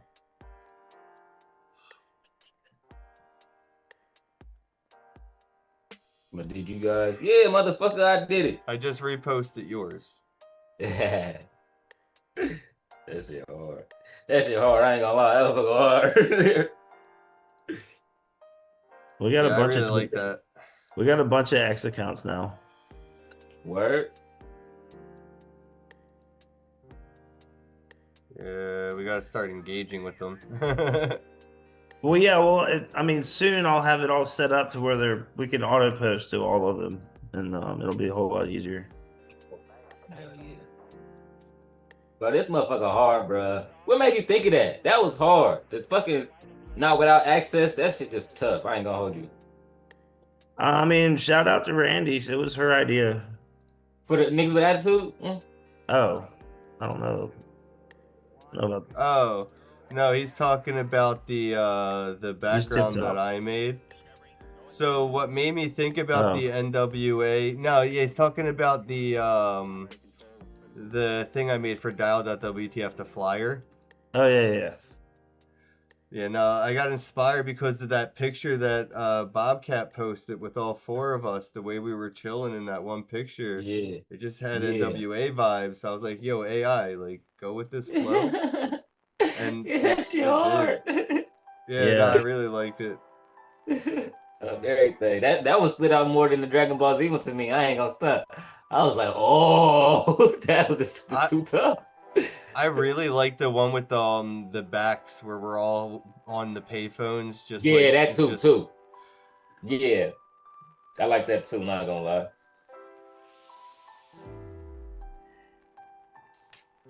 $3D. Okay. Oh, so you know 3D Zombie? Yeah, 3D. Yeah. Yeah. Who do I know him? Do I met him? They just follow him. No, he's definitely a bro though. For sure. I just follow him back.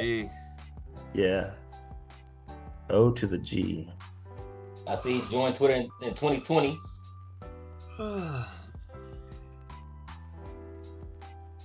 Oh shit! I'm looking at Live on X right now, and all three of us are in my recommended thing. I got plus 72, Miggy has plus 30, Double O has plus 10. Ha! That's awesome. We have like 110 people watching us right now across all three of our Twitter accounts. Oh, okay. Hell yeah. Yeah. I wonder if that's like current viewers or it's like they viewed for a second and then bopped off. It's not for a second, it's for a couple minutes or it wouldn't count it. Oh. So it doesn't count people who just like look and leave. You can go into your analytics on Twitter and look and see how many people clicked on it as opposed to how many viewers you actually got. I think I can do it now while we're live. If I look at the so there's the little like it looks like a sound bar and then mine says 64 impressions. So I have 61 impressions, 12 engagements, 2 profile views. And then it says no details, expands, live clicks, none of that. So like, yeah, this is a little delayed, but it has 7 likes, 3 reposts, no comments. And then if I click into the actual live stream, all right, good. The audio isn't going to echo. Where is the thing here? 73 views, but where's the button for the analytics in here? So yeah, all that'll be populated into TipTop actually. So it'll all be in one place.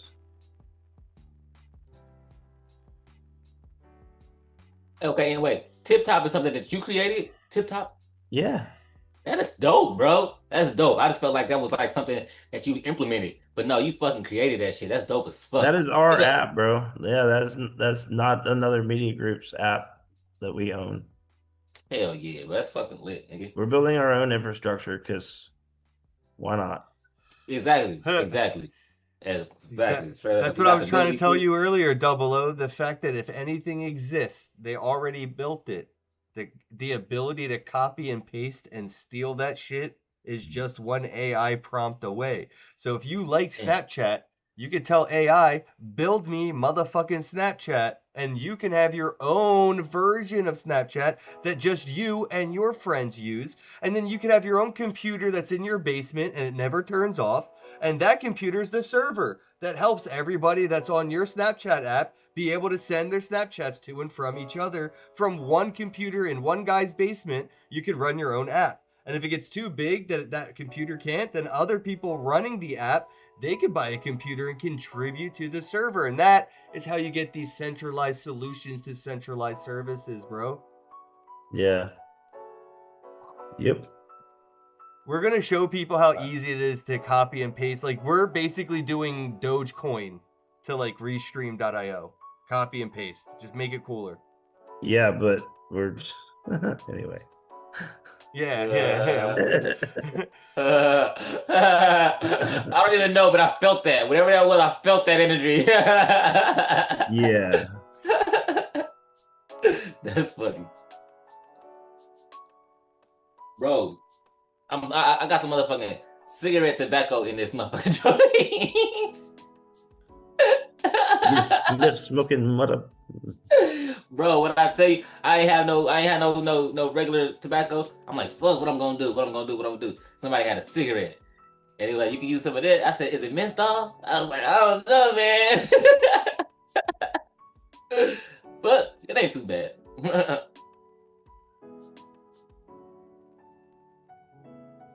Yeah, see, I go to my analytics on Restream, and Restream says we only had 4 viewers. Yeah, see, their analytics are crap, so I don't understand how Restream says we only have 4 viewers this entire session. I don't know if that's like the entire session or maybe that's just current. You know what I mean? That's what I think. Cause like, I don't know. When it I just watch says peak viewers 4. peak, that's okay. That's probably the most that you had at one time. Right, yeah, I guess, yeah. It doesn't say overall viewers, actually, how many people watched overall.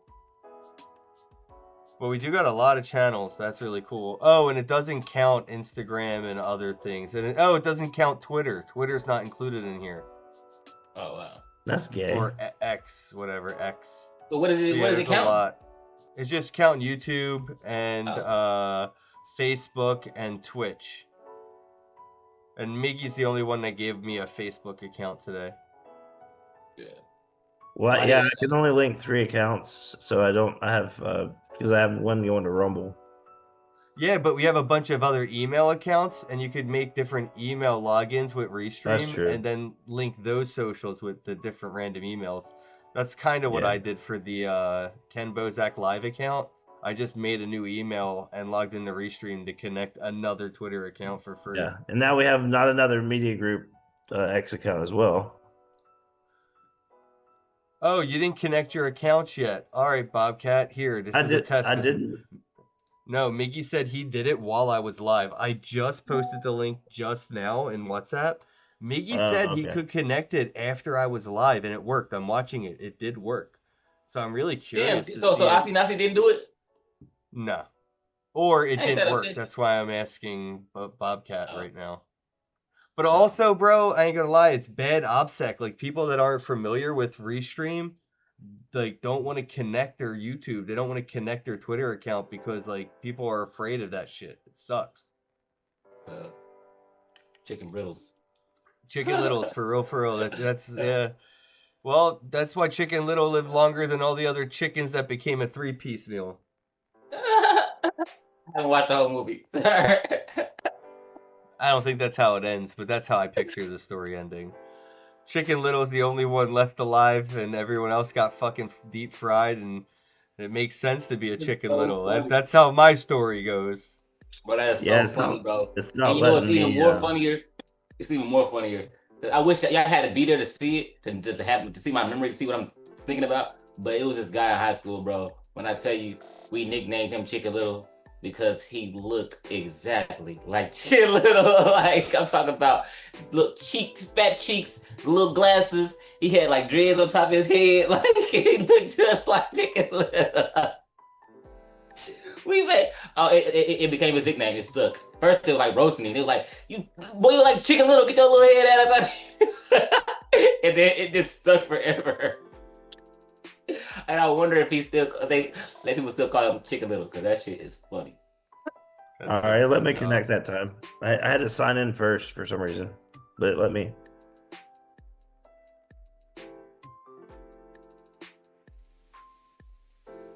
You froze?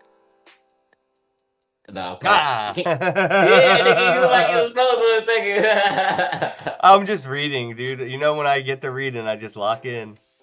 Yeah, Ken and I have both have that same problem. Like, if I'm reading something, like I tune out the world. Oh, you know, you guys can still do spaces with me. If you join from your other devices for the space, we could stay on Zoom. Otherwise, you're gonna have to hang up, and my audience here will still be able to hear you because they'll hear you on spaces. You know what I mean? But You just have to mute. weird. Yeah, exactly. Because spaces has a little bit of like a weird delay. Yeah. I was gonna say because I mean, I'm on my computer with the Zoom, so I could be on my phone with the space. Yeah, same here.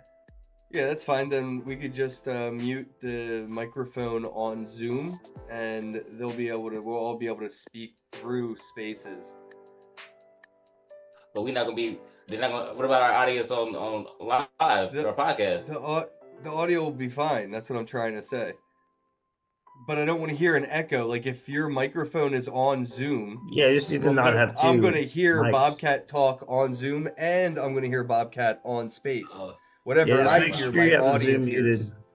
muted. Yeah, mute your mic on Zoom, and my audience will be able to see you on Zoom and hear you through Spaces. Good show. Perfect.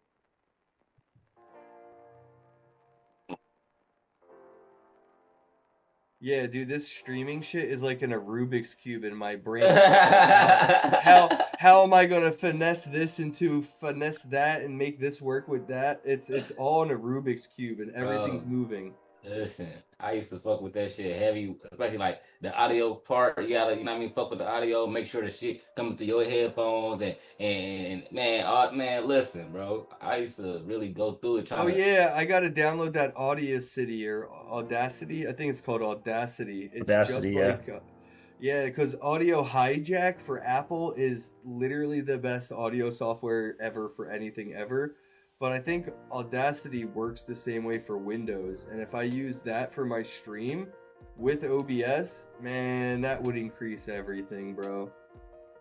Yeah. At least the audio quality would be so much better. I could do so much more. You'd be able to hear the music I'm listening to right now with the audience. Oh yeah. Like I'm Yeah, listening to some real chill shit.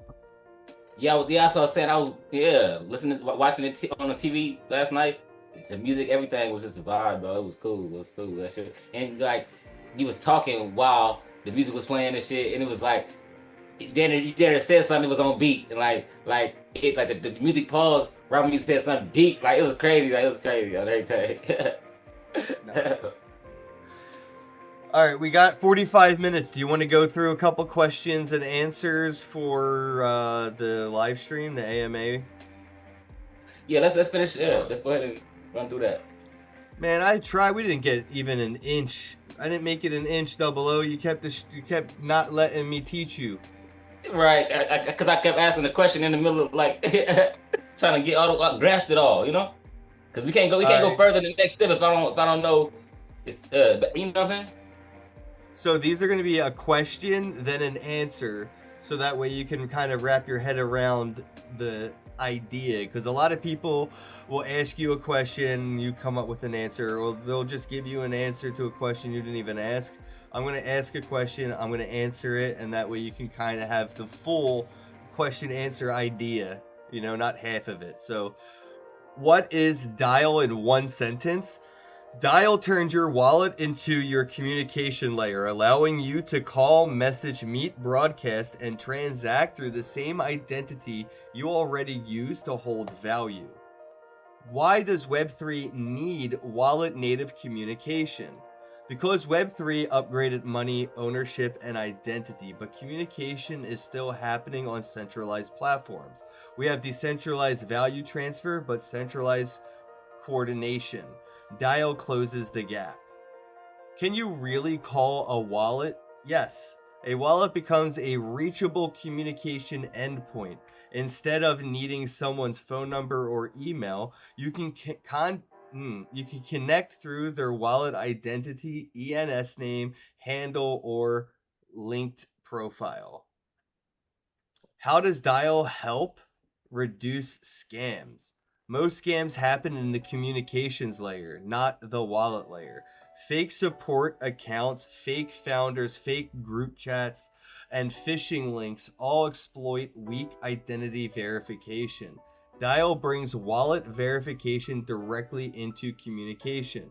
So again, like if I send somebody a link for a Restream on Dial and it opens something, they're not worried about like, is this a shady link? Because they know it wasn't somebody just like that maybe has an account that looks like mine with a different letter in the account, or was my account compromised because Twitter security sucks? No, it's my fucking wallet. It came from my wallet. It's a message. The link is, you know, you can trust it because I sent it to you.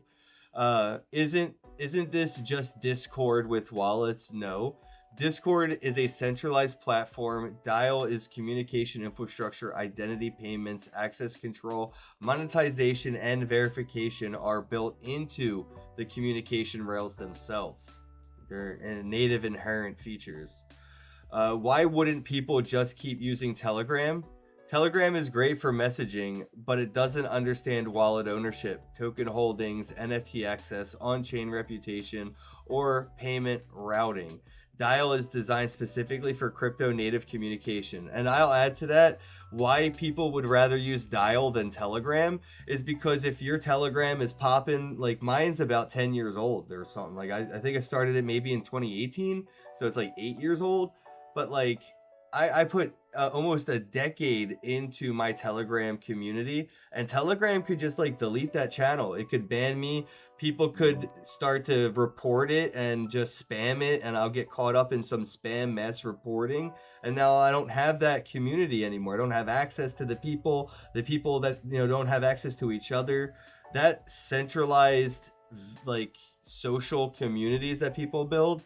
There's people out there that understand what this is like, you know, during the pandemic, the people that were like anti-vaxxers, they lost their Facebook group pages. There's parents out there that have group chats about like what foods they think causes autism and shit, and like their Facebook group chats get deleted because they're speculating about red dye number 5 in Skittles making their kids retarded. Like, you're not allowed to talk like that, so they delete you, right? So that is why people are going to use dial.wtf, because they already know there's so many people. You're maybe 1 or 2 people away that have been affected by centralized deletion, where they were in a Facebook group, or they had an Instagram, something, they had a Discord, a Telegram, a WhatsApp, and they just got deleted, right? They got banned. Something happened. They were attacked.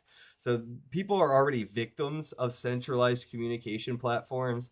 Maybe not everybody, but again, you're only 1 or 2 people away from knowing somebody that has been affected. So yeah, the more people that get fucked over by like Telegram, the more people are going to want to find a solution, and the solution is dial.wtf. All right, how do gated rooms work? A creator, a community, or a project can require ownership of a token, an NFT, subscription, or payment before allowing access to a room. Access is verified directly through the wallet. So this is another way to prevent like trolls and stuff and bad actors, and it also creates an echo chamber, unfortunately, right? Like, we already know how that goes with, like, you know, you're in a community and you know, you like everything, but as soon as you criticize one thing about something in the community, you're ostracized and you're banned. And unfortunately, this is what can still happen in Dial. Nothing really solves that. But then you could go and create your own room in your own community, and, you know, maybe not ban people for thinking differently in your environment, right?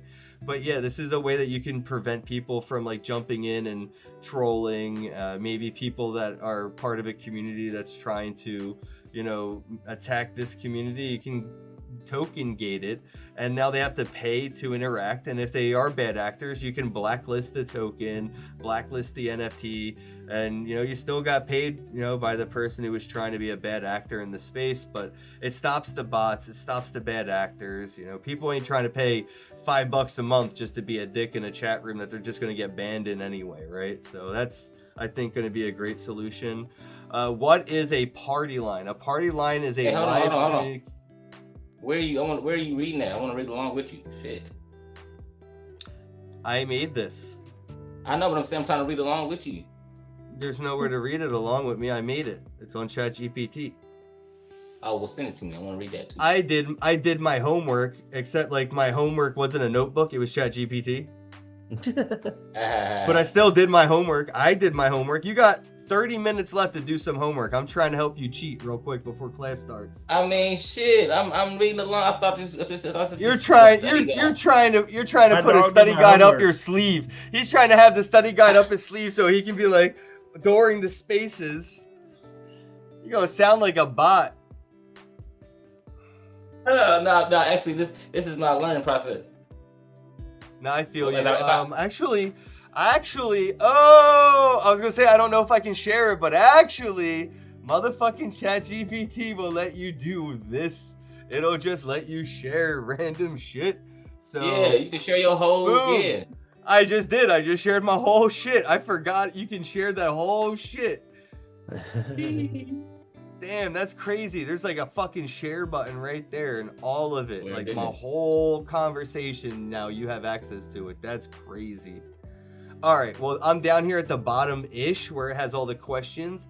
What is a party line? A party line is a live communication room that can be public, private, paid, token-gated, NFT-gated, or community-specific. Think of it as a crypto-native live room built around wallet identity.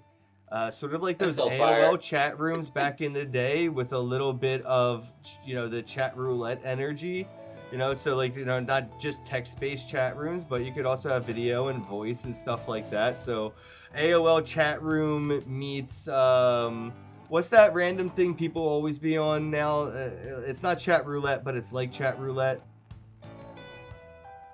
I don't know, because I ain't never heard of chat roulette. What? Yo, is that still a website? Yo, Double O's about to have so much fun. Hold on.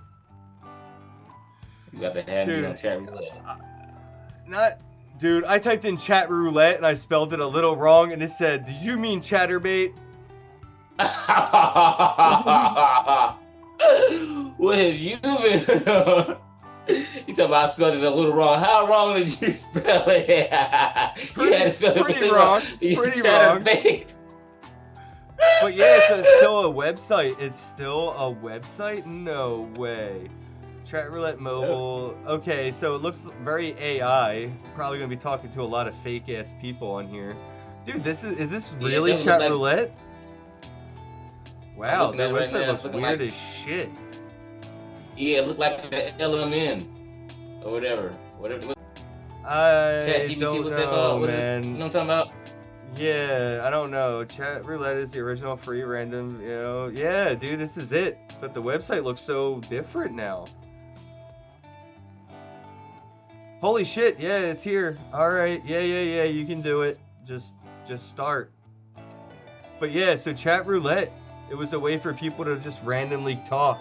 But then now there's like group versions of it and shit where you can just randomly pop into a group of randoms who popped into a group of randoms as well as you, and it's really kind of cool. But yeah, I like those party line kind of environments, and now you can kind of gamify it with this token gating stuff. All right, so how can creators use Dial? Creators can run paid AMAs, token holder calls, subscriber community, paid communications, or paid consultations, pay to speak sessions, private broadcasts, and premium rooms while keeping ownership of their audience. So again, opposite of like Discord and That's Telegram fire. and shit, a lot of people pay a lot a month for their like, you know, Telegram and Discord. Like that ain't free. I mean, it is free, but I mean, Don't even if you use want- it. and well, don't even own it. You don't even own it. Like if they want to take you off Right, Discord, okay, they can. Yeah. So like Dial for creators is a way for you to actually own the environment that you build your community on. Not so Telegram owns your community just like Wells Fargo owns your money. It ain't your money. You just have permission to get access to your money. And that ain't your community. It's Telegram's community. You have permission to ask for access to. Go ahead. Does Dial give us a seed phrase? Like, do we have a seed phrase? So, like, you know what I mean? If something happened to Dial, then we still be able to use the. I don't know what I'm saying. How does that work with seed phrases and So Dial? how Dial would work is you would need an NFT to create your community. So your private key would be in the wallet that you use to start your Dial with. Like, so like it's like you're gonna have to buy an NFT or hold Dial tokens, right? So that wallet that you use, that's where you get your private key, like Phantom Wallet, Edge Wallet, Selene Wallet, or whatever. Right. So it can be any wallet though. But it's not any wallet. I think it has to be a base EVM type wallet, right? So like I think Phantom Wallet will work. MetaMask, stuff like that. I don't think Selene will work though, and I know Selene won't work. Right. Yeah. Okay. Now that's we only got a couple more left to go here. Yeah, that was my question that I had earlier, and I was like, damn, where did it go? That was it. What is pay to call? What is that? I'm sorry, Bobcat. What? Oh, I'm just gonna take a little break and get something to eat real quick. Okay, I'll see you on space. Are you gonna stay on the call on Zoom or just be in space? Yeah, I'll be back on here in a bit. You don't have to hang up if you want. Like you can just like walk away. Yeah, unless it's easier for you to hang up. Yeah, you just mute it. All right. Yeah. What is pay to call? Pay to call allows users to charge a fee for access to their time. Instead of being overwhelmed with messages and spam, people can set a price for direct access. So if you want to text me or call me with my public dial number, it's gonna be a fee. $1 to text me, $4.20 to call me.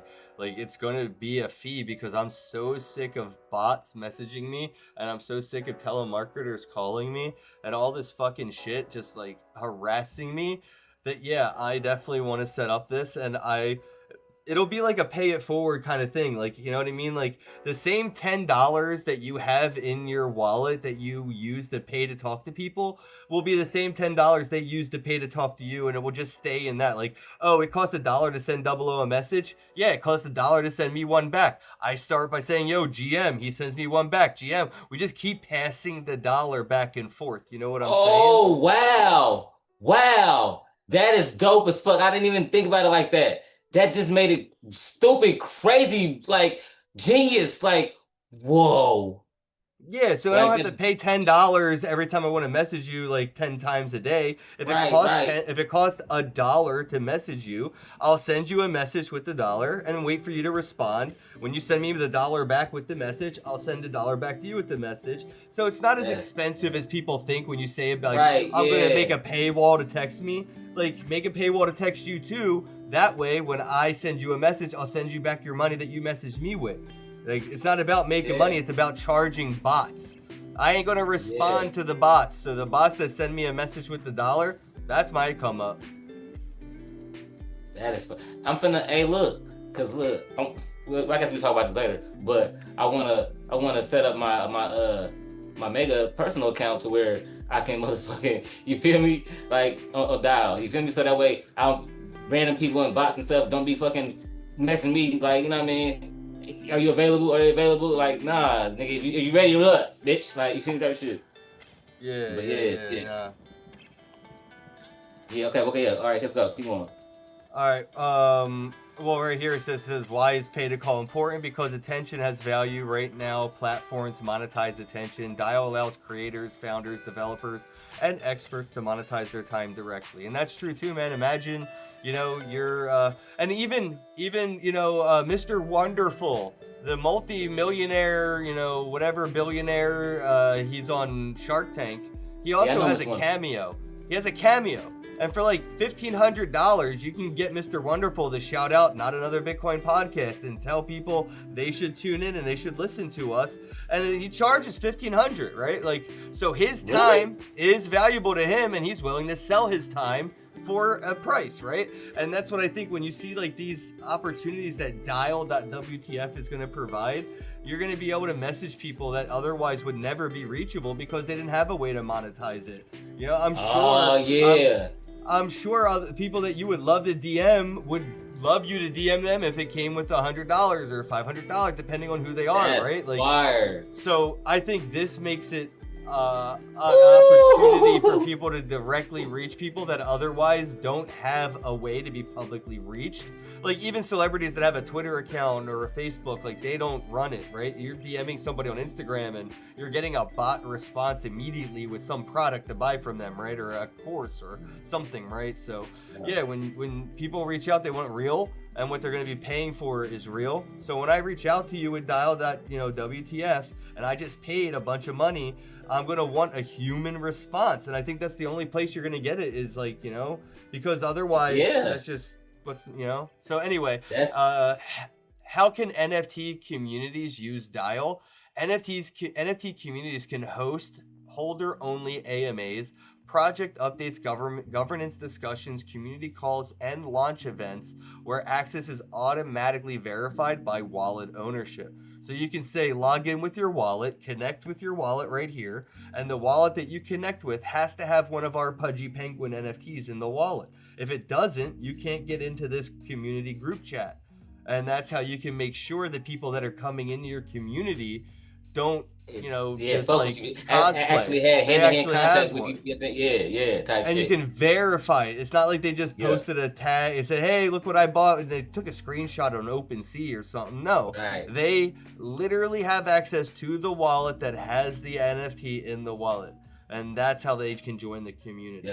And that's going to be a lot of fun for communities to make sure that, like, again, it's echo chamber stuff, right? But I think that's a lot of people need some echo chamber in their life. What that mean? So an echo chamber just means like everybody in the group agrees with each other. So it's like an echo. Nobody really is around to be like, nah, but ain't that some bullshit? So like if I say this, then you agree with me, and then you tell Bobcat he agrees with you, and we all just agree with each other, and then somebody comes in and says like, but what if you looked at it this way, and we just kick them out the room.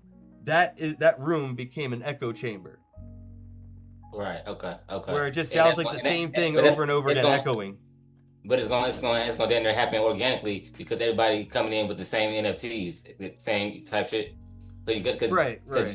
you gotta have that NFT to get in. So that, I mean, you And gotta be again, part of the community, have the idea, mindset. we need some echo chambering right now, man. We need Yeah, like-mindedness. We need facts. camaraderie. We need more of people that are in environments where they do agree and get along. And I mean, yeah, if you disagree on something, then start a version of the community that had all the things you agreed on and the thing that you didn't agree on missing or whatever, right? Or add the thing in your own community and just like, that's how I see it. If you're in a community and you don't think one thing out of the 99 other things are cool and they don't like you for that, then go do the same thing you were just doing, but cut that thing out that you didn't like or add that thing in that you thought was missing and be your own community leader and start your own community that's different than the one you just left by that 1% difference. Whether it's a takeaway or an addition, you can just start your own version of a community. And that's why I don't like the whole Democrats, Republican, right or left and all that shit. I'm like, dude, there's too many degrees of difference where like I don't agree with a lot of everything and I agree with some of everything. So yeah, it makes no sense to be like, I'm right or I'm left. Like, cool, I guess. Like, I don't know how your brain feels to think that small, but Yeah. You funny as hell. All right, man, get back to the thing. man, I'm serious, man. The motherfuckers who look up at the sky and go, "Oh, the sky is blue because the light that reflects off the ocean bounces back from the ozone." And bro, like you dumb down so much just so you could feel so smart, and you still dumb as shit. Like, you know what I'm saying, bro? Like, anyway. How does Dial compare to Discord? Discord organizes people around usernames. Dial organizes people around wallets. That means identity, access, reputation, ownership, and payments can all live in the same system. How does Dial compare to X Spaces? X Spaces is great for distribution. Dial focuses on ownership, monetization, verification, and community access. The goal isn't necessarily to replace X Spaces, but to provide deeper functionality for communities. So yeah, you can talk on Spaces, do all the things you do, and the people that you fuck with, you tell them to go join your Dial community. And that's where you take the seeds that grow in the Spaces and plant those trees' roots in your Dial, because you don't own that Twitter account. You don't own that Spaces. So like, you could have somebody on that space as a guest. They're going to say something, and because you're hosting it, you're in trouble and you could lose your account, right? Or maybe you just don't agree with the narrative and, you get politically deleted, right? So like all that shit can happen on these platforms. Yeah, no, it is going to replace Spaces. It is. That's the mission on everything. It only makes sense because especially for crypto-minded people, like we all about ownership. So if we can own our fucking crypto space or own our space, like what? And get monetized of it, you know what I'm saying? Now community it's like it's paid to get in, but you paying you growing from it and all of it. Man, what? Man, listen, let's go. Can creators still stream on YouTube and X? Yes, Dial can be the home base while content is simultaneously distributed to X, YouTube, Twitch, and other platforms. Reach stays broad while ownership stays with the creator. So yeah, just like this, what we're going to be doing, we're going to be doing it with Dial. So what you, the viewer, see, you see this TipTop.chat overlay. Eventually the overlay will support a Dial chat room. And when you're in the Dial chat room, you'll actually be able to get voice access into this conversation through that overlay. So that's going to be fucking stupid. Yeah. Come on, bro. Our podcast gonna be the dopest podcast ever produced, bro. Like, nigga, look at this shit that's going on for real, bro. Ain't nobody doing this shit like this, bro. You really like you in that room, bro. Like, I don't care what they say. You really in that motherfucking room, bro. I know. I can't wait till I get stuff more set up, because like where my desk is, I could set my desk up to. All right, so here, this is stupid, right? But I want to make the overlay set up to where this desk is a fucking hiccups is a different asset to the image. So like when I use this Zoom background, the desk won't be here. You won't see a desk, but the viewer will, That way I could set the desk up on something. So when I touch my desk, it'll look like my hands are actually on the image in front of me on the desk. Like I could actually rest my elbow right there on that Bitcoin mat. I'm just that'd one be crazy, more bro. edit. I'm so close to tweaking it to getting it to be like that, but I'd have to rearrange the room a little bit, buy another green screen. That way I can put the green screen on top of the table that I put in front of me, and then I map that image onto the table's green screen that's actually physically in front of me. So when I do this, I am on top of the actual table that has the cartoon image on it. You wild, bro. I know, Bro, man. I told you Rubik's Cube in here. I'm you going turning crazy. And I see the colors and shit. I see how you putting them in the right spots and shit. That shit hard, bro. I got That the shit green screen working right now. The viewers are watching somebody driving down the highway. Shit looks so chill. It looks like he's in China. Yeah, I was about to pull it up again because I think those are Chinese characters on the highway, so it might be in China. He's just driving slow as shit too. Probably doing like 35 on the highway. It looks slow as. I'm waiting to see a car just fly right by this motherfucker. Oh, and yeah, man, so today during this stream, because of all the time, I'm happy you were here, but like if you weren't, I looked up browser video games, and Mario Brothers has a website, and you can play all the Mario Brother games on a website, like just and then I can connect my fucking controller, because I got the broken controller with the stick drift. I can connect this to my laptop, and I can play Super Mario Bros. Right here on the live stream from the website. Like NES style, you know? Bro, that's another thing I mentioned just I was watching earlier. You was doing when you was putting the video on the screen, you're right up there, you can see and he was clicking the mouse, like you can see the mouse, the clicker. You can see the clicker, bro, on the screen. That shit looks so raw, bro. I'm looking like, yeah, right. And it's like you looking at it too, bro. That shit was raw, bro. I'm like, that's hard, like, because you on YouTube on that little screen, you looking at it. That shit, bro. That shit look raw, bro. Like that shit hard. But thanks, man. The imagination's coming out, man. Because now you got me thinking if somebody's gonna be able to they're gonna be able to just jump into the party line. They're gonna also be able to fucking jump into a game with us on, you know what I mean? Some shit that'll be fucking tight as shit, bro. Yeah, it's happening. It's happening. It's happening. It's happening. Hey, okay. Now I'm thinking I really want to something I really want to do. I just found out I could do custom Apex lobbies, bro. Like I could play Apex with a custom lobby of people. Like that's fucking fire. Ah shit, you going way above my pay grade. I'm thinking playing Pokemon Gold version with each other. Oh, we could definitely do all that, I think there's a digital way for us to connect our like digital Game Boys so we can battle each other over like the internet. Yeah, so like it gotta be, bro. I'm pretty sure there is, because we could play like my go-to if I'm playing any Pokemon for Game Boy, it's only Silver. I only play Pokemon Silver. Done. Not arguing with nobody. What? So what? Silver's better than gold? Yeah, I guess. I only fucked with Silver. Bro, it's the same thing, bro. What are you talking about? Nah. Ho-Ho was definitely better than, what was the other one? No. Ho-Ho was the gold one. The other one was the one. What was the fucking Lugia? No. I was say Lugia, yeah. I was say Lugia. Lugia, yeah. It was Lugia and Ho-Ho, right? Yeah, Silver and gold. That's hard. Yeah, I fucked with Lugia more than Ho-Ho, but Ho-Ho is like the first Pokemon Ash ever seen. You know that, right? Ho-Oh. Ho-Ho. Yeah. Ho-Oh. Oh yeah, it's H-O-O-H, yeah. But so Ash, when Ash was looking, if you like see, like that's the first Pokemon Ash ever saw was a legendary fucking mythological Pokemon going over him across the sun, and the sun blinded his eyes so he couldn't really see. But it was Ho-Oh. Wow. Yeah. Oh yeah, and I think about it in the opening of the game. That image is like, it shows that. That's crazy.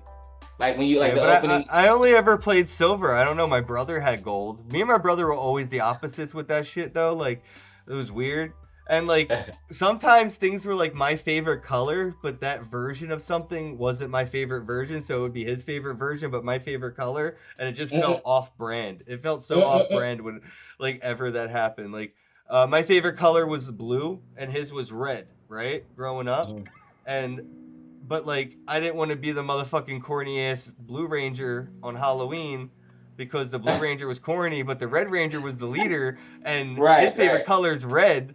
But like I'm the older brother, so I'm the Red Ranger, motherfucker. You know what I'm saying? But like my mom's like, but blue's your favorite color, and I'm like, yeah, but not that motherfucking blue. Like, right.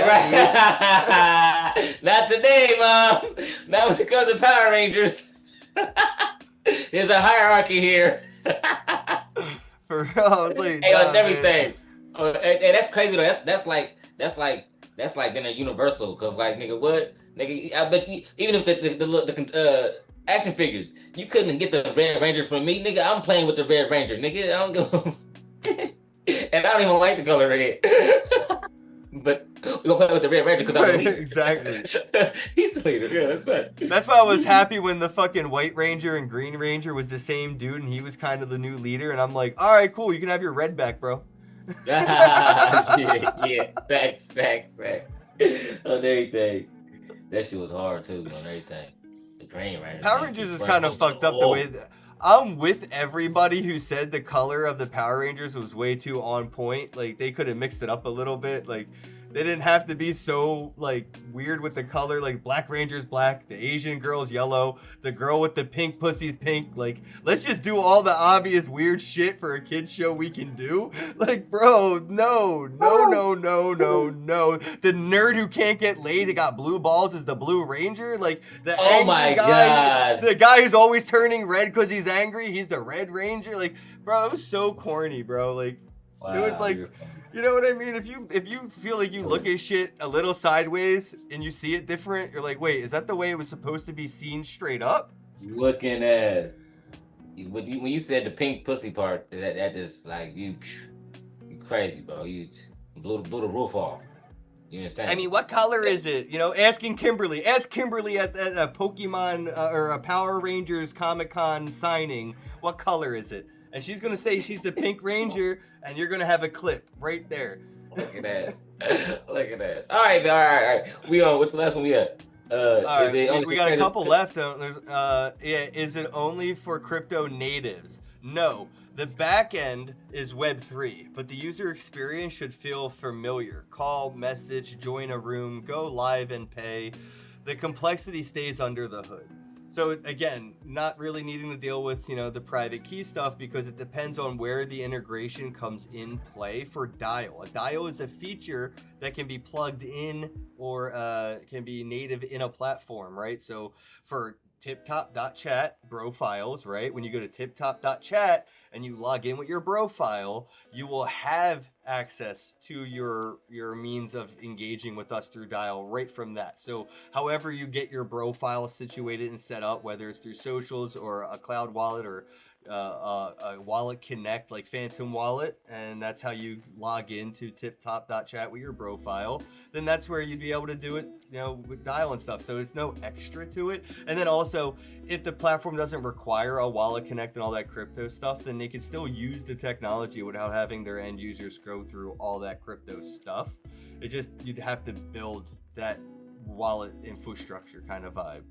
But you could just do like a normal login for people that, log in with Google, and it could be like, again, Facebook, you just log in with Facebook and now you have access to like a cloud wallet that is the NFT that gives you access to the chat rooms that you're trying to go into on that platform that did integrate Dial to it.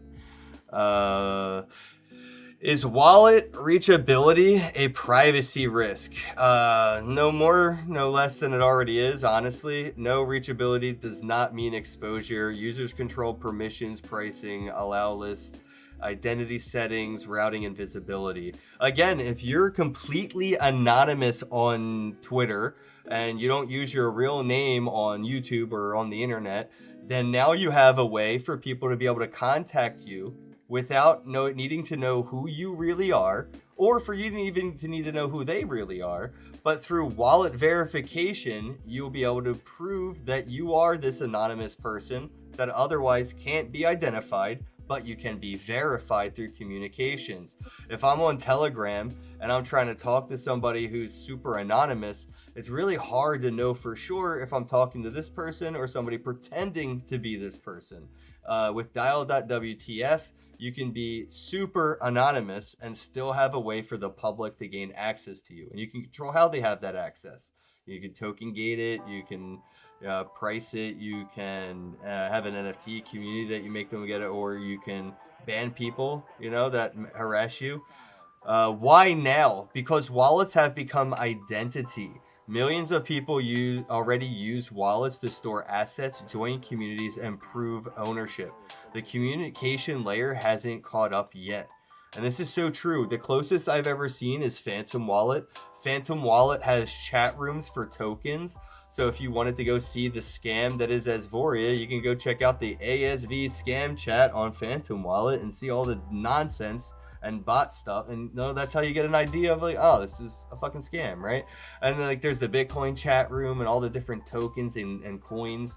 So it's very social on Phantom Wallet, but there's no way to like DM somebody from that group chat, right? Like, you're in a group chat for Bitcoin on Phantom Wallet and you see somebody, you just want to send them a DM or give them a call or something like that. Like, it's not really there yet. But with this missing ingredient, Phantom Wallet could definitely become like a WeChat kind of solution with like Facebook meets YouTube meets Phantom Wallet and all that in one kind of environment. How does the token fit into Dial? The token aligns incentives across the network. It can support access control, participation, rewards, governance, monetization, and ecosystem growth while helping coordinate network effects. So the Dial token, again, obviously it's going to be used for the liquidity of building the project out, but it will also be gamified in ways for like rewards and utility provided through like participation access. So there's going to be a lot of like utility to the token, but also you'll be able to vote on the governance. If you want to have a say in how Dial operates, you can hold the token and you get access to the governance. That's fire, bro. That's fire, bro. That's fire, bro. Hey, bro, we gotta get some of this coin. Oh God, this shit gonna hit the floor. Well, this is why we're doing this work right now. We're earning it. I gonna say, so. We finna be goddamn OGs in this shit.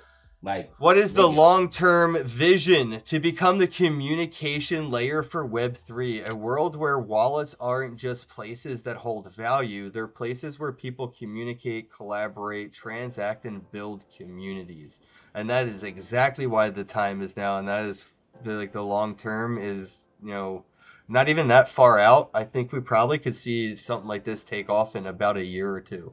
I would say not this time next year, but I would say by the end of next year. Like, so what's that, 2027, 28?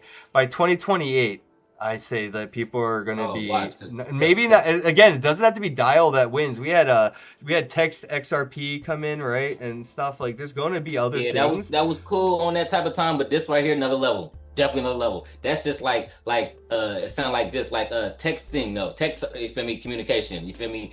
Level, but this right here is more of a like motherfucking multimedia communication, fucking transaction. That shit dumb hard. All the communications, man. Yeah. Woof. This shit hard. What can people use today? Today, users can start exploring wallet native communication, rooms, calls, community experiences, and creator tools while the broader ecosystem continues to expand. So right now with dial.wtf, you can definitely go in right now, set things up, get started, and actually be able to text each other, call each other through your wallets. So we're definitely going to set that up today, or I think tomorrow. We're going to do that on the live stream. Whenever you text me, you're going to text me through my wallet. That's how we fucks with each other now. Oh, my mama, that's so hard. And that way, anytime that's going to make like a lot of transactions on the motherfucking blockchain. Like, you know what I'm saying? That's going to be good for the coin, bro.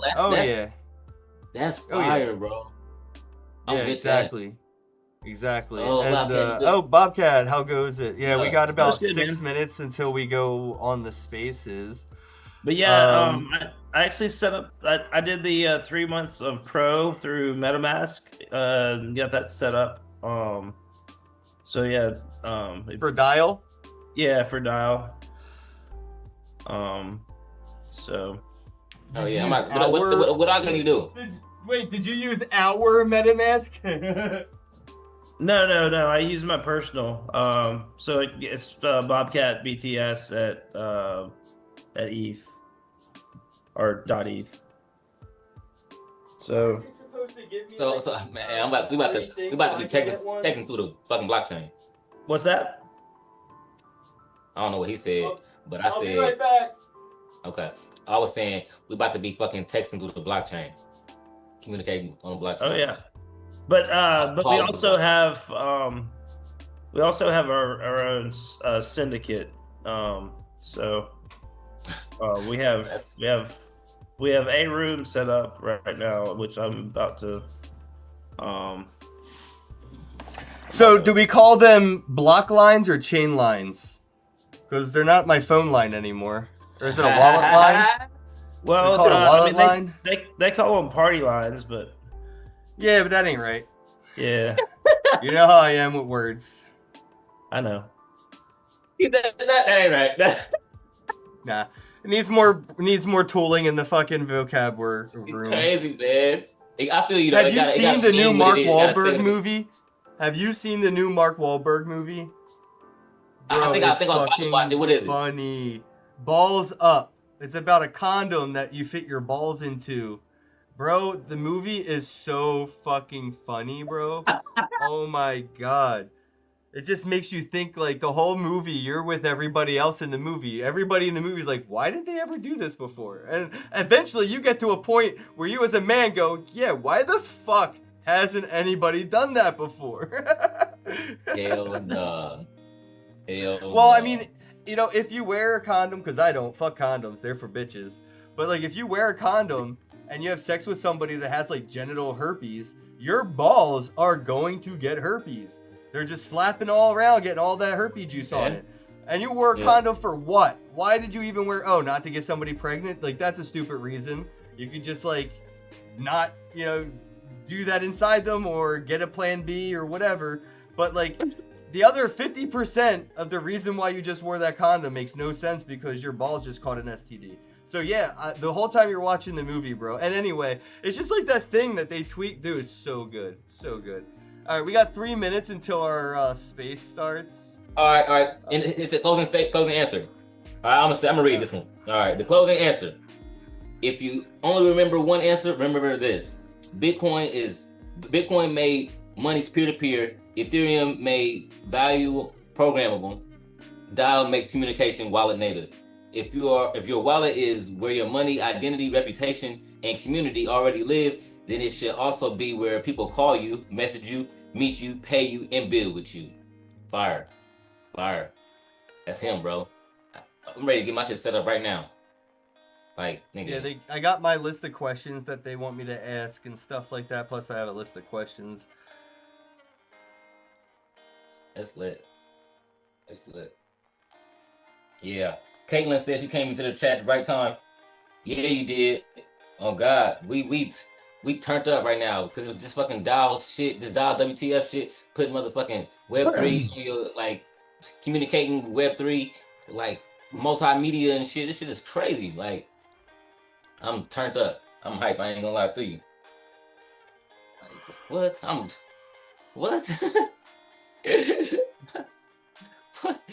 This is some smart shit, bro. Like, I see a lot of smart shit, but this is some shit for your ass. But it's kind of like common sense, no brainer. But the way that they presented it, and like they was very smart and like methodical, and they made sure they was crypto native first. You know what I'm saying? Like, you feel me? Smart. It was just yeah, bro. Yeah. And then they expanded and made sure they hit every aspect of importance, like as far as communication and interaction. It seemed like, bro, like What man? That shit tight, bro. That shit tight. I ain't gonna hold you. Like, if I'm understanding the way I think I do, and I'm pretty sure I do, because you explain this shit well as fuck, and I'm reading this shit. Goddamn, like, I'm hyped, bro. Yeah, and Bobcat worked out on getting us token allocation for working with them. I don't really know the details, but we got some tokens coming. I was gonna say, yeah, for the tattoo and the videos and shit. That shit, yeah, that shit lit. No, not just for that. No, talking about like sponsoring the podcast and promoting them and all that stuff. Like, oh, next level. Yeah. Let's go. Let's go. Hey, I'm All right, finna be promoting the shit out of this, because what, bro, I give out my number so much. We really need to get them to add you as an advisor on the actual website. Oh, they started their space. They started their space? What space? Our space? On Dial. Dial started. I'm already in it. They're the host, I guess. We'll be starting shortly. Oh, but I asked to be a speaker. I should have waited for... Yeah, join as co-host. There we go. Accept co-host invite. I guess I'm going to mute here.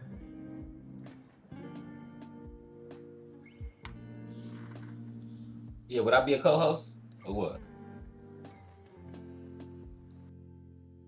Oh. Yes, sir. Oh, yeah, I guess they should offer you the co-host. Yeah, they just did. Yeah, because the more co-hosts we have, the more speakers we can have. Oh, shit. I didn't even see them in the chat. I didn't even see they've been messaging us. Welcome. We'll be starting shortly. All right, guys, you got to zoom your mute the mic on Zoom. Unless, well, I guess not really, unless we're not talking, but then, yeah, I'll hear the fucking echo.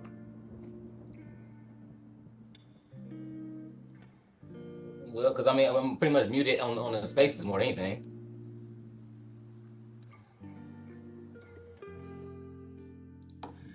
I'm here now. Sorry. I didn't see the Dial WhatsApp chat. Got talking. All right. How we doing today, everybody? We're going to get this spaces started. Here we go, GM. GM. How you doing, Ken? I need you guys to mute your mics on Zoom, please. I'm doing good. I'm actually been doing a live stream since 9 a.m. I'm going till 5, so I'm trying to do an 8-hour live stream. And I've been hanging out with Double O Tats and Bobcat, and we had a few other people jump in the stream today. Just been going over Dial.WTF with everybody since 9 a.m. actually, getting ready for the spaces. Amazing, yeah. And I'm not gonna lie, we've been prepping a lot of changes and updates and upgrades to what we're bringing to the network now. So it's going to be good, and we're really happy to discuss it all with you and also get your feedback and see how we can improve and build something that we all want and we all want to see grow and flourish, right? I think one of the core things that I feel right now is that with all these stable coins and large money injections from the old VC capital, and we've lost a lot of the ethos of the original Bitcoin community and the original, let's create a currency that's not controlled by the government and not controlled by the large financial institutions, and get out from the thumb of those large institutions, right? And I think we can really carve something out here with Dial that still fits that ethos and brings back the fun that we've all been missing, So glad to have you all here. It doesn't just fit the ethos, it finishes it. Amen, brother. Man, literally. I was sitting here after we just wrapped it all up, like we read everything and broke it all down. I'm sitting there like grasping all of it. And I'm like, wait a minute. It's really like one of the biggest no-brainers that's put together and like executed so welly. Like you talking about improvements. I'm like, where? I think it's like you're good, but like it's fire. Yeah. 100%. No, 100%. Like that's the thing is we created something in the crypto community that helps people unite together under one cause, right? But still at the same time, we're using all of these legacy platforms, these Web 2 platforms to communicate. And that doesn't help us in the same mission, right? And at the end of the day, what we need to do is still own the means of production at a certain sense, right?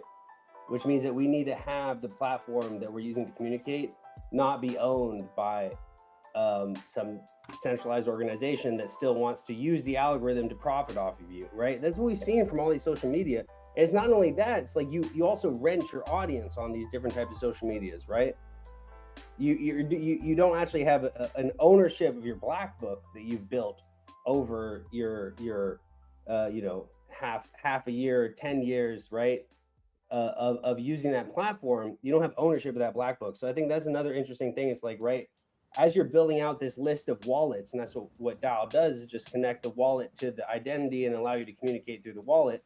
As you're building out this list of wallets, no one can take that from you. I mean, maybe that person doesn't use that wallet anymore, it doesn't associate with that identity, but no one can take away your little black book. And that's what we want to build as a communication primitive, is that ability to take the same ethos that we have with the Bitcoin agenda of how do we get out of the thumb of the larger players and start to unite together and act together and bring that to communication. So yeah, so happy to have everybody here, happy to get stuck into it, and really curious to hear your guys' thoughts and what features you want to see, because I think the most important thing to do to uplift and uproot the status quo is to develop so many features that, you know, Google Meet and Twitter can't compete, because we've out-featured them, and then they have to go through a whole host of quality assurance that the startups can move fast and break things and really build what the community wants, right? So yeah, very grateful to have you all here. Ken and everybody else, please introduce yourselves. Tell us a little bit about what you're excited about. All right, I'll go first. How goes it? I am Ken Bozak. I started Not Another Bitcoin podcast in 2016. I've been in Bitcoin crypto space for 10 years now. And honestly, what's got me excited, like I said, what Dial's doing is finishing the ethos of peer-to-peer world. And if you can't communicate peer-to-peer, it's really going to be tough to transact peer-to-peer. What got me excited about crypto is, you know, I could use Bitcoin and pay for a comic book from an artist in like North Korea and nobody can stop me. But I also realized that how would I be able to communicate with that artist in North Korea in order to purchase their art with Bitcoin, right? So it really is important, very important, that we focus on peer-to-peer communications. I think it's obvious how important it is with the fact that Elon Musk is very big on disrupting the banks and going all in on crypto, but doesn't want to talk about decentralized social platforms, right? Because he's very much self-aligned with one, right? And so, yeah, I think that it's obvious that the peer-to-peer communications is the next battlefield, because they don't want us to be able to communicate as with this finance technology that we have to be able to transact financially peer-to-peer. They could try to limit that peer-to-peer financial transaction through centralized communications. So this is the cherry on top of the ethos. Dial.WTF, man. Thank you guys for having me. Yeah, of course, and I think it's so pertinent to note that as well. I mean, like, even Twitter embraces but hasn't embraced Web3. Like, why can't you do transactions on Twitter, right? And that's what they're missing. That's what they're not going to be able to move fast enough to do, you know, is to bake in, you know, I should be on Twitter and I should send a crypto invoice request, and you should be able to accept it because there was a payment of services and all that information is included. And like you said, I should be able to own my black book. There's no reason why, if Twitter doesn't, or X doesn't want me on X anymore, I shouldn't be able to pack my bags and go to a different platform with my black book. Yeah, sorry, you voided our terms of service. Go export your list of wallet addresses, right? 100%. Yeah, I definitely agree with that. And like me being a tattoo artist, to be able to own my black book, you know, that's super important. Like that's like, I think that's like one of the most valuable things, to be able to own your community. Because man, I've been a victim of losing my Facebook page or my Instagram page multiple times. So no, I lost that whole community. I don't have access to any of those people anymore. And it's like, man, if I just had, if each one of the people that I did tattoos on had a wallet, you know what I mean, and I can get directly in contact with those people, you know what I mean, that would be so fire. Like, you know what I mean, like my wallet, my contact list would have 20,000 people in it, you know what I mean, easy, you know what I mean. So like that's just amazing to even, you feel me, to have direct contact with those people and like know that they're not bots, all that. That's fire. That's fire for sure. Like W's for sure. That's what we want to double tap on, right? Is like the pain that happens in cases like yours, right? Where it's like you've already built something, the platform's taking it away. You may not understand why the platform is taking it away, right?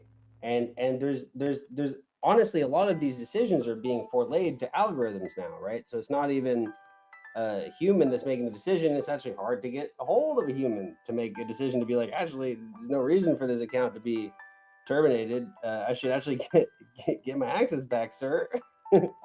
I will find an entire Bitcoin to give to somebody if they could find a human to contact at X support.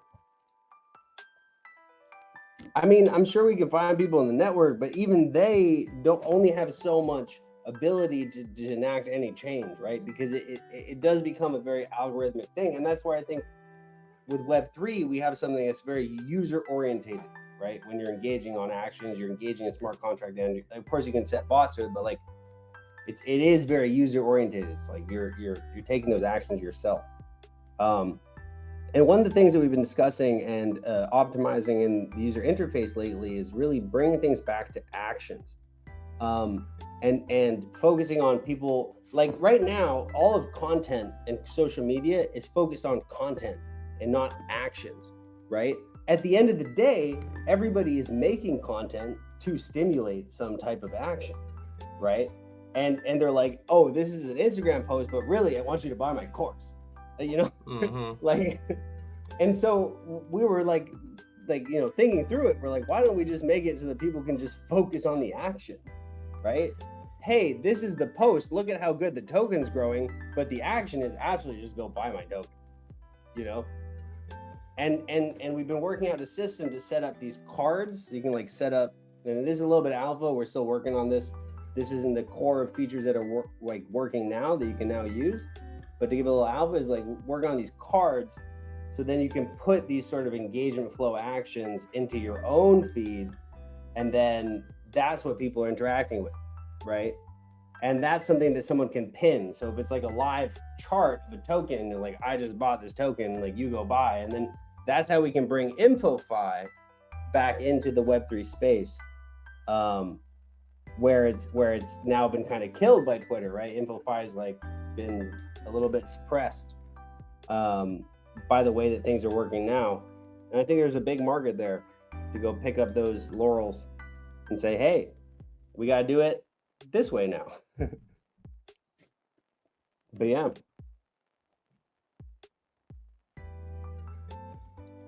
So do you want to kick this thing off with some talking points or just jump into a couple questions? Not really sure exactly how you wanted to start. If you wanted to start by asking me, or if you wanted me to ask you a few questions.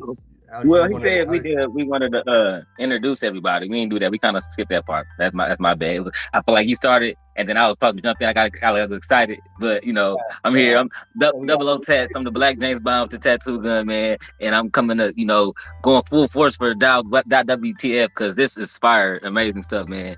And I'm here with Ken Bozak, man. He brought me on, so I had to give a shout out to everybody, and So yeah, my dog Miggy in here, Bobcat, AJ, these bros right here. Hell yeah.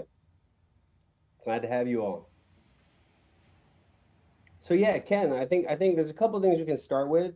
There's a couple of things I want to get into, the things that we can do with the platform now, and then let's go into the questions and starting to get a little bit of a deeper look, right?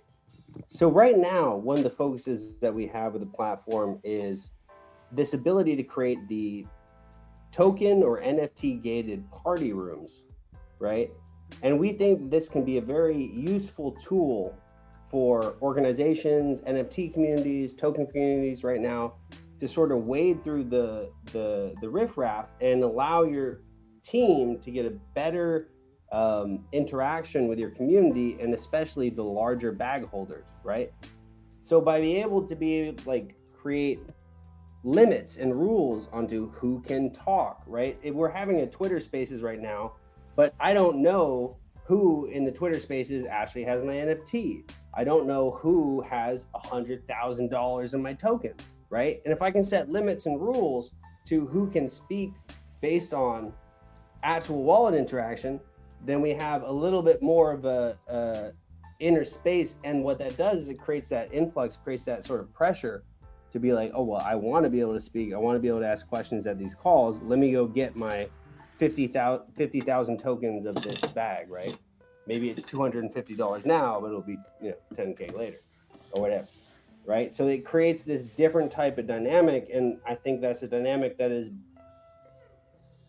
hard to achieve in the current Web 2 platforms that we have, because it is anybody that joins a Telegram call, right? It's like it's or nobody, right?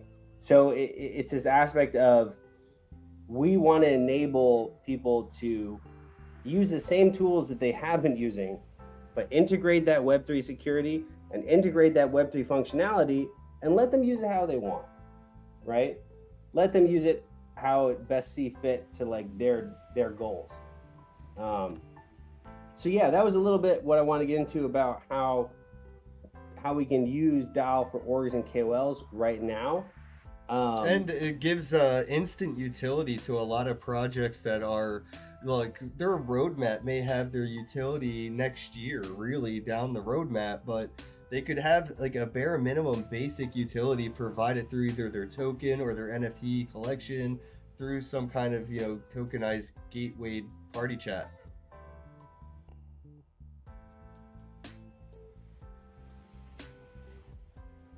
Yeah. And I mean, that's one way to connect with your community.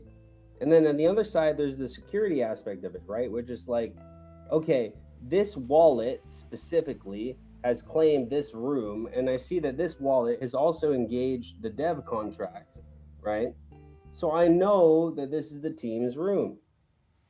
So there's also that aspect that we can bring to the Anon communities and to these like token launchers, which are still trying to like basically refer or infer reputation from Telegram handles, right? Which can be spoofed and like, or like, you know, fraught with the ability to just like SIM swap and whatnot, and bring it to something more realistic and reliable. And at the end of the day, we've gone a little bit far from like dev wallet, you know, like I want to know who has control of the dev wallet. Remember those days, Ken? Yeah, those were the days. I mean, yeah, you don't even have to be like fully doxed to at least be publicly reputable. I don't need to know your first name, last name, social to know you're a reputable person. Your wallet will let me know if you're a reputable person. If I find a wallet and I know that it belongs to this, anonymous identity that's on the internet, they say, hey, here, send NFTs to this address. So it's like, it's their address. We know it's their address, but we don't know who they are. We could go through the wallet and see what tokens they interact with, what other communities they've interacted with. We can go and check the block explorer and see what tokens they pump and dump on, or if they are a pump and dumper, right? And all that information adds to a level of reputation that doesn't necessarily need to be with your first and last name, but it lets the community know who you are in the community. Are you building? Are you holding? Are you trading? All that we know about you from your wallet.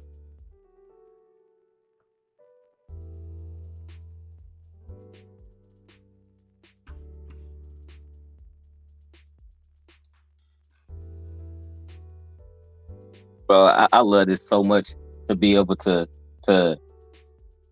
make sure that each person own a certain NFT, and it could be, it don't even have to be an NFT that you sold them. It could be an NFT that, you feel me? If I'm not mistaken, is that right? Like, does there have to be an NFT that you sold or they bought from you in order to be into the party chat? No, I mean, like, the basics is that you, as the person that has a dial account and can set the party rules on a chat, can set any type of entry, right? Or dynamics based on wallet activity, right? So it's like at the basics, it's like, okay, do they have this token? Do they have this NFT? Then they can get in, right?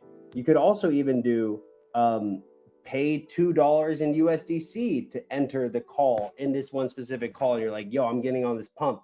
You have to pay $500 to get on this call to know which pump I'm getting on, right? Like what we want to do is hyper monetize the communication rails because we have that ability through Web3. And at the end of the day, you are going to be the one that sets those rates and sees how you can hyper monetize yourself. Because we don't know what the limit is. The sky's the limit, right? Like you got OnlyFans creators that are doing crazy numbers on pictures, right? So see, that's what I'm saying. But not to cut you off, but yeah, like the OnlyFans vibe, like just being able to monetize that communication. Not about the OnlyFans vibe. What I'm trying to say is that you don't know the amount of revenue that can be happening when you allow people to monetize their own value. Yeah. Right? Right. It's like right, yeah. We don't want OnlyFans creators on the site. That it'd be better if we didn't. But I'm sure they will. You know, I'm gonna say, like, I feel like that's gonna be very important to them, to people to be able to gatekeep their communication line through transactions like that. Like, I think they're gonna want it more than anybody. They're gonna be the first people to want it. You ask me. Right? And again, we're open for it, but it's not what the goal is. The goal is to create the freedom speech social media platform where you control your own algorithm. We don't control the algorithm. You choose what your filters are in your setting. Like, we'll let you do that, you know, because that's I think what people want, right? They just like started banning everything on crypto on X. It's like not even trending anymore. So I mean, it's pretty wild.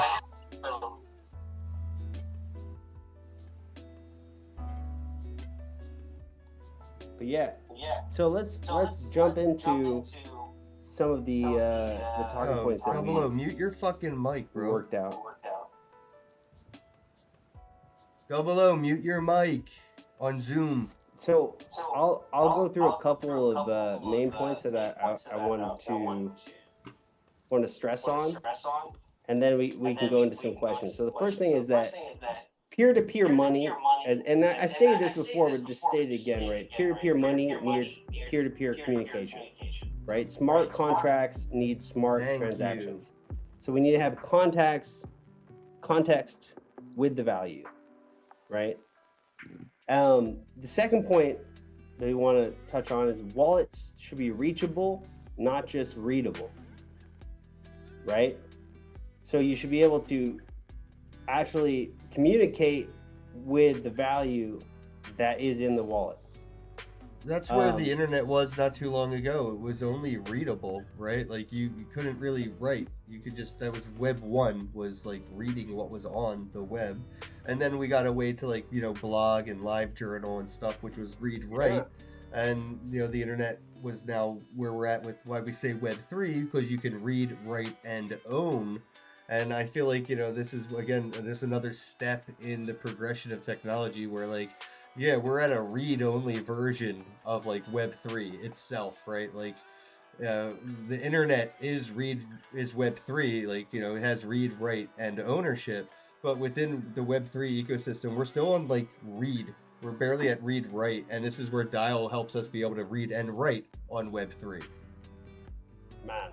That was such an eloquent way to put that. Totally agree. And I mean, it also, so we can own where we read and write, right? Like, again, you mentioned it earlier, but most people don't, I don't want to say most people, but a lot of people don't understand, like, what it's like to have their community deleted on Telegram or their community banned on Facebook. But there's enough people that if you ask one or two of your friends, they were probably in a community that has been censored in some way or another. So you're not too far detached from somebody who's been a victim of centralized platforms, centralized communications. not just saying in like all the techie bad actor ways that you can be taken advantage of in like swim swapping, but like just losing a community as a member. Forget being the founder of a community. You know, you don't have access now to the hundreds of thousands of people that you were friends with in that community because that Facebook group page was deleted. This is giving ownership to people that build those communities and ownership to the people in those communities. Man, you're preaching to the choir, and I love it. Hey, Twitter's pretty cool, or well, X is pretty cool. I'm live streaming my video on a totally different like live stream on X, and I'm also live in Spaces. And if you go up to my name on my profile, it shows that I'm live both times. It's kind of cool. Oh yeah, I'm looking at it right now. Yeah, you can see me watching the live stream. Like I'm in a video. Like you could watch it. And if you're watching the video on Twitter, you can hear the spaces in the video that I'm doing. Oh, is that what you said? There was an echo. I'm wondering, is that why? Yeah, that was Double O forgot to mute his mic on Zoom, so I could hear. But don't call me out, bro. Don't call me out, bro. Yeah. He just did it. So yeah, Double O and Bobcat can talk to me outside of the Zoom if they unmute their Zoom mic. So we have like a side talk too happening. But the viewers of the live stream, they could hear both conversations. Oh, that's cool. Yeah. So I was like, audio stuff, but like I was writing like a million tests on my computer. I was wondering if I was on it like twice. I was like, oh my gosh, it's got to be me. So it's funny. Yeah, no, I thought it was you. That's the only reason I unmuted myself in this space to say I hear an echo. But then I realized it was Double O on the Zoom, and he told me not to call him out, but it is what it is. Yeah, you're good. You're good. Fuck you. I called out your call out. How meta. Yeah, just writing tons of boring tests. But I think like I think what's interesting is like more so is like I think we're all consuming social media the way that it's presented to us, right? And it's like very highly governed over the the algorithms that they set. We don't really have any control over curating feeds, and this has happened like every time. It's like I don't understand why everybody's just like, oh, this guy's popular 1 month, or comedian's really popular, and all of a sudden they just get demoted. And it's just because like the entire platforms are governed by algorithms as opposed to like federating that literal management. So this is like where the concept of like creating syndication or syndicates comes from, is like, why don't you just, you and your community aggregate things that are important for you guys, be able to look at it through this lens, right? And so this is something we've been playing with. Because it's all about like just wall-to-wall communication yet again. Is like, well, you might want to pay for that. You want to pay for better algorithms, right? Or a better bot that's kind of talking to you about what's going on. So there's like a bunch of that stuff that's in there. And I think that at our core, and I know Jacob likes to get into, he's like, oh, we're trying to build social. It's like just building communications primitives, but at the end of the day, assembling them kind of leads to different results, right? So one of them is like money can be attached to anything because you can either choose to do it or not. It's a really good deterrent for bots because, like, at the end of the day, people don't trust like their most sacred amounts of money to a bot. They'll maybe a side pot. It'll probably never crypto ethos there.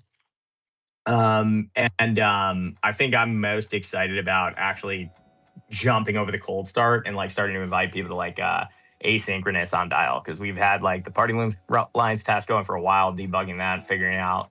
And now we're kind of getting into asynchronous or like semi-synchronous communication, which is like, hey, I'm going to send you a message and like you're going to read it, or you're going to get a voice note, or you're going to get like some random app that's only going to live for a couple seconds in a message that you're going to open and run, right? Like there's like all these really cool things. And I think, Farcaster kind of did some stuff with frames, but I don't think it really manifested because they kind of played in their own pen.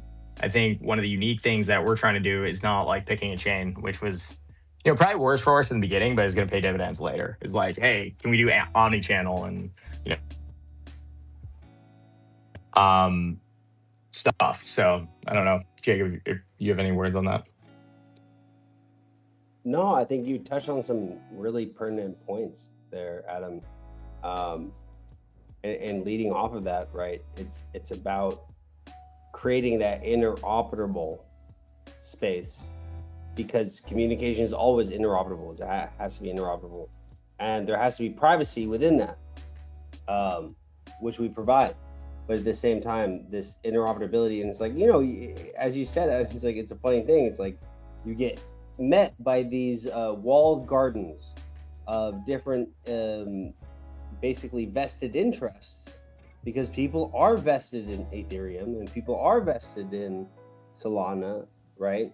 And people are vested in Cardano, and that creates these walled gardens of people wanting to see things work on their chain. But for a communications layer, where everybody does need to talk to everybody, and every contract or every interaction does need to communicate with another one, it just doesn't make sense. I mean, especially when it's a whole other ballpark, right?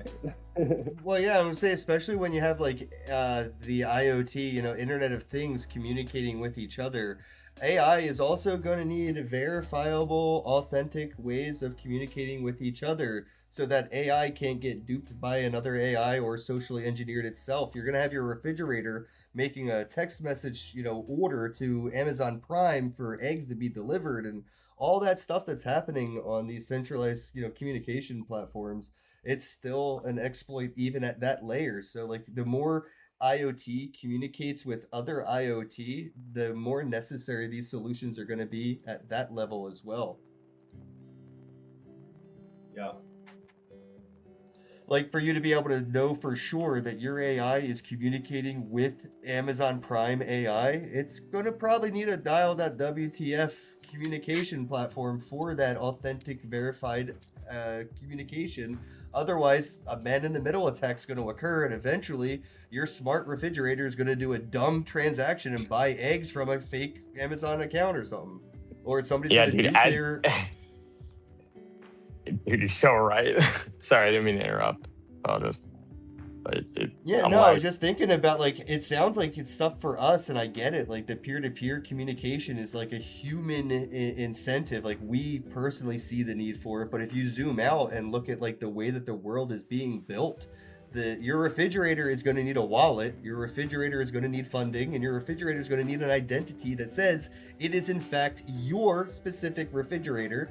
And it's going to need a way to communicate with the commerce that it's going to automatically buy the groceries from, and all of that is going to need authenticated, verified communication. It isn't going to be a VoIP line, a VoIP line or something. It's going to be something like Dial that your refrigerator is going to use to call Amazon Prime and get its order. Like, it just, you know what I mean? Like, it just makes sense when you zoom out.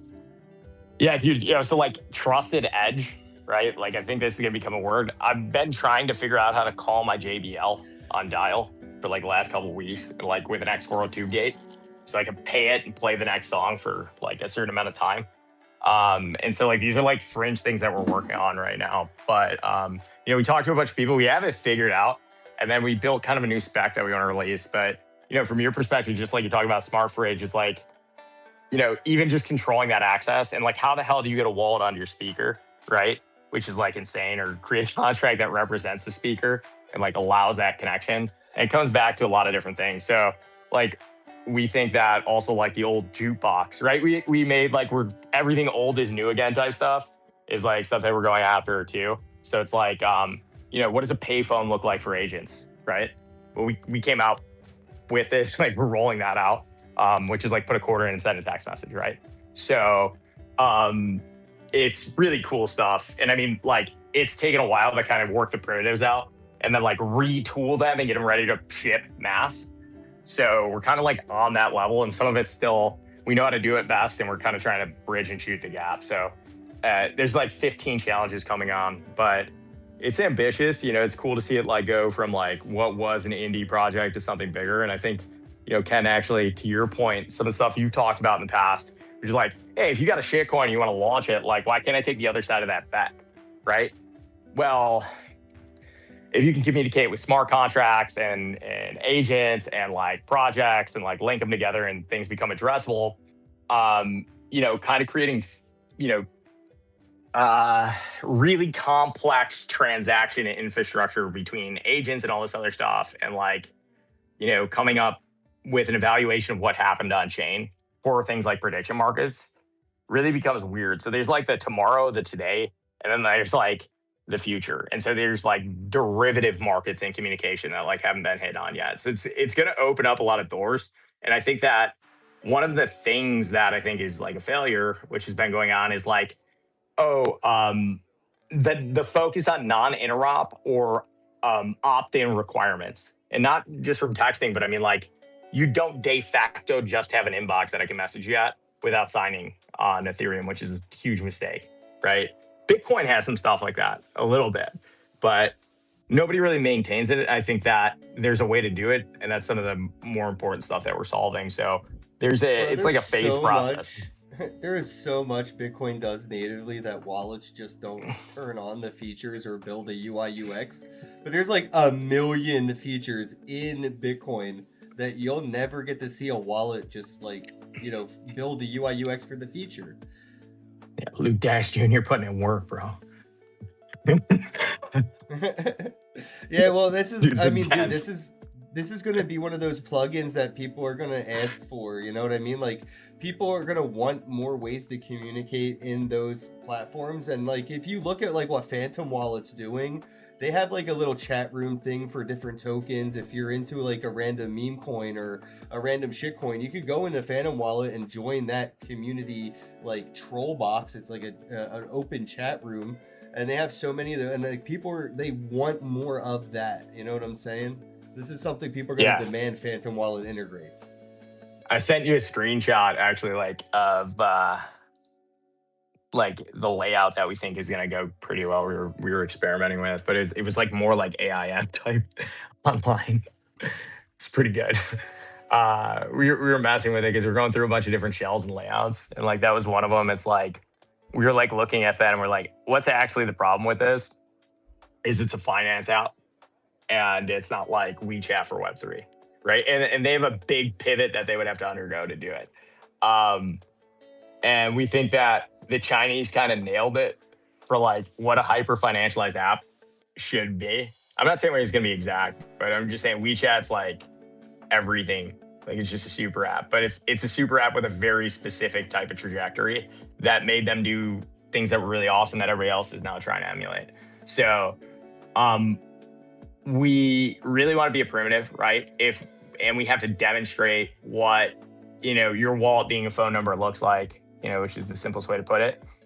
And then like we're running across things as like, criticisms or something. Some of it's insanity and probably won't end up, manifesting in our specific app, but we're really hoping that we can make it so that people can load their apps and things into it. And so we've been using, since day one, whenever possible, is like Storj or Arweave or like other things that like kind of allow you to build an app and host it without having to pay every month, right? And like let it sit. We call them like traps, right? Which is kind of funny because like you set like a payment gate, right? And when somebody wants to use it, they pay it, so they trigger it, right? So we're trying to figure out like, shit, how would Facebook do that, right? Like how like back in the day, like what's Farmville? Because like these concepts just keep being recycled, and right now we're in a state where it's like we're just fed AI slop or whatever the algorithm's pushing. And there's all this other interesting stuff happening like all over on India. It's like Civet AI is a weird one that I was looking at. I was like, wow,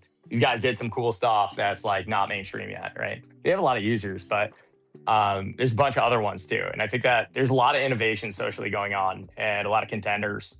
But what we aren't seeing is like, we're seeing like the new Twitter, right? All of the time. It's like, oh, look, I can cheap or I can bark, oh, look, I got face space, it's like the same thing always.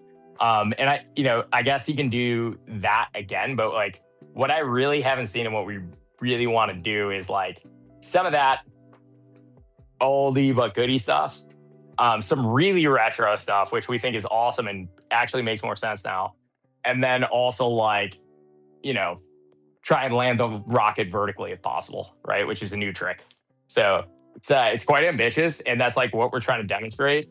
What we think might end up happening is actually, what we're hoping happens is that like somebody comes in and contributes or outcompetes or forks, right? Once we go live. and they use the primitives, and then it's like we can use that and be like, wow, we didn't think of that one, and we can just adopt it, or pay the man, so to speak. And that's the unique part about crypto. I think that like other places don't. And also like one of the principles is non-opt-in. So really exciting stuff. Yeah, and we're in the era of landing rockets sideways, so like now's the time. Yeah. Yeah, dude. AI makes it way easier too. Vertical. I mean, like, Or I meant vertically. I was just thinking of the last rocket launch that didn't work out very well. I was like, don't There say you go. that, but I still said it. yeah. What was that? Blue Origin, right? Yeah, that was rough. And Yeah. his response was like he was being as nice as he could be. Elon was being as nice as he could be, but it was still trolling somehow. I wouldn't call it nice. But yeah, what I was trying to say was we're in the era of landing rockets vertically. Like we've seen it done. It can be done. You know what I mean? He like retweeted. He's like doing rockets is hard. It's like you could tell he was trying to be nice, but he was still. Well, he can't talk too much shit. He's blown up enough of his own. Yeah, he's like doing rockets is hard. I wonder what the dollar-to-dollar ratio is of like Elon Musk and Jeff Bezos and how much money they have both exploded. I mean, at the end of the day, the fact that we're even talking about, Yeah, I didn't even know Blue Origin's name until it blew up the other day. Now I Are you know it has a kidding me? name. It was just Millionaires Jeff Bezos's. need fireworks. I just too. called it Jeff Bezos's thing. Like, Yeah, dude. His fucking science project, dude. Like, yeah, dude, we're going to that thing he's doing. the fucking billionaire science fair, bro. It's the best one. You know? That is exactly what it is. There's gotta be some disconnect, listen, right? I'm gonna inject this small Asian kid with a bunch of like retroviruses that we invented on the internet and pretend it didn't happen. While you try to go to Mars. The billionaire science fair is fucking crazy, dude. They're doing insane shit. I just read a story that they were like releasing ticks on the East Coast like a couple years ago. That's how we ended up with like long start ticks, and I was like, what in the fuck? You guys were force feeding them virus? Like these people are nuts, dude. It's insane. You're doing it too much. Dude, Google's trying to get a permission to release a bunch of mosquitoes from Google. They've made all these mosquitoes that are sterile, and they're trying to get permission from the government to release them in like the millions in like Florida or something. Dude, can't we just leave well enough alone? I don't like mosquitoes either, but like, dude, they're But from Google, like that's crazy though, right? Why is Google doing that? They're robots. just fucking destroy. They're robot mosquitoes? Like, good news, you Well, can't get malaria not anymore. literally, but I'm just saying they're probably robots, or else why else would Google be trying to release a bunch of sterile mosquitoes out in the world? Great news. We had just about cured malaria. Okay, we're almost cured. Bad news. Now we got Omicron malaria. Okay, so just a little bit of an alteration, Malaria gone. We had to tweak it a bit because it wasn't getting enough of the people that we want. Dude, it's fucking crazy. You know what? Conversations like this are why dial.wtf is important, because if X doesn't like this conversation, we don't have an X anymore. I mean, we're gonna try to adopt all of the external media streams in the application that we have. That's like part of the goal here.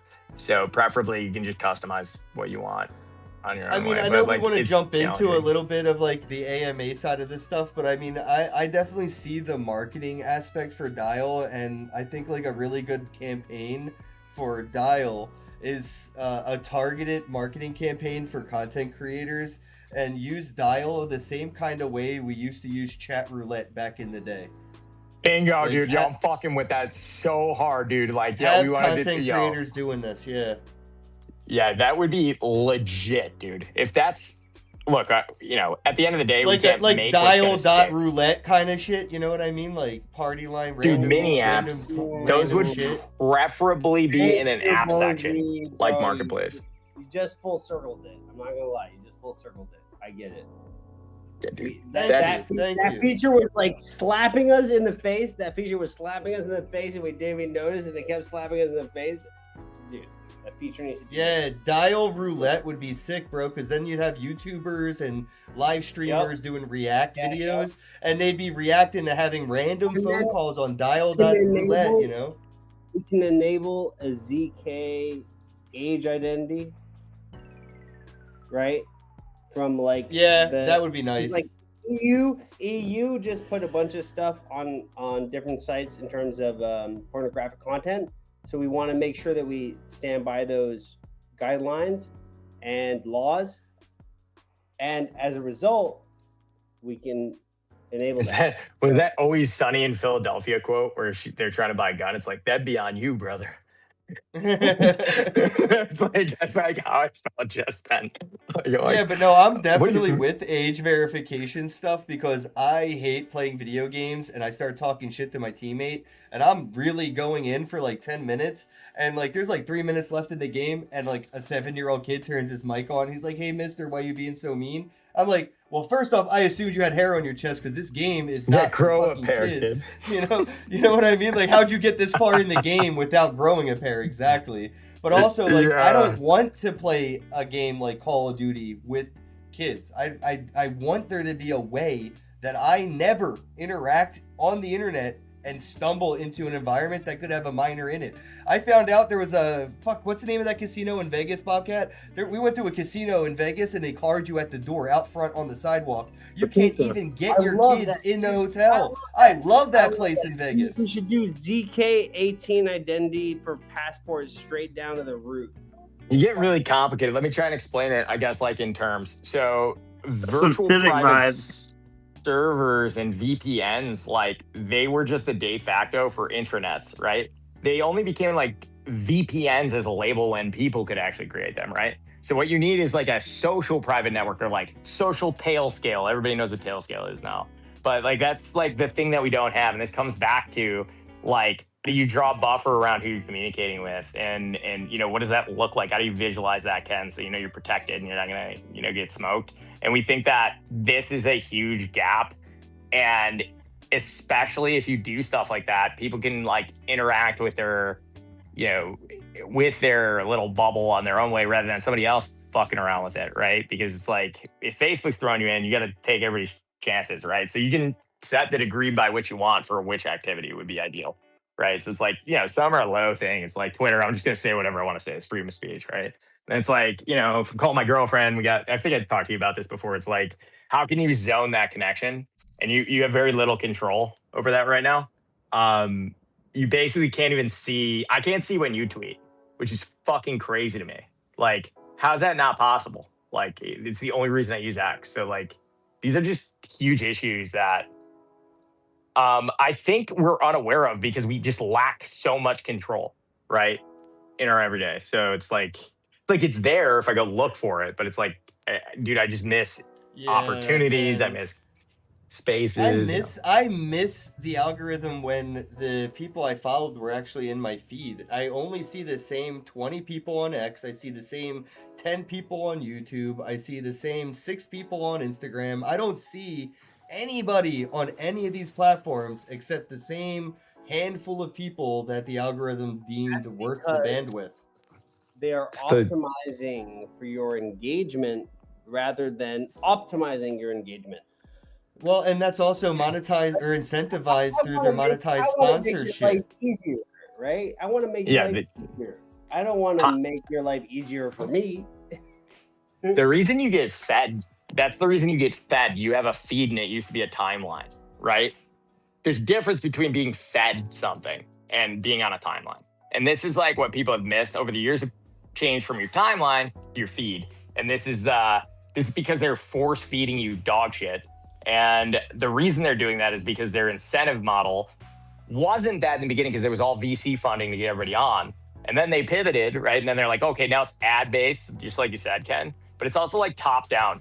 It's the common hell that the corporation wants you to have. It's not a peer-to-peer payment model where you're trying to make 25 cents 4 billion times on everybody's transactions.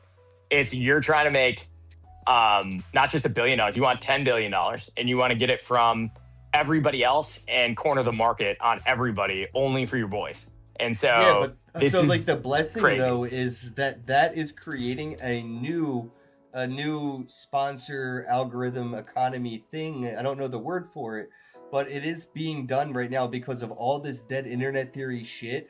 The sponsors like Coca-Cola and Nike that are paying Facebook for their analytics, the views and all that, they're aware now that 80% of the people they're paying to see those ads aren't people.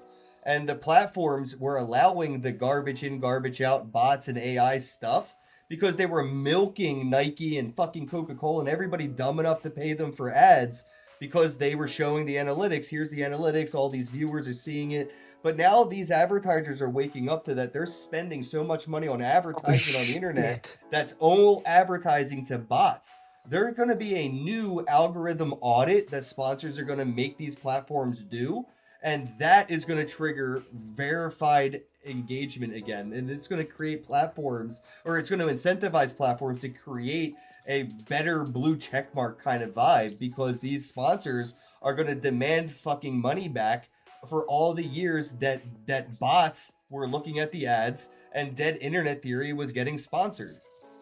Yeah, I think you're 100% right. The the second end of thing the that like day- didn't really strike me until now, Ken, and you just helped me like formulate because I've been trying to think about how to put it. But it's like, you remember when Napster like popped up because everybody's charging $20 fucking dollars? And they're like, well, you know, we'd pay for, and then there's Spotify, which was like the middle ground. It's like, okay, well, now you can pay monthly like a fair price and listen to a bunch of music rather than paying $20 every time you go to the store or stealing it and getting viruses, right? They created this bot market by making it so expensive for you even to be able to get in touch with your own cells. So they have to like manipulate the algorithm they're feeding you, right? So yet again, this is always how it happens is like there's this huge disruptive space that is emerging. And I think I see it a lot clearer now because of the ways you're putting it, but I see it like repeating itself, but with social media this time.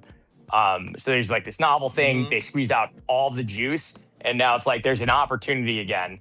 It's like, one, to kill the bots. Why do the bots exist? Well, they would just, the only reason is it's cost efficient to manipulate shit, right? Yeah, and exactly. they created this scenario.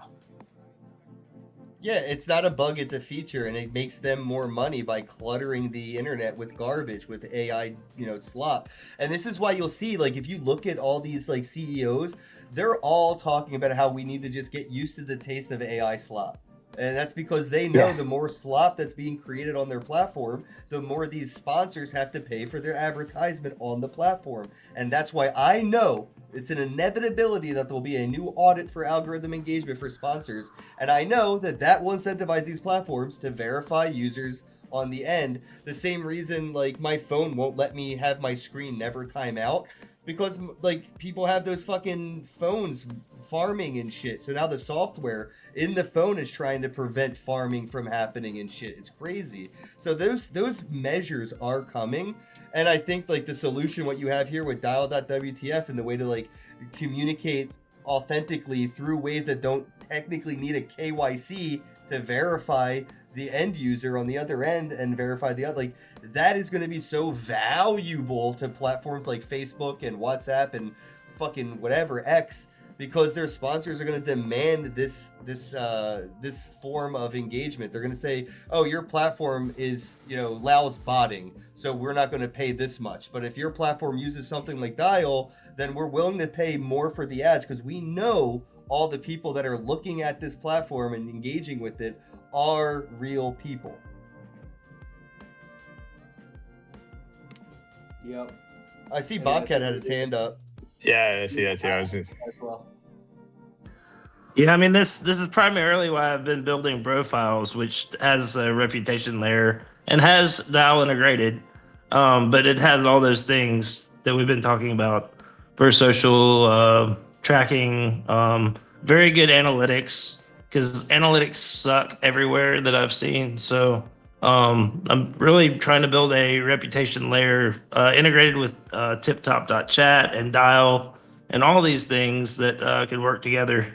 So yeah, just wanted to bring that up. Yo, I had a great idea. Oh, sorry. No, I was just saying I try to talk to people about Dial, and they think it's its own, like, product as a service or a platform kind of thing. And like, no, it's an integratable feature or plug-in to anything and everything. It's not like Dial.WTF is the platform. Dial.WTF can be in any platform, whether it's Facebook, WhatsApp, your own website that you want to make on GoDaddy. You could have Dial integrated into that. And that's why, like, when people build cool shit like this, Adam, it makes it possible for other people to build cool shit with it.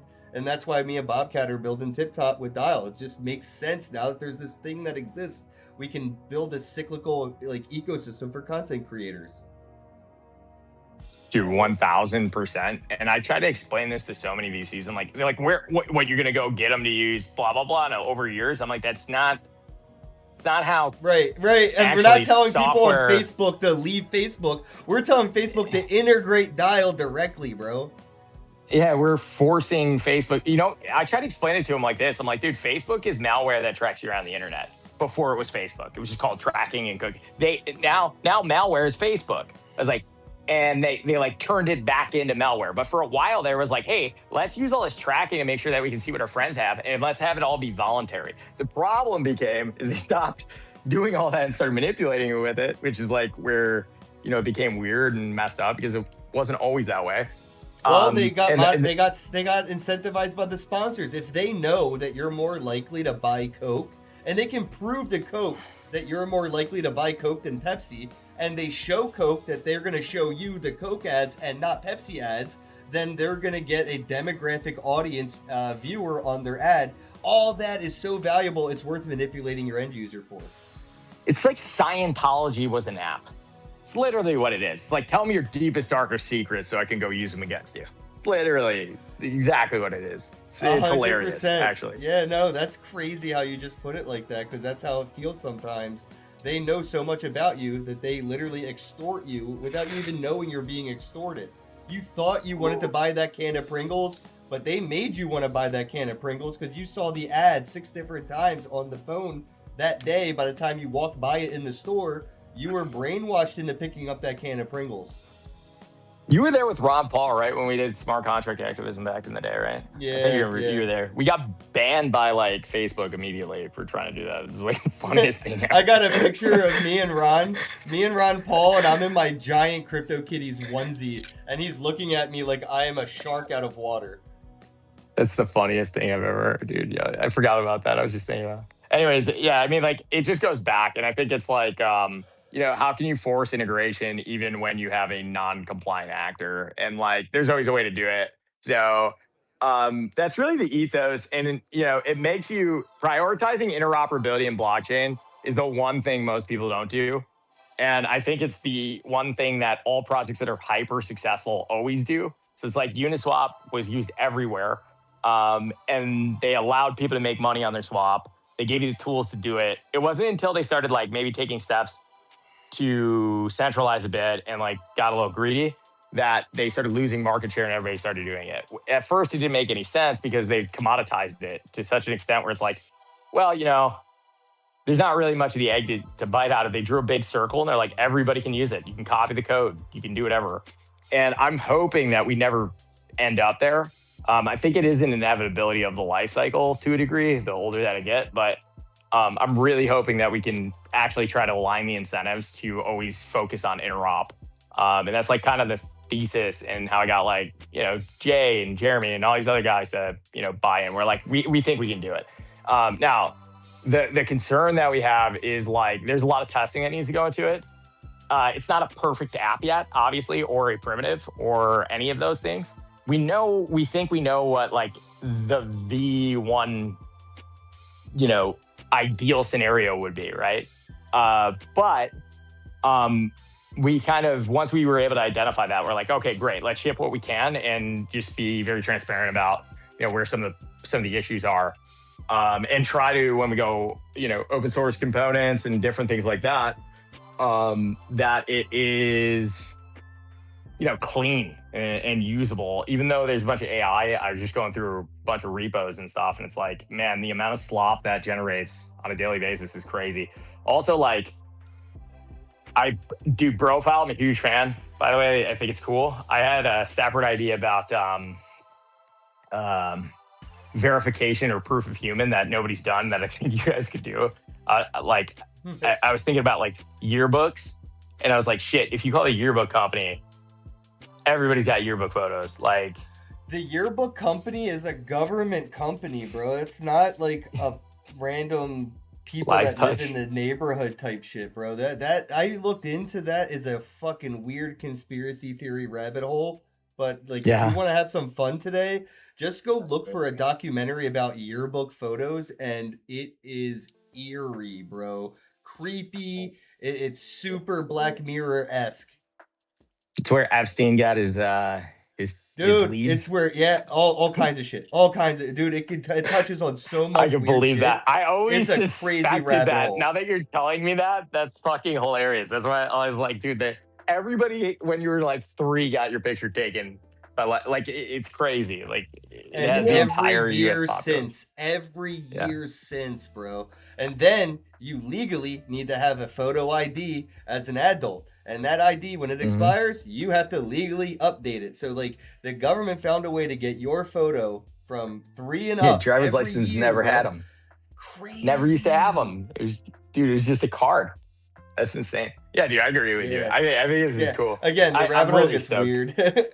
I did want to ask Yeah, a dude. question, I guess, and I know it's not at the AM part of the AMA, but I was going to ask, like, how, out of all the stuff that we talked about up till now, like, the reasons why these platforms do what they do, how do we allow them, I would say, right? You figure out, how do we allow them to use what Dial WTF does to keep doing what they're doing monetarily, right? Like, we don't want them to have to, lose a penny, right, to gain privacy. We want to figure out, how do we make Facebook make money integrating Dial, right? And like, not do what they're already doing with this data farm, because like the encrypted messages are like, unencrypted messages are so valuable. Like, when you and me talk on a Facebook DM, that DM is free. Facebook lets us talk to each other for free. They don't charge us anything, because the data that they mine through our conversation is so valuable that makes them money. That's why Facebook Messenger exists for free, because they know everything we say to each other. They got all the pictures we send to each other, and they found a way to take all of that data and sell it for an amount of money that's more than the infrastructure costs to operate. How does Dial.WTF plug into what Facebook's already doing with their messenger and still not affect their revenue, or maybe even affect it in a positive way? Yeah, so you got to think about the customer at feet, right? So they can move is the number one thing. And what they value more than what Facebook values monetarily may cause them to leave if given a better option. So Facebook's effectively running servers and acting as man in the middle a lot of times. Now, I don't know about their encryption layer on their messages, but as for providing free peer-to-peer type messaging, this is a cold start and network topology issue. And, not getting too technical, it's like BitTorrent works and all these other torrent platforms and Napster and all those other ones worked. libp2p, IPFS work because the more users that are trying to that demand a product actually contribute to the network, right? So ideally, you would actually strengthen by the messages using excess compute and routing capabilities through a mesh. This is like a feature. Now, what people in the past weren't able to do and why those systems weren't built with... Can you hear me? Okay, so that music wasn't just in my head. No, I was like, wow, that's weird. Yeah, so, but like, I guess without getting too crazy, when they had the internet, they didn't have money on the internet. It wasn't like one and the same thing. And that's why everything was separate, right? And then people realized that this is a market inefficiency. What crypto did was kind of like reunite it and like make it the way it's always supposed to have been. All the engineers that are older, and this is why they have a problem transitioning in crypto, is their incentives are always top down for a company central, and to disjoin or dismarry, it becomes a problem. So the answer is like, how would you federate a centralized node is really the question. And that's like, when it makes sense is the best way. The problem is that conflicts arrive. I haven't really seen anybody go from a centralized company to decentralized. And the reason is that they're structured. They have reporting requirements. They have compliance requirements. So you can tunnel into those systems and make it look like normal web traffic, right? You could possibly incentivize them, right? But at a certain point, it's like you encompass some of the features that they do. So you might want to keep them for certain reasons, and major parts of the app, get rid of them. And ultimately, it is disruptive technology because it's meant to fight with them. So I don't know if there's a way to comply, but that's kind of their own doing, right? Because they took such a hostile. What I said earlier, like the reason we can do TipTop.chat and bro files and do all this stuff is because things have been built to be ingredients in new recipes. This sounds like an opportunity for a platform to utilize this technology and compete with Facebook directly. It doesn't actually necessarily need to be, Facebook wants to integrate with Dial as opposed to they have to now because somebody built a platform like Facebook, except now they have this ingredient that Facebook didn't have, and now they're kind of peer pressured into integration. The opportunity that these features, that because Dial.wtf exists, there is now opportunities for so many people to build platforms with it that don't have the board of directors holding them back for years of integration. Yeah, and it's funny because I had a real problem in my crypto journey at one point. It must have been 8 years in or something. And one of the problems is it's decentralization. It's not communism. It's what do I believe actually? It's should everything be decentralized all the time? It's well, the guy, if you go to a market and there's a bunch of dudes selling apples, and they right? won't be There might be multiple vendors right now in that market that are selling apples. Those guys are all independent actors, right? Selling a commodity in a marketplace that everybody benefits from, right? If you have bad management, this sucks. You got to pay the guy up top. There's something going on, right? But really on the early days, typically what happens is if you can make that a public utility, this public square where we can sell stuff, right? Elon always talks about public square. Think about it public square, but for selling stuff, right? And essentially so what's happening. Yeah, exactly. It was really good, right? It did a lot of great stuff, and it's still top down, right? Marketplace, that's a really good one too. There's no fees on it. They're gonna find a way to fuck it up. Watch. But the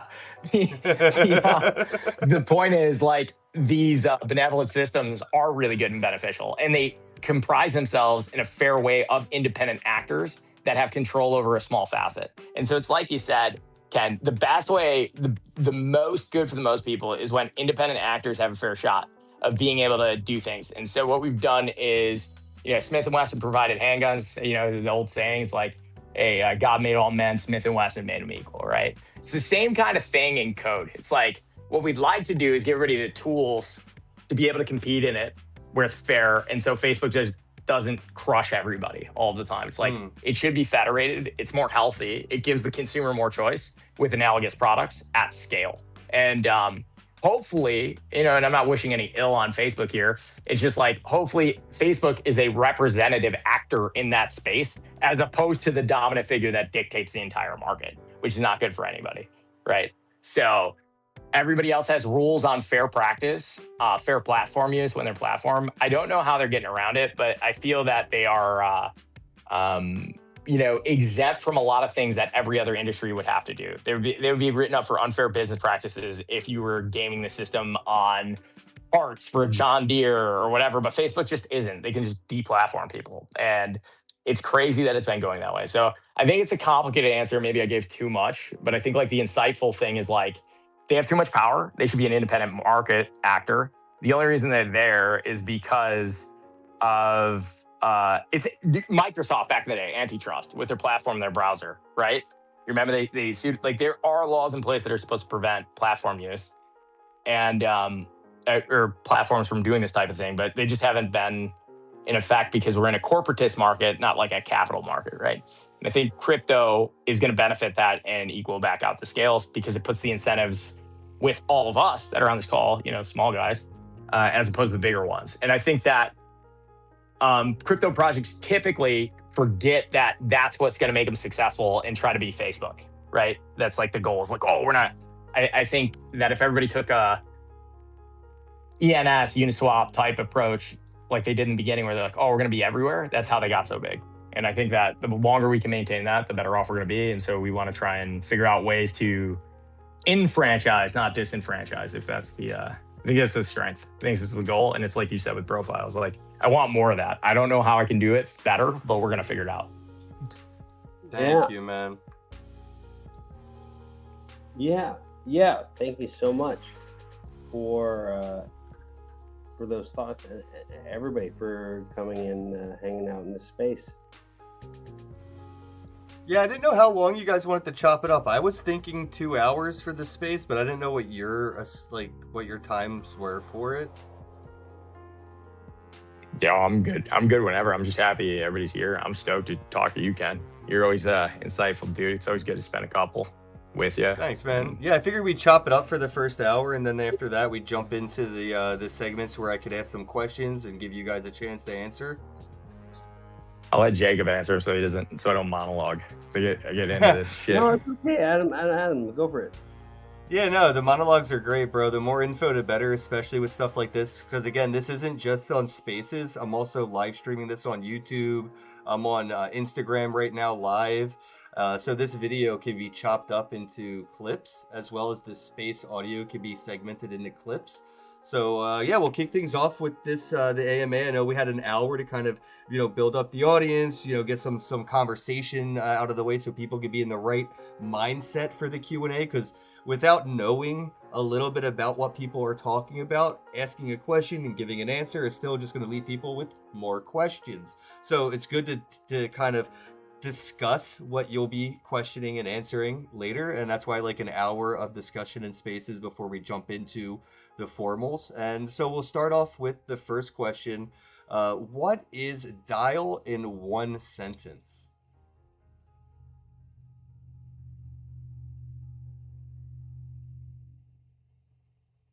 Next generation communication primitive. I like it. I think for the dumber people, my people, I would have probably said a way to call somebody in your wallet. I'm like, what? Like, yeah, a way to call somebody in your wallet. Exactly what I just said. All right. Why does Web3 need its own communication layer?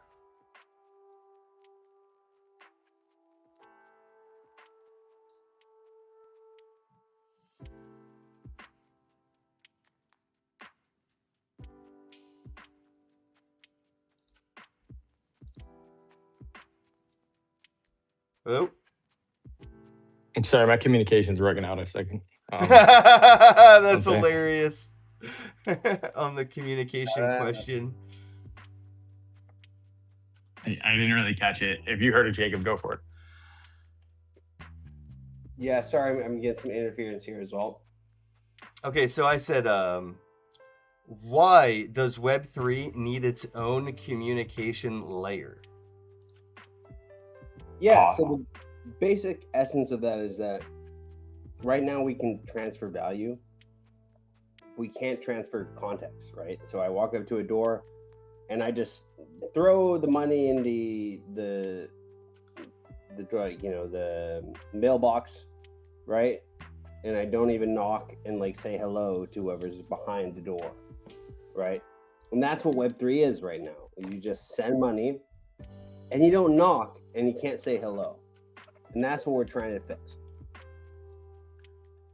Man, I remember back in the day. Oh, go ahead. I was gonna say, crypto's been pushed as well. Like, you just send money, right? There's no pull except for through a separate app. A lot of this stuff natively, so it's not like requesting. And so this is like where you get two-way secure communication endpoints too.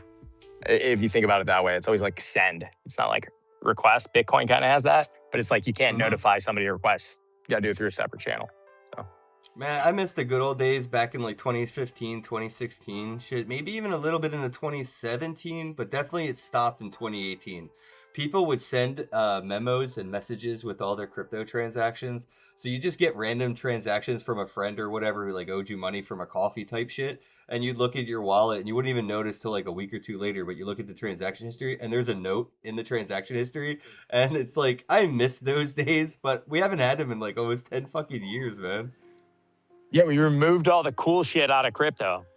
Yeah, dude, it got way less And then cool. we add it back in. We add it back in and we're like, oh, dude, this thing exists, like ordinals, like the capability to like upload pictures to the blockchain now exists. No, dude, it's been there for 10 years, like 15, 20. Like, it's crazy to me that we forget about the cool stuff. But the reason we did is that is so because early too, though. We did that early. Yeah, I remember color coins on Bitcoin, and everybody got excited about ICOs, and I'm like, they're just color coins on Ethereum. Like, what is everyone so excited about? Yeah. Yeah, I mean, like, user experience is like an algorithm in and of itself, and I think that they kind of nerfed it. You know, I don't know. You know, you're a big proponent of this, Ken. You're always coming up with like the coolest shit you've seen every time I talk to you. And I'm like, that is awesome, you know? And it's just like baffling. You know, we had wall-to-wall calling for a minute, right? And we're like, we showed it to somebody. We were working on a different project. It's kind of like how dial came. It's like, we had been working on it. It's like, sometimes it's like the time has come. I don't even know. It's super Well, people crazy. have tried this before, but they were a little early. They didn't do it in the same way. But I mean, I remember Brock Pierce's wife, Crystal Rose, tried doing Sense Chat on, I believe it was EOS. And it was like a way to, you know, people were using it to do chat rooms and stuff, but it just like died out. And it was like, you know, it didn't really have the right UI UX type stuff. And there's like a lot of things that kind of went wrong in that. But also, I mean, like it was just one of those things where people just weren't interested for some reason. But again, it was all on EOS, I believe, and it was very different than what, like, obviously what Dial's doing. But it was like, you know, what, 6-7 years ago, something like that, 2019. I remember Crystal Rose, Brock Pierce's wife, was doing an ICO maybe, or a token sale for some kind of unicorn Sense Chat app. Do you remember that? Not off the top of my head, but it sounds right. I've seen other stuff over the years. You know, it's like, hey, we're gonna do this. I think the other thing is the economics, like the economic modeling, right, is like a big part. You can't just like slap it up. There's like, you know, there's suboptimal ways to do that, and there's also like there's tax concerns that don't exist yet. You know, there's a lot of reasons that go into it. It's like, you know, it's difficult to say why they didn't have windshield wipers in 1930. Like, that was one of the first things, right? You know, and then it's like, well, they had motors and they had like blades. You know, so it's like one of those things. It's like it took one guy to like gotta go and assemble it. And I think the products will get better and better. All right, so the next question I have for you is, why is using Discord, Telegram, and X not enough?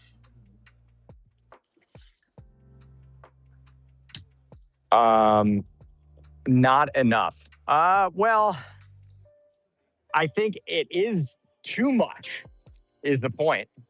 Not enough. I think it is enough. I think there's a lot of enough, but it's like, it's almost like it's too much because there's too many people. They're unverified. They're everywhere. And so we have quantity, not quality. And then also, they seem to not want to adopt cryptocurrencies natively because their business models don't allow for it. So they could be enough if they could change their entire ownership structure and way that they make money and embrace a crypto first mentality, because it's more interoperable than, say, taking a credit card, right, as a baseline. But they've chosen not to. So I think they had every opportunity to. And that would be my why they aren't enough. And then on the chat side, I would say they're too much. So I don't know if that's a good I really answer. like the way, you know, that's a great answer. I love the way you twisted the question for like an actual perfect answer. And it actually made me think as well, like, yeah, no, it might be too much in the sense that, like, if Discord and Telegram and X had a dial.wtf integrated chat, I could actually respond to my DMs on Facebook from Discord or from Discord on X, right? And I think making it less of too much making it a little not enough in that sense would actually make it better. That interoperable layer would just be so valuable as an end user. But again, like you mentioned, their previous business model doesn't really allow for it because that would be money leaving their network, right? But if I could respond to a DM on Twitter that somebody sent me on Facebook, and if my inbox didn't have to be so centrally located, and I could honestly just have interoperable communications across these platforms, that is, God, I don't even know if you could put a price on that subscription. I'd be all about that. You know what I mean? Like that convenience layer, especially when you know you're not dealing with bots and you're actually getting real DMs, not spam and shit. Like being able to make sure if I just open Facebook and I look at my messenger and I can see, you know, fucking X and Discord and Telegram all coming in through a dial chat channel, that interoperable communication is what I think those platforms are missing. We can jump into the next question. Oh, go ahead. I actually have an extension on this. You just gave me a great, every time I talk to you, you give me like a great way to explain. Dude, like, so if you think about it like this, it's like I'm out here pitching, you know, water. And they're like, well, you know, Facebook and X is like water. It's the ocean. And I'm like, that's salt water. I'm talking about fresh water. Like, you can also drink my water. And they're like, what? But you can go on it with boats. And I'm like, I'm not talking about boats. I'm like, still water. You dig boats on it, but it's also, you can drink it. Like, so there's a lake? What the hell are you saying, a lake? You know, it's not that they don't have a lot of the capabilities. It's like the one thing that you probably need it for most, which is drinking it, they don't have because they refuse to have it. And it's super weird. It's like the same thing, okay, but different. Same, but different, as they said in the Well, dude, you mentioned it earlier, and I didn't want to segue, but I can now because it's kind of on topic. But with the whole like BitTorrent and uTorrent, the torrenting piracy stuff, the fact that like Netflix exists is just virtual or digital bottled water. Like you could go get whatever movie you want to watch right now from Pirate Bay and use a uTorrent to get it and VLC player to watch it. And you do those steps and you get whatever you want it for free. Just like if you wanted to walk down to a creek and grab some water from your creek, you got some free fucking water. You just got to put that manual labor into going and getting it, right? And maybe a little DYOR, right? To make sure the creek don't have a dead deer upstream and make sure that, you know, the video file that you're downloading isn't a virus. So you do a virus sweep on it before you let the torrent finish. But like, yeah, the fact that, you know, Netflix can essentially bottle something that's virtually fucking free and sell it for so much more than it's readily freely available for it just breaks my brain. But yeah, we actually have actual physical bottled water that is free from the planet and people still will go and buy it instead of going down to their local spring or their local creek and bottling it themselves. And I feel like, you know, the mentality of that is a generational mentality. I think that the kids that are growing up today have seen what the virtual environment has been like for us. You know, for the past 30 years, we've been, you know, obviously taken advantage of and milked. And the generation that's growing up, they're seeing all the ways that those platforms used us to make money. And they're just figuring out ways to do it themselves. Like, I think the era of people making their own websites is going to be coming back, especially with vibe coding. I'll be able to vibe code my own X. So whatever Twitter is or X is, I can vibe code my own X.com version and just have my friends join my social platform and I'll join theirs. And I think that that's where we're going to be at, is like this product as a service will be copy and paste it, and it will be like pirated. We're going to see pirated versions of Facebook, pirated versions of Netflix, pirated versions of WhatsApp. And those pirated versions of WhatsApp, those pirated versions of Netflix, they're probably going to have a dial.wtf chat integration for people to party chat and watch something on that new version of Netflix and hang out in a chat room while they do it, just like you do on a live stream here on YouTube. Like, all that gamified shit is coming because shit like this exists. It didn't exist, so nobody built the shit with it. You know what I mean? Like, if we didn't figure out how to make concrete, would we still have skyscrapers, or would we be stuck at 2-story buildings, bro? You helped us figure out how to make concrete. Now we can build fucking skyscrapers. Dude, 1000%. And one more thing, dude, you're nailing I think some of the themes, and I think we see it really a lot of similar ways with the Pirate Bay and stuff. Like, here's the other thing is, like, Bitcoin couldn't have possibly taken hold unless the society stopped being this like high trust place, right? Like it's like, dude, we need trustless, right? Because of all that advantage they took of everybody, right? They basically created the seeds that they can son of a bitch until the day they die, right? But they basically created the conditions where it's like, well, I'm not going to get a fair shake anymore, so I need Bitcoin, right? It wasn't before that. There was the need wasn't there, right? They generated that need by taking advantage of everybody, right? Like printing too much money, getting off. Like they created it. Have they? It's funny. It's like they're fighting a hurricane. It's like the stupidest shit I've ever seen. It's like, okay, well, you didn't want that. It's like they're trying to make us eat our Google, man. I feel like a kid at a table. They're like, eat your Google. I'm like, no, I don't want Google. Well, we're about to be able to have our algorithm and eat it too. How about that? I'm so stoked. I love that. It'll be my I want to be able to algorithm, see Ken's not algorithm. Facebook's algorithm. Exactly. I want Ken's. Oh, yeah, Adam, dude. I have a link that I can give you. I should have given this guy to you guys earlier, but if you click this link, you will be able to produce my live stream. So how I'm live right now on the platform I'm live on like 4 different Twitter accounts right now simultaneously. And that's because I use Restream because of the algorithm. I try to get my way out of the algo. But here, look, I sent it to your WhatsApp in the group chat we're in. But if you click that link and connect your Twitter account, I'll be live with my video feed and our audio like right now on whatever account you connect. And that's like some of the cool stuff we're trying to build into TipTop.chat is ways for you to not just go live on your Twitter, but when you go live on Twitter, you go live on your entire community's Twitter. Hundreds of people that click that link. I'll be on hundreds of different Twitter accounts with hundreds of different algorithms, all producing the same content at the same exact time. And for my sponsors, the analytics add up. So I don't need monetization. I just tell my sponsor, hey, I got 100 people on Twitter that go live when I go live. I'm not just live on my Twitter account. I'm live on 100 different Twitter accounts, plus 100 YouTube accounts, Instagrams, TikTok, LinkedIn, you name the platform, I'm live on it. And we're tracking all those analytics too, and giving those restreamers points, or however the creator wants to reward their community. But whether it's in their native token or however they want to do it. But that's how we're doing it. We got to add that because we have syndicates, right? So like when you join a syndicate, like everybody stakes essentially like keys and stuff. So we'll talk about that. That'd be awesome if I could. No, I think we need to integrate a lot of stuff together. I think it just makes sense because with the RTMP and stuff like that, it's just a lot of that stuff makes or just the restreaming, the fan out. I mean, we were all talking that makes sense. Off air too. Like if Dial had an RTMP call option, like I could have It does. They do actually. Oh, well then, It does, exactly. So, okay, perfect. Then my live stream will have a podcast channel on Dial where people can listen to this podcast on Dial because when I use the RTMP on Restream, I'll also be live on YouTube, Facebook, Twitter, and Dial. Yeah, it'd be sick, dude. That's what I'm saying. I'm like, that's right.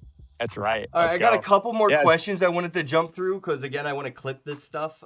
So, what is broken about the way crypto communities communicate today?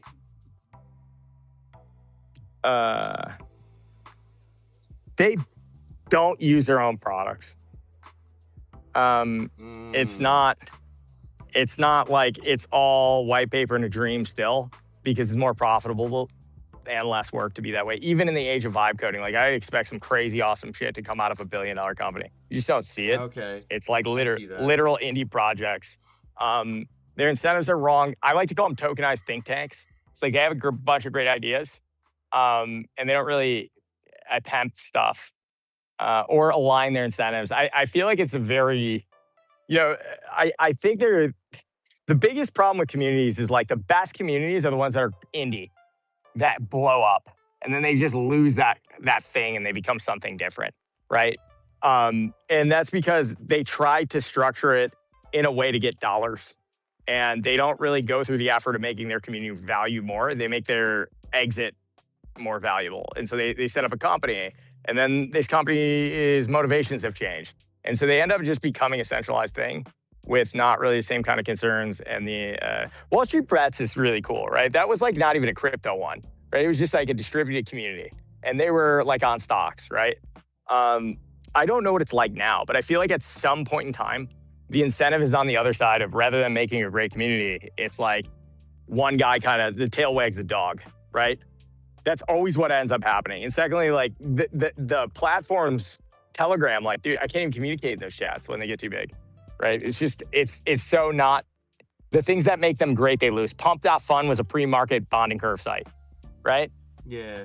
Now what does it do? Now it's not a pre-market thing, so it lost all its novelty. Now it's just like everything else. And if they stayed in the pre-market segment, which is hard to do, they'd be killing it still. But they've completely eclipsed that. Wow, that's crazy that you're saying it like this, because if you look even outside the crypto space, platforms are realizing that they lost their muchness, as you know, the Mad Hatter would say. Alice lost her muchness, and so did Snapchat and Instagram, and those platforms are trying to figure out how do they go back to being what Snapchat used to be, where the picture that you took was a live, unedited, in the moment, true event that had, if you seen an image on Snapchat, you knew that somebody just took it with their phone. They didn't edit it. It wasn't AI. It wasn't, you know, like a filter on it or anything. It was just that picture. If they took a video, that video was made right then and there, and it wasn't edited or altered. It was not doctored. It was just raw. And then those platforms are trying to figure out how do they get back to that. And yeah, man, exactly in the crypto space, I think, you know, they're realizing what made them get to a spot where they thought they could grow bigger. They're realizing they didn't really evolve. They didn't really metamorphosis. They kind of mutated. And I think that the mutants are trying to figure out how can they, you know, get back to that stage before they were a freak of nature. What did they actually, you know, what they actually were before they mutated, especially like, dude, look at fun. Look at open source communities without the money in them and how long they run for. Yeah. That's like a good example. It's like those ones don't have that problem. No, that's so true. And I mean, other communities really didn't until they did. Like, look what Elon Musk did to Dogecoin, just single-handedly kind of, you know, ruined the whole ethos of the community and brought in a different community that obviously did not add value to Dogecoin, or it would not have gone down as fast as it went up, right? Like, if Elon Musk was a net positive for Dogecoin would go up in price, but the community that he brought in did not add value to that existing community, and it clashed in a financial way. We saw the market. I guess we could jump into a few more questions here because we got 30 minutes left, and I wanted to know, why do scams keep happening even though wallets are cryptographically secure? You know, they keep telling you, you know, hardware wallets and all these wallets will keep your money safe, you know, not your keys, not your coins. So once they're my keys, why does it feel like it's not as safe as it should be?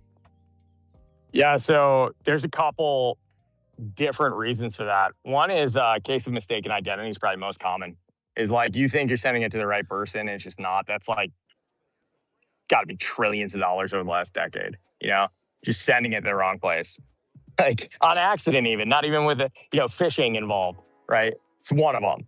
And let's put that in one bucket, right? So they don't have ENS is trying to solve that issue once again, opt-in only, right?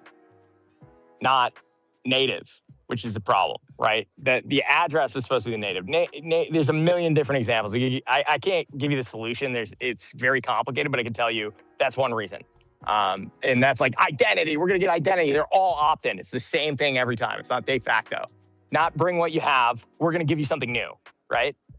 That's the problem, 100%. Like, I don't want something new. I just want my phone number or my blah, blah, blah. That's why we're seeing growth in these types of, here, just bring your phone number. I'll give you the wallet. Like, you don't even have to know, right? So that's one.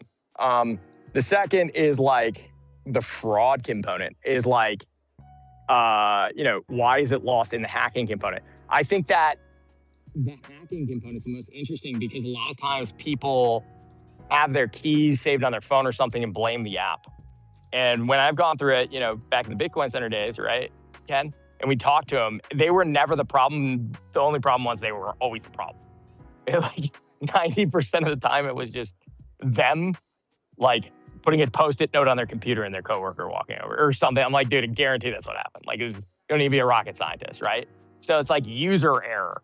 is like part of it. And that's like, I guess you could say that's like user experience or ease of use, but like those chip away at your custody and your sovereignty. So if you if you want to be sovereign, you better know how. It's a responsibility. You're taking on your own responsibility, not offsetting it to Coinbase. But the good thing is, if you're responsible, then you'll keep your money. So let's put that like user error cap and hacking kind of like majority of the time. The other 20% is like security.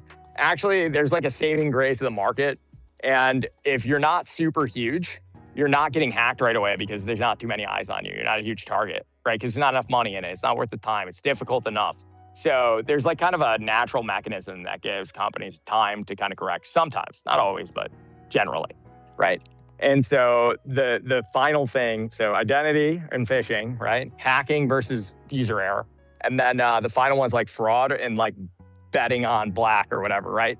So I'd say social manipulation, mistaken identity in like the influencers, like, oh, Ansem said this, or, you know, fake Ken gave me a tweet. I got the wrong thing, or his account got hacked, right? They create these honeypots, these social honeypots, and we're all just crowd mentality, algo forest. I heard about that on the algorithm. Therefore, this thing must be good, not DYOR, right?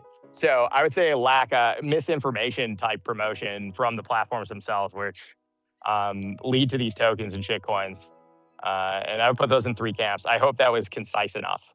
No, it's definitely user error, I would say, for sure, especially with the social engineering side of things. And that, again, goes to, you know, trustlessness or whatever, where, you know, people need to be able to verify because they're so, you know, they think, oh, I just got a DM from this blue check mark, so it must be legit. They don't go any farther than the DYOR, and that's because they're so they trust everything, and we don't trust, we verify. And the fact that you'll see that little, you know, green dial check mark next to somebody's name or whatever when they message you, you'll know that, I mean, more than likely that's who it is, because, you know, social accounts can get hacked, but you're not really losing a wallet like that, right? Like the odds of the wallet being compromised by the person communicating with me is pretty low. And then again, you could DYOR a little bit on that, check social media and just say, hey, did Adam tweet out that his wallet was compromised or whatever? Because, you know, we can also have checks. We can have checks for if wallets do get compromised, so that it automatically flags, right? Oh, that's called we came up with I came up with a concept, and I don't think I've said it out loud, but it's called identity ratchets. So Signal had triple ratchet, right? Crypto has the capability to create what we call identity ratchets, right? I actually don't want to DID everybody until the cow comes home, right? I want it to be constant, rotating, just like a 2FA, right? So compromised material is in the past up to a certain point is all it could ever be, because the next one's secure, right? So this is this concept. You can look into ratchets, but I could get into why that's important. But I know we got to wrap things up, but I do have an idea for a feature now that we're talking about this, and we can wrap things up here if you want. But I was thinking would be cool to be able to, like, not report or ban, but maybe flag somebody and be able to be like, this guy's a dick, or they're just a shill, or whatever. Like, it would be pretty funny to be like, if you see somebody on dial.wtf, you can see their review from other people who like ranked them or reviewed them as a user on dial. Because that would be pretty funny. Because like, I don't want to just like banhammer people, but I would like to put a little flag on somebody that's like a troll. That's what or use a rubric. Use a rubric to evaluate. A little dunce hat. Yeah, I want to be able to put dunce hats on people, and then you could see who put a dunce hat on who, and if they're like, oh, this guy got like 6 dunce hats from people I really admire, so they're probably going to waste my time talking to them. Yeah, so our solution. You got max out dunce hats. You trying? Yeah, I just think it'd be a cool gamification layer of people just like a like button, you know, like I miss having a dislike button, even because it's still engagement. Like if my friend posted a YouTube video and I genuinely didn't like it, I would dislike it. And it wasn't a thing of hate. It was just like, here's some engagement, bro. And it was real engagement. But now only option I have for a friend that made a YouTube video is to like it.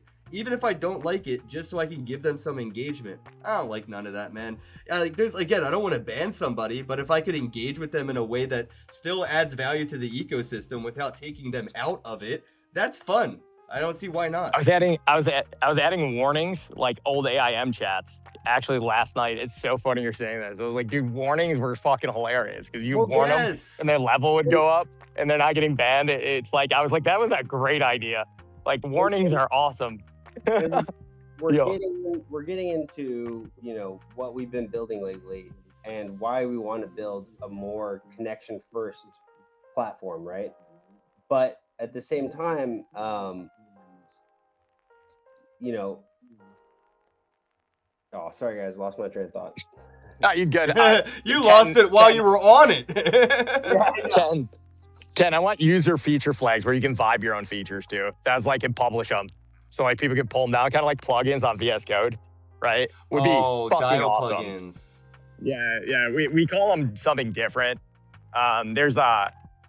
We have some stupid acronyms. I'm a big fan of acronyms, but like there's one that we were working out in conjunction. So we built some new tech with Request.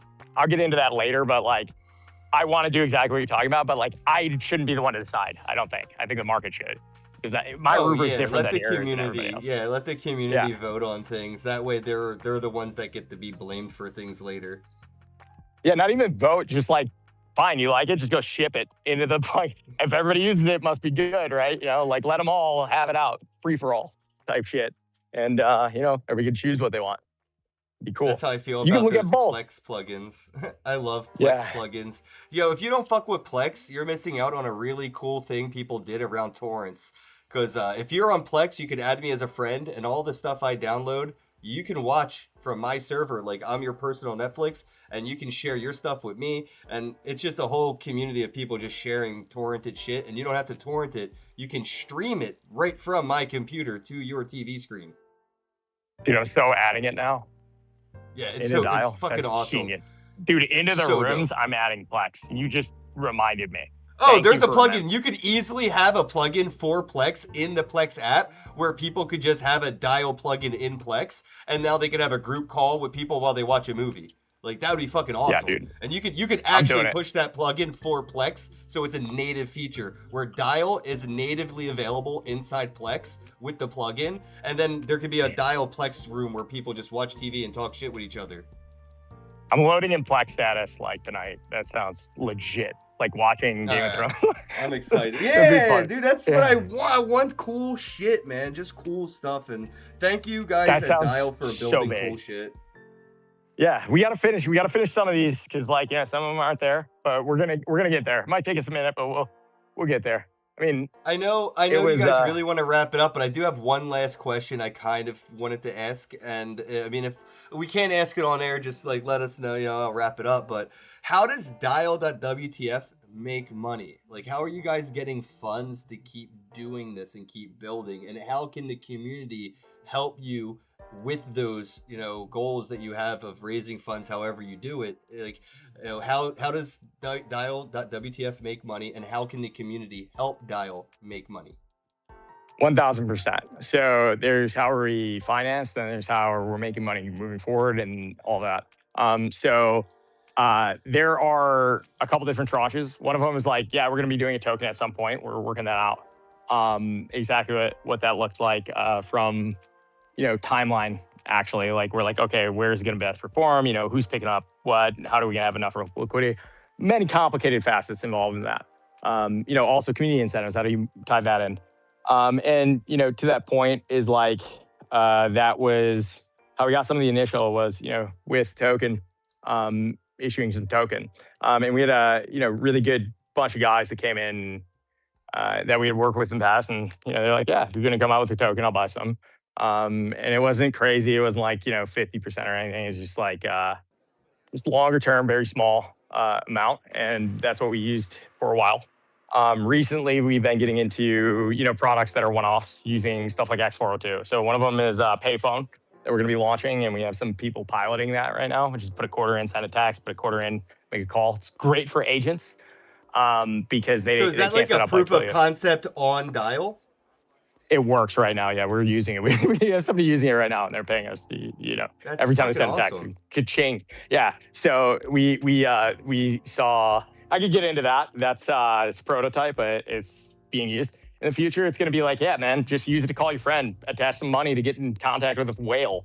Hit up Ken with an idea, like in his inbox, 25 cents attached to it. Support your creative. Oh, bro, And we're this gonna already pull- happens. Mr. Wonderful is reachable for like $1,500. You could go on Cameo right now and get the Mhm. Shark Tank man himself, Mr. Wonderful, to tell people in a video, go visit dial.wtf, blah, blah, blah, blah, blah, because Yeah. Mr. Wonderful even has a token gateway to talk to him. Like, Yeah, and we talked about like JPay and some of that stuff that's going to be coming up.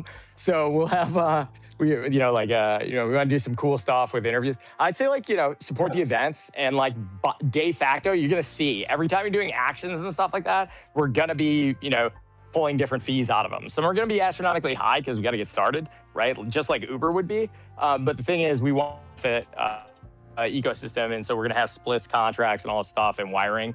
And there'll be more on that as we come out. And relaunch. We'll have diagrams and stuff. But basically, it's gonna be like, hey, look, buy a subscription. We're gonna have NFTs in the OG syndicates. Join your favorite community. Bring them on. These are all gonna make us money, and it'll be very natural feeling. Hopefully. And the subscription is going to follow very naturally from any type of media cohort, where it's like you have your average consumer, which can consume for free. And then if you have someone that's actually active and engaging, then there's like a smaller price point.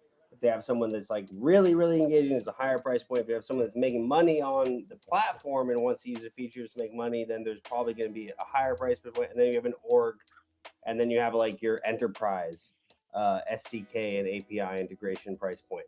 So there's a lot of ways to make money when you're building out a primitive, and right now we're focusing on it on just nailing down these UI interfaces so that people can really maximize the amount that they can do with the platform we're creating. Yeah, we're gonna be doing a lot of events, Ken, and I think that people promoting themselves on Dial or utilizing it. That's the way we designed it, is so that we're aligned with you and everybody else, as opposed to us just sitting there setting everything. So it's going to be just use the platform, go to Dial, register if you haven't. We have a MetaMask rewards thing that we've been test piloting. So if you can see that, then you're part of the test group right now. And that's been going well. But if you can't, it'll be up there soon. We're going to be running those, and it'll be in the rewards tab in MetaMask. And yeah, I'd say use that, or just go to dial.wtf and register. Right? all right, man. Thank you for your time, guys. I appreciate this. I'm not sure if the algorithm is against us or what, but I'm gonna try maybe next week. I could host the AMA kind of vibes for Dial on my side and see if Dial can be the co-host, and we'll see if the algorithm's a little bit different next week. Yeah, great. That'll probably work a little bit better. Okay, yeah, so after this, when I end my live stream at 5 p.m. today, I'll set up a stream for next Sunday for Spaces for us, and I'll host it, and that way you guys can co-host. Perfect. Sounds good. Gotcha. Bye. All right. No, you hang up first. No, you hang up first. No, right, you hang up first. All the best.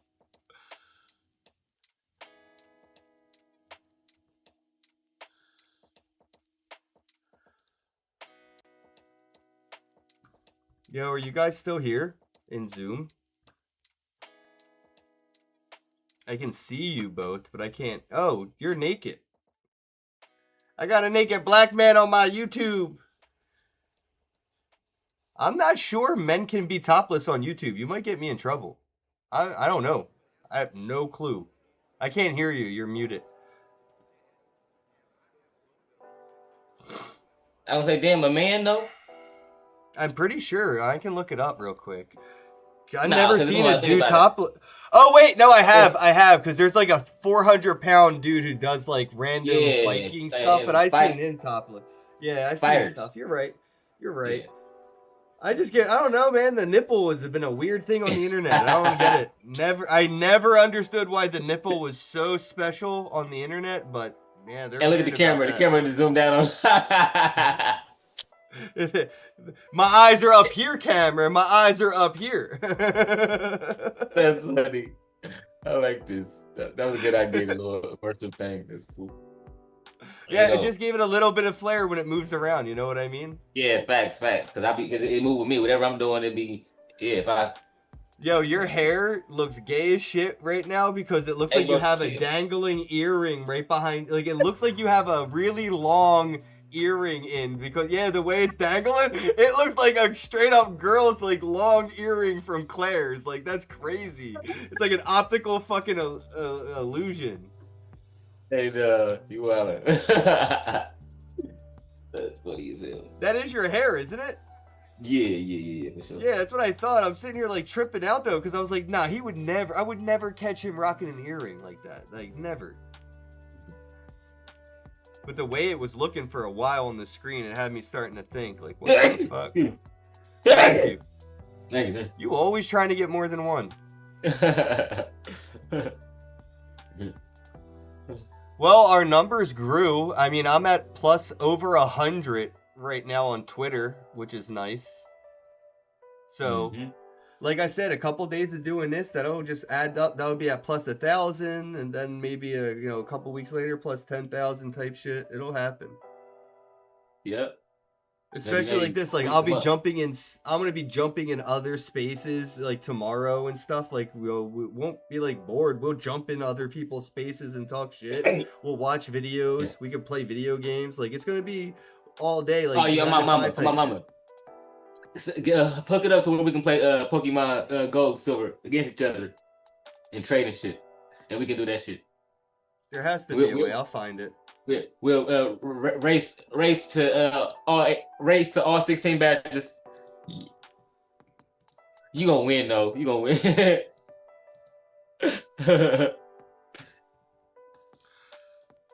Yeah, no, I do speedrun Silver, bro. I could definitely speedrun that game. Once I get my bicycle, bro, I'm out. You hear me? that game, yo. You know what's crazy? Even as a kid, because I'm autistic as fuck, bro, I never ever heard any of the Pokemon music. My whole life.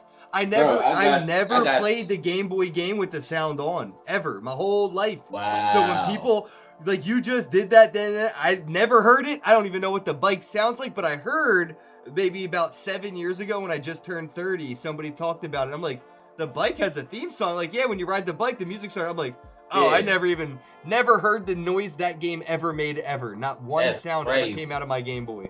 Bro, and I was the motherfucker that put the headphones. I had headphones in my Game Boy. Why? What were you listening to? What was the so motherfucking important? Pokemon music, nigga? That shit was tight.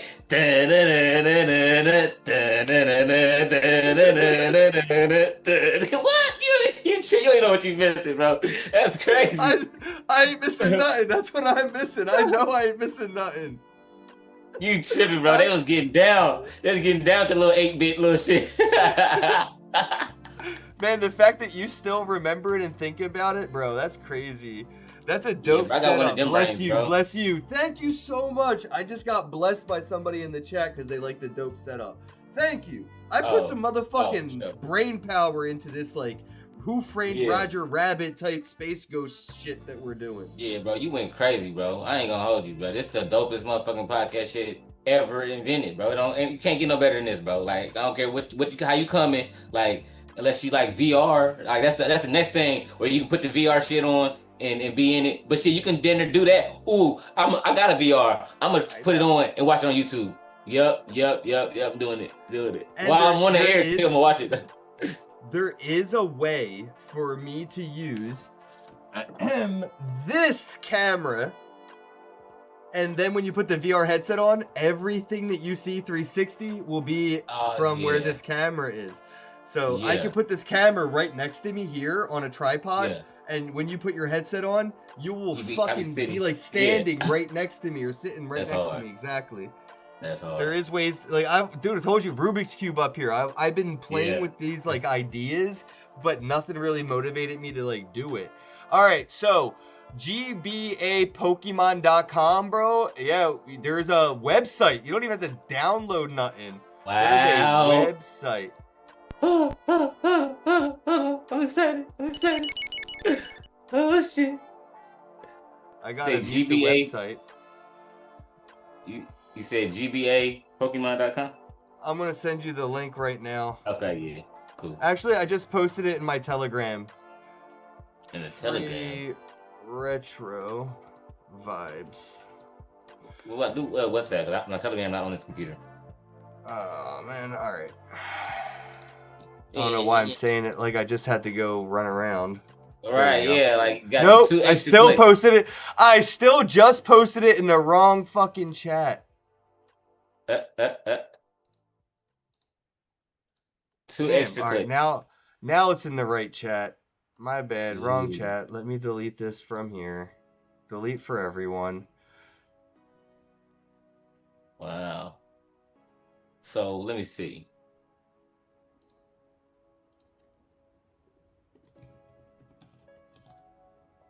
All right, so yeah, Dial wants to do this on a weekday, so maybe next Monday instead of Sunday. Right. But yeah, it looks like we can sit here and play. I don't really know where the button layout is. Oh, okay, so enter on my keyboard and shit. New game. All right. So clicking. Ooh, I forgot the crystal version. Crystal was like supposed to be like better than gold and silver. Okay, there's controller settings. So ZX, Q, and E. ZX, Q, and E. Why the fuck are they all? What the fuck? Okay, so I just need A and B button is Q and Z. So okay, and then the arrows work normally. All right, bet. Oh, but you can't hold the button down for it to change. Like, you know, when you're going through the chat, you can just hold the A button down and it will just keep. It's not doing that. But yeah, there's definitely a way to play Pokemon Game Boy emulator on a browser, so you don't even need to fucking download nothing. And it's not. Let me see. Bro, the game. The game says it takes 40 hours to beat. 40? That's what the fucking, playtime, 40 hours or so to beat. I did not know. I've beaten this. I've had to beat this game in like a 12-hour day. Like as a kid, just fucking around. Hell nah. It's I feel like I've speed ran this shit. I've spent a good, I'm playing 12 hours a day on it. Like I played it in jail, so nothing else to do. And it took me every bit of 40 hours, every bit of that. Probably more than that for real, honestly. Taking my time though, really. Just like enjoying the game too, really. Let me see.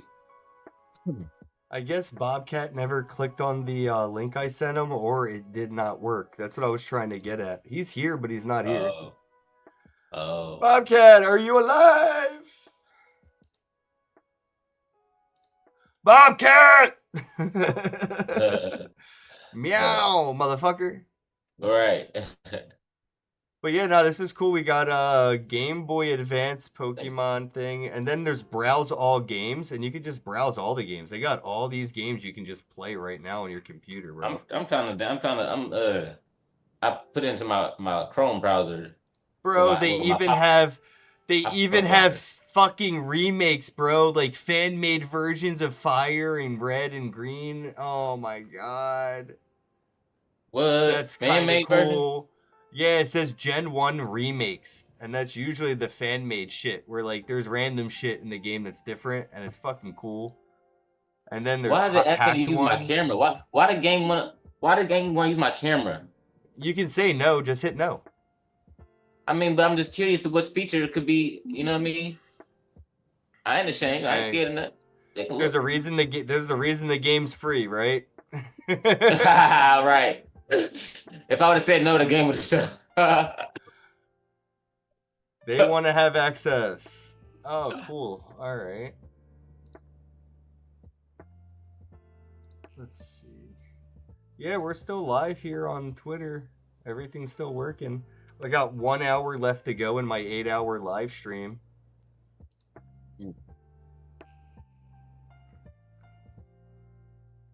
Kind of want to see if Restream makes any clips out of this, because I'm curious what kind of clips Restream's going to grab out of an 8-hour live stream. I haven't used the clips in a while. And then tomorrow, when I'm doing this, I have to edit those videos and start posting them. Because by the end of the week, I want all my editing done. I wonder what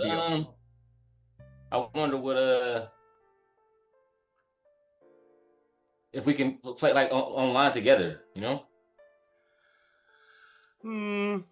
No, but there has to be web-based games we can play together. Hold on. Yeah. Oh, chess. Well, yeah, we can definitely play chess. I was thinking of a game, you know what I mean? Yeah, but nigga, I supposed to kick your ass in chess too. Oh, there's those old school games, crazygames.com. We could play billiards and all kinds of shit. Yeah. Yeah, they got chess.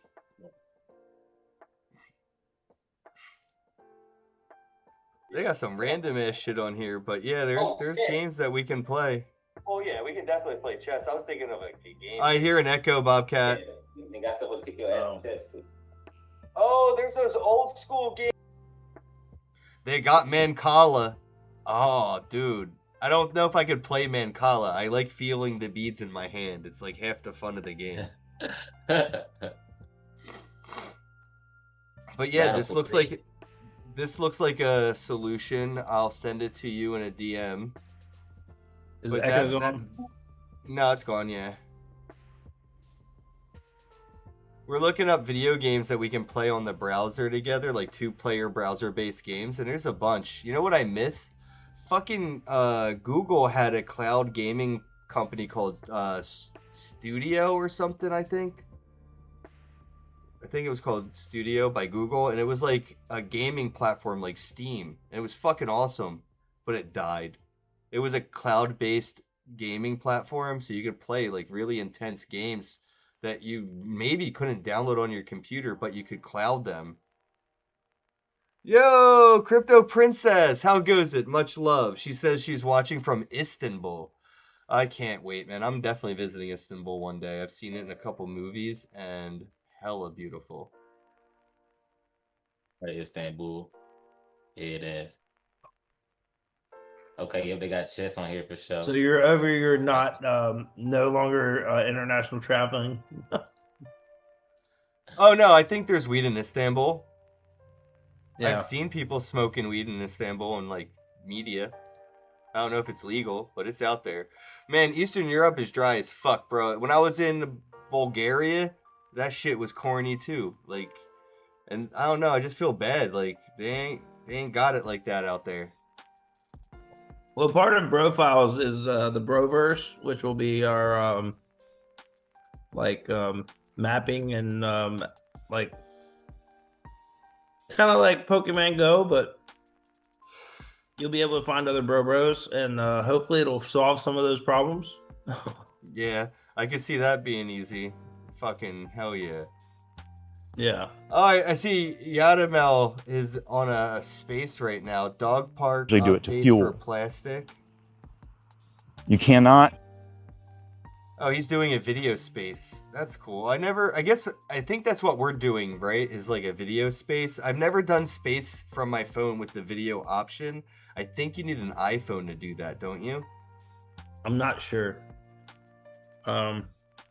I know I don't see it on my phone. Like if I go on my phone and do a space, there's no way for me to do a video in my space on my Android phone. Yeah. Well, I think you have to. I think there's a live app, maybe, or I don't know. It used to just be Periscope. I fucking miss Periscope. Bring back all the old stuff so I don't feel like I'm fucking old. Well, it's still they integrated Periscope since they bought them, but yeah, it was an awful integration. You have to go through X Studio or X like Broadcast Studio. All right, we got 1 hour left in my 8-hour live stream. Oh my god, bro.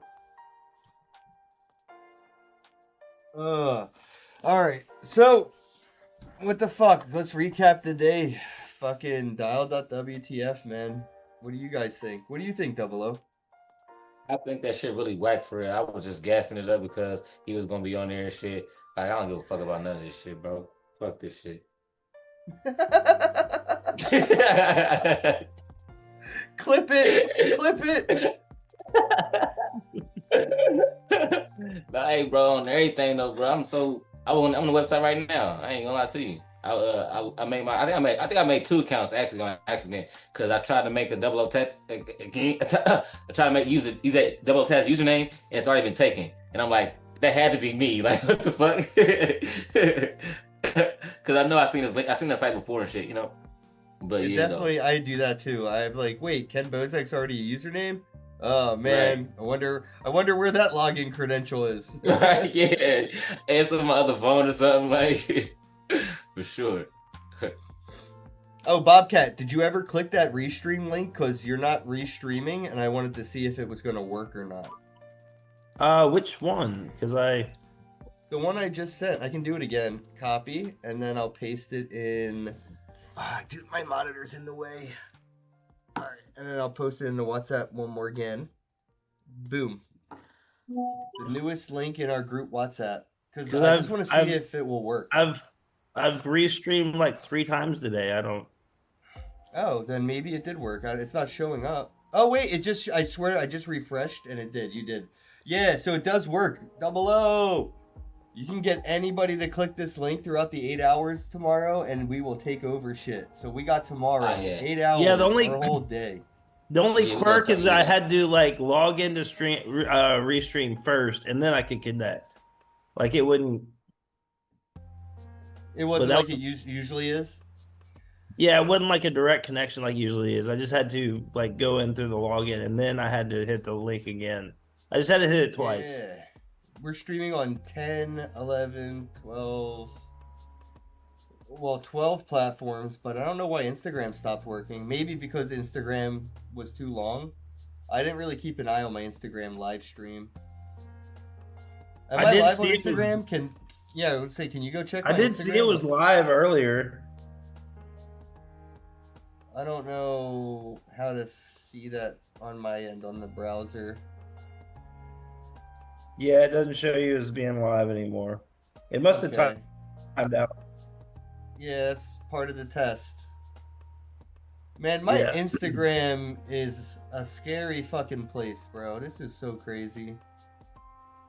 It's like AI doomsday stuff and half like thought girls. But the other half is like all AI doomsday shit.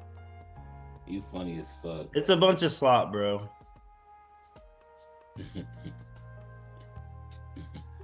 I started following real accounts on Instagram just so I could see real people again, even though they only had like 100 followers. I'm like, no, but this is a real person, so I'm gonna follow you.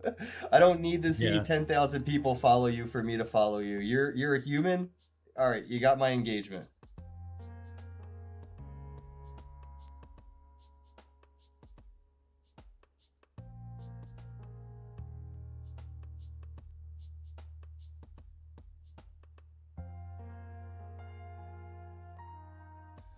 Did you see? Did you happen to see like the AI videos that Amina's been putting up? I hate them so much. I know. I can't even watch it. I'm like, that's something that like I don't ever want to do. Not even. I don't want to talk about it. Like, so it ain't personal. Like, this isn't about Amina personally, but just saying in general, the people that make that content feel so like. What's the word I'm looking for here? Yeah, I wasn't trying to call her out specifically either. I was just like, that is just kind of crazy. But the people that use AI to make content like that feel fulfilled. That is like fulfilling to some people. Like it feels like they did something. They were progressive or productive and they contributed to society in some way. And I just don't feel that way when I see the content, but I know that's what they think. Like they're like, "Oh, I made this AI video. This is what my AI me said," and it Yeah, feels as but you if could to just as them they easily did have say it it. like I like the way you do it. You use AI to help you make a script, but you read it and like you actually put life into it, like, you know? Yeah, that's how I always felt about like writing scripts for videos. That's why I'm happy AI is Because around to write voiceovers the have always been a script. thing. They always have. But I never wanted to physically write the script myself because then I could just write the article. Why would I make the YouTube video? You know, that's why Yeah, I exactly. never did scripts before, but now I'm using scripts because, yeah, it's not me working twice. You know, I don't want to write a script and then read it out loud. And you Why can don't I just as just easily post go it off as an script. article? I mean, Yeah, exactly. I like to Mad Lib it, exactly. So yeah, that's another reason why it's nice to have the script. It gives you a guideline to kind of keep you on track without segueing too much. yeah. Well, that's what's cool with like those AI glasses that we're looking at. Like, we could do like teleprompting and stuff through there, and like all kinds of stuff.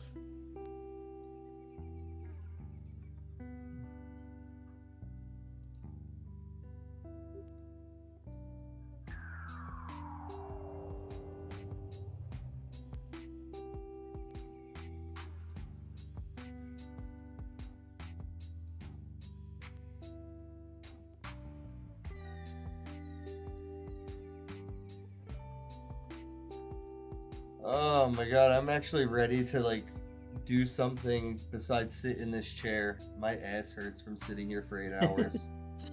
Yeah.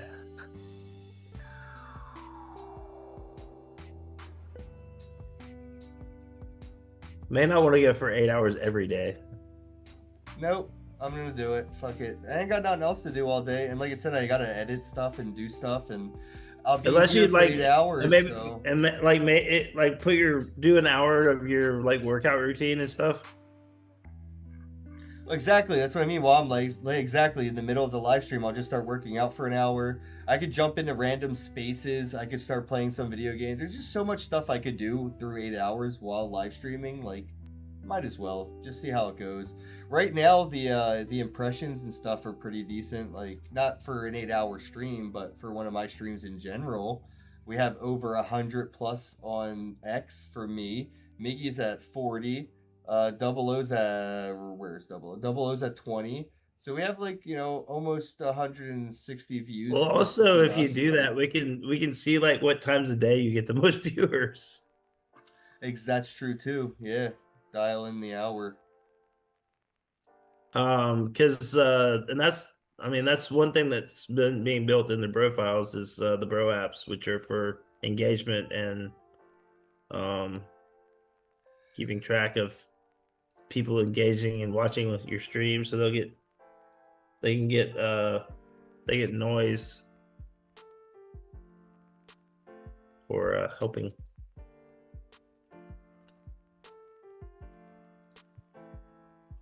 Oh shit, you can post 2 GIFs at once now? I just saw 3D commented. Wait, the chills are back in streams? Yeah, bro, but like, how'd you post 2 GIFs in one comment on Twitter? I didn't know you could do that. Yeah, but that's also 3D. So Okay, yeah, that's true. That's true. But they are 2 separate files. Like, he didn't Yeah. like edit them into one file. It's 2 separate GIF files in one comment. I never seen that before on X. Well, did not know that was a thing you could do. Another person that's good at breaking things. Yeah, our QVC NFT thing is still a great idea that needs to be done. Somebody needs to make that a thing.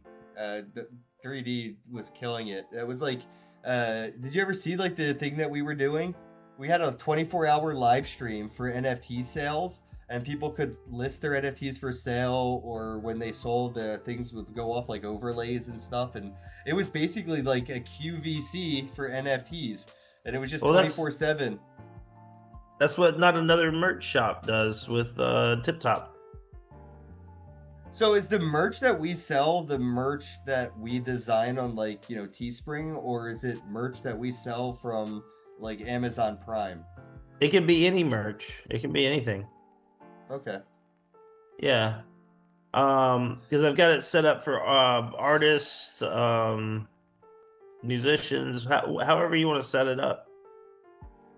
My first piece of merch is going to be autographed used socks. Let's go. There you go. Your piss stain undies. I could buy whitey tighties just to wear them and sell them. I ain't above it. Not above it. I think that would be fun. People will buy anything you're willing to sell.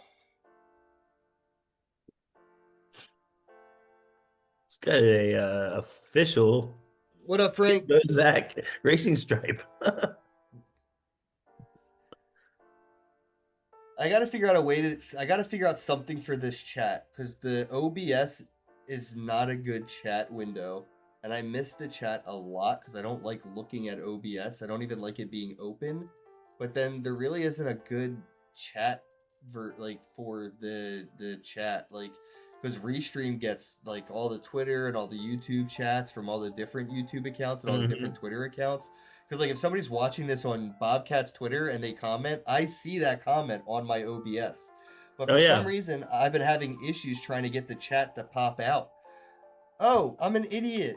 I'm such an idiot. Hold on, I think this will work. Oh, copy. Duh. I love my brain sometimes. All right. And then if I give this to you guys, boom, and then I open that in a different chat window, like boom. Yeah, I'm pretty sure you guys should be able to see the chat now because that's what I'm using. Hey, Frank, somebody in the chat. Can somebody post a message? Oh yeah, I see what's going on. Chat Restream. Yeah, I just sent you guys the link, and that link is what I use on OBS. And I'm like, I could just open that link in a browser. It's a browser link. I'm an idiot. It's my chat embedded, so I can embed the chat in a browser window and just have the whole browser window be the chat. You know what I mean? Yeah. Yeah, yo. It worked. Yup. So now you guys can see the chat with me now. Fucking A, I love that. And that link works all day, every day for any live stream that I'm doing. The link will never change. So you could bookmark that link, 00 Bobcat. You can bookmark that link, and whenever I'm live, that is the chat. Okay. 00, yep, that's all 00. Bet, Frank, rock on. Sweet. Yeah, this is dope. I'm bookmarking this my damn self. Yeah. Oh, I forgot when I bookmark things. So if you're on Chrome and you're in the browser, you can highlight the entire link and drag it down to your little bookmark toolbar. Boom. The only thing I don't like about the chat is when you refresh it, it doesn't have the chat history. It only keeps the conversation from when you open the chat forward. So you can't read the previous messages, which is kind of a bummer. But it's still cool. This is what it looks like for me. I can pop it on the screen behind me. Oh no, I cannot. I cannot pop it on the screen behind me. Yeah, I'll see if I can build a unified chat into TipTop. I should be able to. No, I can. See, now you can see the chat is on the screen behind me where the green screen is. Boom! I'm taking it easy on you. Most of the time I totally pollute spaces. Yeah, no, it's all good, man. Gotta get your entertainment value out of whatever, feel me? Like, I do the same shit sometimes. Yeah, we appreciate all the pollution over here. Yeah, you can fuck around with us, man. Our skin's so thick we haven't bled in years. Like, Sweet. That's cool though. I have the chat right behind me. Oh, what you mean is behind you? Like, hold on. Like on the where the green screen is, I put the chat up, but it's only there for a second just to show people. But that's pretty cool. All right, and then I can put the background back. I feel like that's on Bobcat's alley. He said something about them reminds me of using IRC.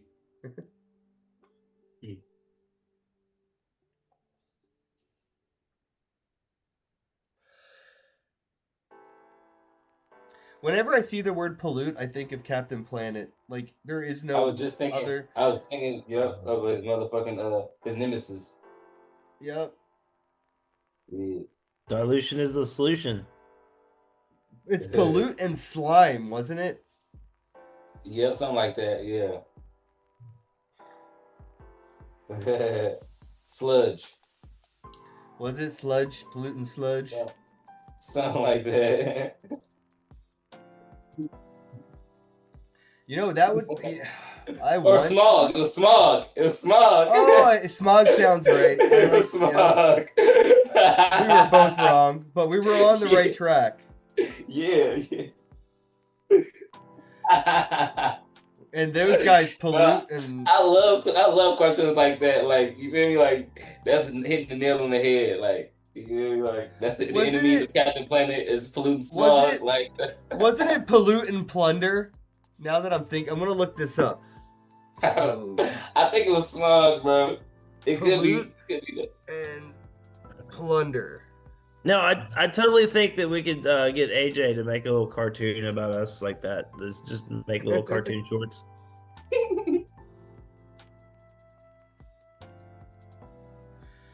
That's what I was trying to show him PTSD the other day, not about that, just to show that like other things are existing. Yeah, okay. I'm looking at the names. Plunder is one of them, but it's loot and plunder. Yeah, it's loot and I'm looking at it. It's not pollute, it's loot and plunder. But pollute and plunder, it was a phrase, so that makes sense. Yeah, and they got Sly Sludge. I knew they had some of these names in here. Sly Sludge. Is Captain Planet? Wait, hold on. Is Captain? No, Planet he had an evil one too. The evil planet was Planet Pollution. He was hard. I remember. He was like an ugly green, like. And I think he wore purple too. I think. When will it be? So Captain Planet. Venomous scum is crazy. Whoa, Captain Planet won't be in the public domain till the year 2086. Fuck. I was like, if it's public domain, we can watch 100 it. years, yeah, right? Take 100 years. 95 years or some shit. So yeah. We should talk to Yarmiel and about doing Captain Plastic. That's funny. Captain Plastic, he's a hero. Gonna kill all the Smog water is bottles no down joke to in the zero. 70s. The sky was regularly gray or orange. Yeah, I remember, toxic rain or acid rain when I was a kid. Like, I mean, maybe up till I was about 10 years old. I remember, like, not being allowed to go outside in Philly in the rain because, like, the news said that the rain was toxic this week and it wasn't just, like, regular rain. And then all of a sudden that went away and nobody talks about it. Like, nah, dog, smog was crazy back in like even the early 90s. There was people, like I was born in 88 and by like 1998, there was still people worried about acid rain and all that. There was actually the movie Double Dragon. Remember Double Dragon? Dude, the whole movie was about like the Delaware River being flammable and shit. Like the rain was acid and the Delaware River was I think it was a Delaware. I feel like it was in like Philly or Jersey or something. That's like the vibe I got as a kid. It probably wasn't, but in my mind as a kid in Philly, that was the Delaware River that was flammable. Last time I remember raining acid was East Denver. Chocolate rain. Chocolate rain. Yeah, but see, Frank, Krev said we fixed that shit. It's the only reason anybody supports government regulation is that on that occasion, it actually made a difference. Whoa, you look into the guy who tried putting the acid rain stuff on the map, like the dude who tried putting lead in the car's exhaust being on the map. That dude's life sucked, bro. The government did not help. It was like, it comes down to like one guy who spent his whole life trying to get like lead out of fucking car fuel because the lead was in the smog and it was in the air. And yeah, like those people literally, like one or two dudes fought for fucking decades to try and get the environment clean, man. And yeah, they made their lives a living hell just because like the gas company knew that lead was a really good filler. It wouldn't really like hurt the quality of the gasoline in your car, but it would give your car a little bit more gasoline in volume.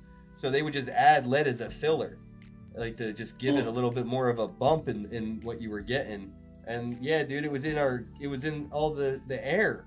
People were getting lead poisoning. Like our whole generation, our entire generation and our parents are like actually retarded because of the stuff they put in gasoline for cars back in the day. Like you could see there's like a test they did, like there's an actual like decline in intelligence. Like people just became a little bit more retarded because everyone's a little bit more lead poisoned than they used to be.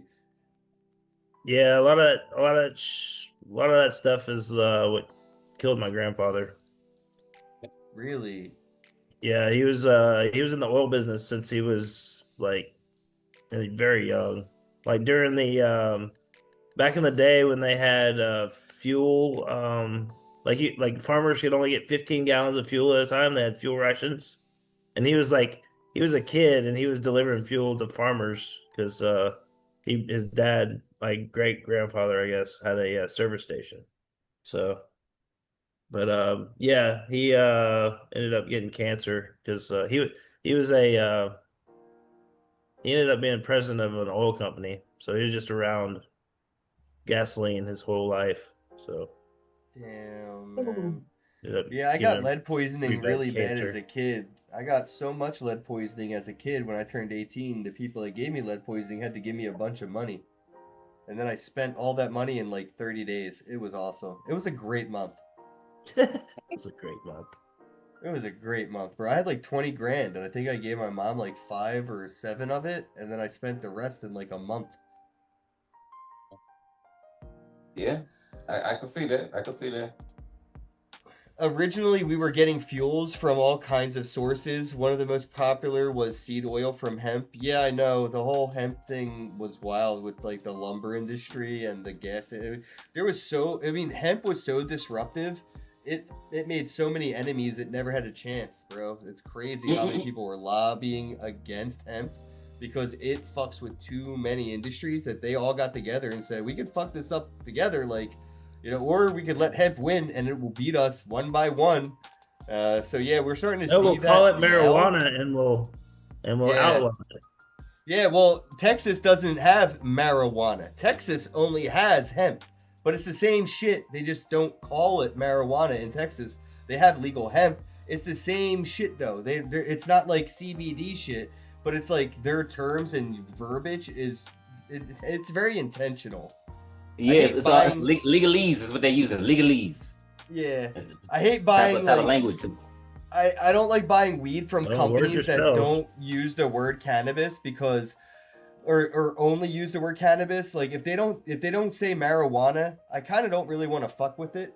Because, Yeah, I like, agree. Marijuana was a term that they used to They're playing on demonize. slang.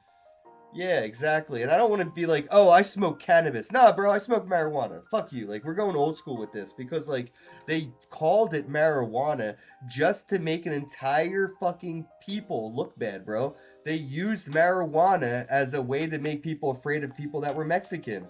It was like a real, like, fucking thing that American history did.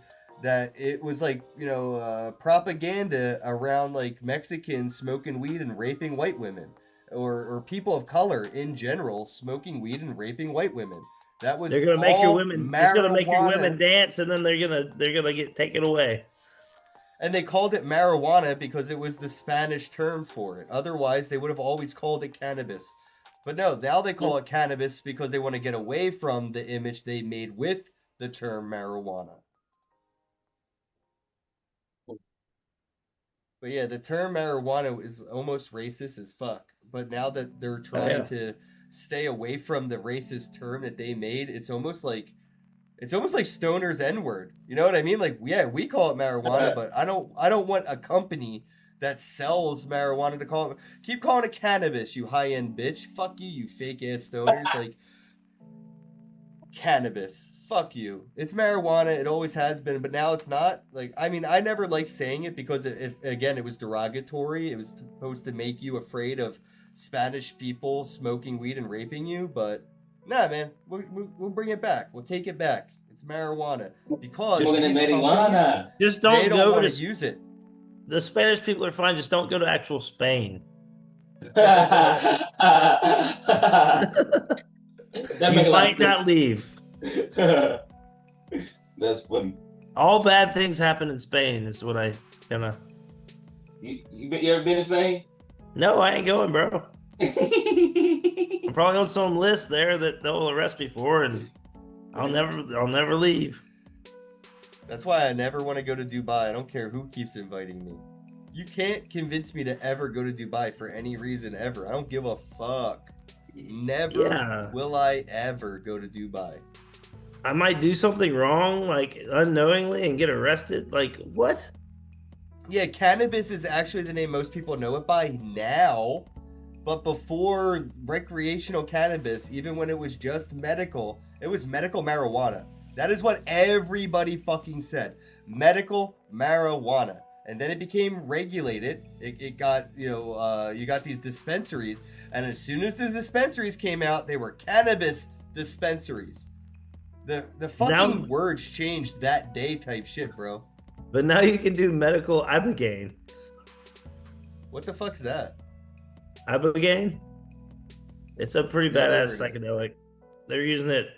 It's what Joe Rogan- historically. Yeah. No, he means historically, marijuana didn't become a term into the 1900s. Yeah, exactly. Yeah, we all called it, everybody called it cannabis around the world until the mainstream media propaganda machine decided the term marijuana. Exactly. No, you're right. It was always cannabis. That was like the scientific name for it was cannabis. But they got away from the scientific name and went towards a national title, which was specifically to Spanish speakers, marijuana. And then that's where it got this demonization and shit. But like, once And they they don't figure even out a call way it that. No. They call it No, mota. they don't. Yeah, mota. Tu fumar la mota? Fumar mota? Yeah. They don't even claim marijuana. No, but the white people said that's what they called it, so that's what we think they called it. But exactly, it was like, fucking white people do that shit so good. They'll take a word and say that's what it means. Like what? Like look at Indians. They're like, I'm not a fucking Indian. They're from India, bro. We here. It's just like it's kind of like American Mexican food and like American Asian food. Like it's not really like it's kind of fringe. It's not really what they eat. The fortune cookie. When I found out that the fortune cookie was an American-made thing, it broke my little tiny white brain, bro. I'm like, what are you talking about? That the fortune cookie doesn't come from China? That was invented by a fucking white dude in America that's like, here's a business idea. My whole life until I learned that, thought fortune cookies were like a Chinese tradition that came from like ancient Chinese secrets. and ancient Chinese secrets, bro. Like people were cracking fortune cookies open when Genghis Khan was coming and shit. That's where my brain was at. Fortune cookie? Say and then one more time.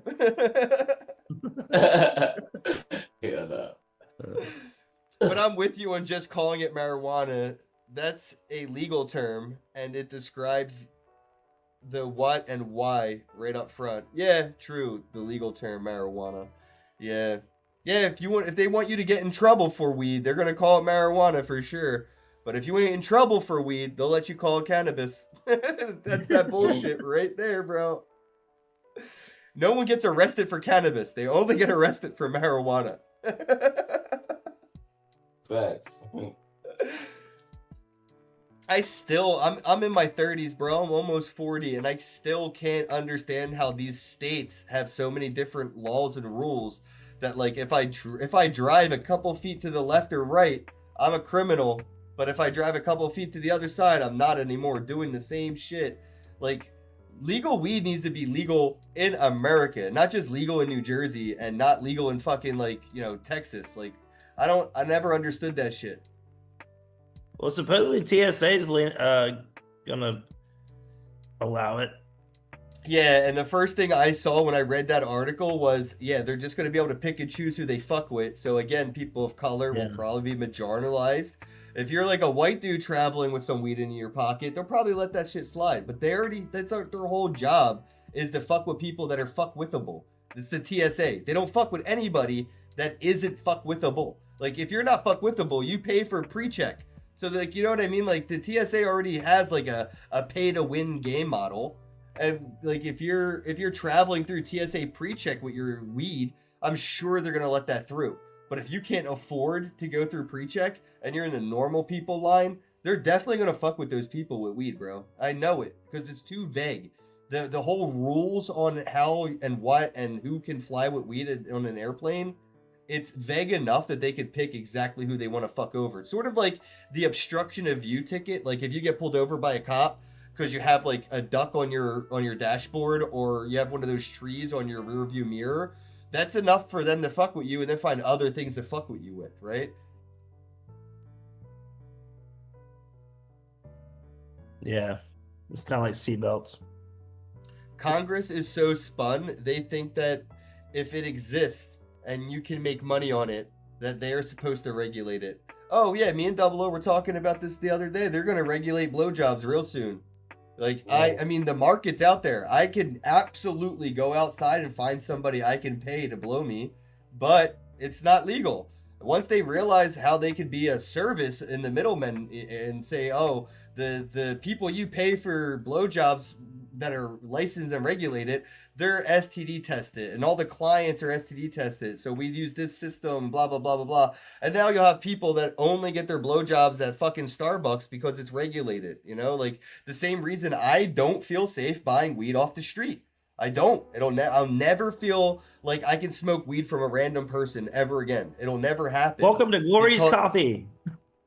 Because they decided, oh, it's legal now, we're going to regulate it. And then they psyop this shit. They false flag the event with a little bit of fentanyl and some fucking kush. And they give that kush out to people and they start selling it. And that kush that was laced with fentanyl always comes from a dude from the fucking CIA. There is nobody on planet Earth that is like a normal fucking person that's not in the government. And it's like, you know what would be funny? If I just gave away all this expensive fentanyl and put it on some weed and just see what happens. Nobody fucking does that unless they're in the government. And then the government is going to be like, you know, it'd be a really cool idea. Let's take this fentanyl and put it on some weed. That way people don't trust street drugs anymore. And they all pay 30% sales tax on all the weed they buy at dispensaries. Great idea. They're going to do the same shit with hand jobs. I'm telling you, we're going to see a new STD come out, and that STD is going to be so fucking scary. Nobody's going to be fucking prostitutes anymore unless those prostitutes are verified and regulated and licensed and work at motherfucking Starbucks. And now everybody that used to talk shit on Starbucks is coming. 100% in my lifetime, I will legally be able to go into a regulated place of brick and mortar business and pay to get my dick sucked, legally speaking, and it'll all be regulated with taxes and all these licenses and all this stuff that, yeah, dude. I mean, we're living in that lifetime right now where they're trying to sell air. Like, they're going to figure out how to sell blowjobs, and then they're going to figure out how to sell air. The air that you fucking breathe, you're going to need a subscription model, bro. Like, they're going to do something to the air, and you're going to need the centralized fucking air unit. And if you don't have it, you're just going to die in your 40s instead of in your 80s.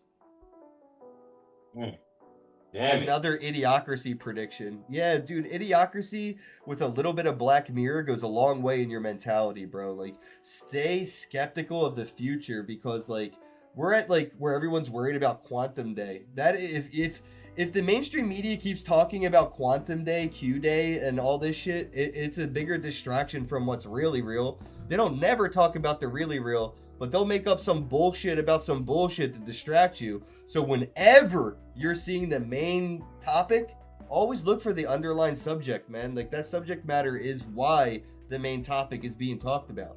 That way you don't talk about the subject matter underlining it, right? Yeah, fuck quantum. There is no quantum. Absolutely. We're never going to have quantum computing. Get over it. Not ever. I don't think it'll ever happen. Not the way that we expect quantum to happen.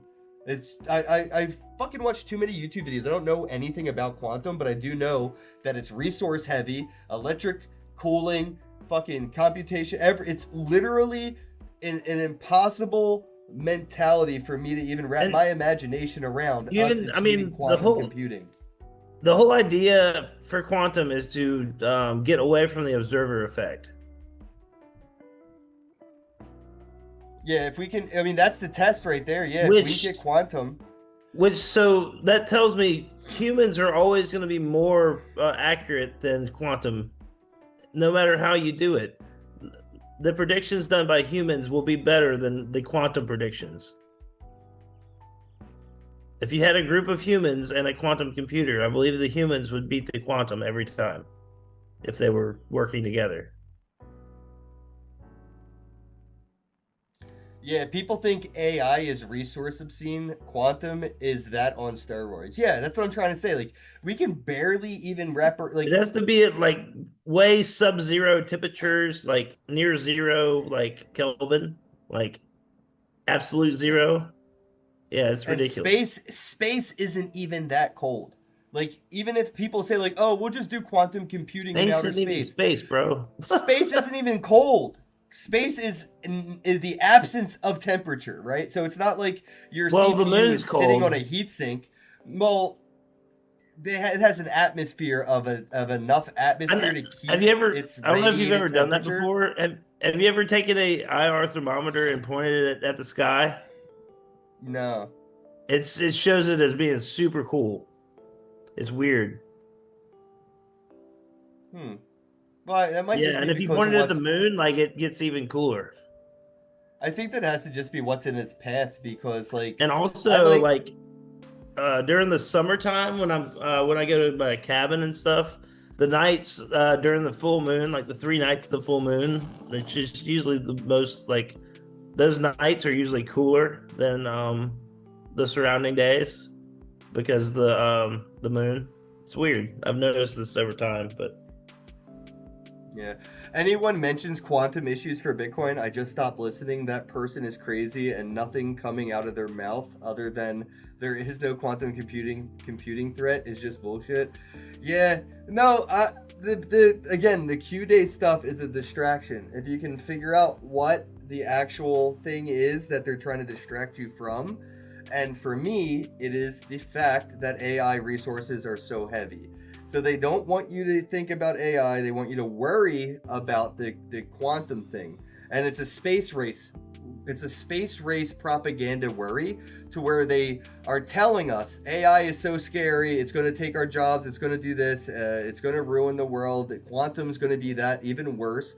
But if we're not the first to get there, Russia will do it, or North Korea will do it, or China will do it, right? So like, that's the propaganda promotion behind AI and quantum. Quantum is a distraction from all the resources that AI is taking to get to a quantum state. They're not letting you talk about the fact that your electric bill just went up 30%, or some people actually just lost electricity completely because their electrical provider decided we don't do residential electric anymore. We only do commercial electric, and we only do it for AI things. So like, yeah, that's going to be really real. Like, that's the thing. Is like, people are going to get priced down. Yeah, you don't have the fucking right to electricity. Realize this, guys. Like, you don't have the right to electricity. There is no inherent right that you have unless you're making as it a yourself. human being to electricity. So they can keep charging whatever the fuck they want for the cost of electricity, and if you can't afford it, that's not something that's going to be welfared out. There's no social services for fucking electricity. So like, we're going to be in like a world in which, even in America, people don't have electricity, and that's just going to be the way of life. It's going to be India.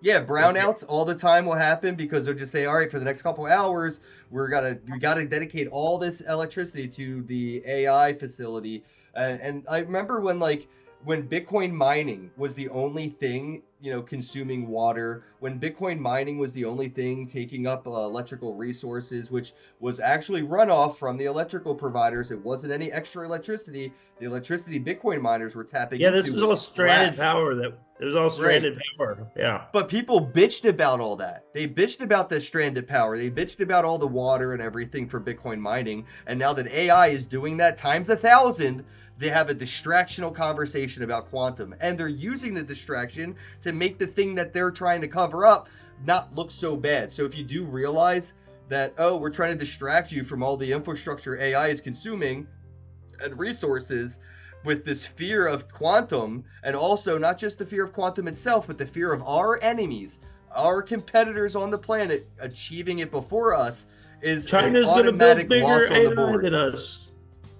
So it's worth whatever we do. It's worth it, right? Give up all this real estate, give up all the resources, give up all the jobs, and let AI take over the road, because the neighbors might figure out a way to do it before us. And that fear, like the space race fear of quantum, is like literally what is making the dodos be like, yay AI. Like if they had the same argument against AI that they did for Bitcoin early on, it would actually have legs to stand on, because it is actually taking electricity from the grid. It is actually But where is taking China resources. going to be building its AI infrastructure? Probably in Africa. Yeah, You know? or they have land in Texas. They could build it with Bitmain's miner out there. They're not gonna. It costs too much. It costs a lot more for everything. I think a lot of those AI centers are going to be in the ocean, because not a lot of people realize that sometimes the closest connection to the world internet is through the cable that runs across the ocean. And there are some areas along the ocean where that cable has a connection. Like if you're like a ship, you could like dock in like a port in the middle of the ocean. It's like literally out there in the middle of fucking nowhere. And it's like a dock for these ships to dock and like plug in to the internet, right? So like you could do that essentially with those giant server farms out there in the ocean. Just plug it into the Well, I mean, all the landline. cables already go under the ocean. So like, yeah, that's what I'm saying. They're going to get closer to the connections, and they're going to build all those centers out in the ocean. And I saw some really cool wave generating turbine thingies that, like, as the waves move stuff, it's basically like a generator. So it charges up the generator with the waves moving. I thought that was a really cool thing. I've actually worked on a design for a barge that would go in like a creek or a river that would generate its own power and cooling and everything for a little data center. That I was thinking for that if you had any type of running water, you could just put this barge up and it would produce power and cooling, and you could have a little data center. Oh yeah, dude, Frank, don't even get me started, bro, because right now everybody is running in the negative in AI. There is no AI that's profitable. It's not. There is absolutely no AI in profit. They are non-profit. They are actually running in the negative. It is costing them billions of dollars to be AI companies, and hopes that next year or hopefully the next year, they're going to make all those billions of dollars back. I am seeing the AI bubble the same way people wanted to talk shit about the crypto bubble. Yeah, crypto liquidity. Because it's really, like we've been saying, it's an energy bubble. There's not enough energy for the AI. Yeah, it's going to get to a full system collapse moment, and then they're going to have to go all the way back to. Well, no, they're gonna have to relax. Well, one, they're either gonna have to release the free energy stuff, which exists, or they're gonna have to ease back on the micronuclear stuff for energy. So you think we're gonna get that Nikola Tesla free electricity that they don't want out there? I mean, we might, but things would be a lot different. Below, I don't know what you're doing, but it looks real weird with that glitchy image going in and out, in and out. It was not a good look. It was a weird look. Yeah, you're swinging your leg back and forth, and it was glitching out hard. I'm over here like you're about to get me demonetized, but I'm not even monetized. So go. Leave for the shirt on this. Hey man, you might be getting me more views right now. Who knows, bro? You never know what gets people to stay tuned in. Hey, I got you. Hey. It's an eclipse. It's an eclipse. got dark in this bitch. I was just gonna say, who turned the lights out?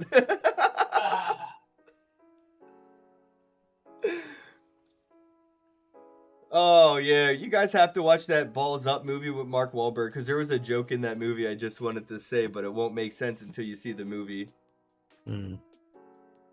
Oh, and that made me think of a random quote. What movie is this line from? I'm about to look it up. There was a quote in a movie where a lady says to a guy something like, it's about a half hour until something, and he said, oh, that makes it only about 20 minutes till my balls are on your chin. Whoa! Dude, I don't know what movie it was from, but that was the funniest thing I heard a dude say to a girl out of nowhere. She was like, she said something random too, it's about an hour until my bedtime or something, right? She's like, I gotta go. It's like an hour until my bedtime. He's like, oh, that gives me about 40 minutes till my balls are on your chin. I'm just like, what fuck? I don't know where that just came from, but like, I know I didn't make that up. What movie is that from? Wow. Ball bitch.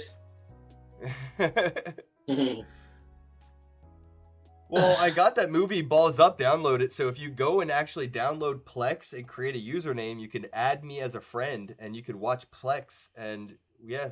You see, actually, with Plex, you'll see all the stuff I edited, too. All my edited videos and all that stuff are on my Plex account.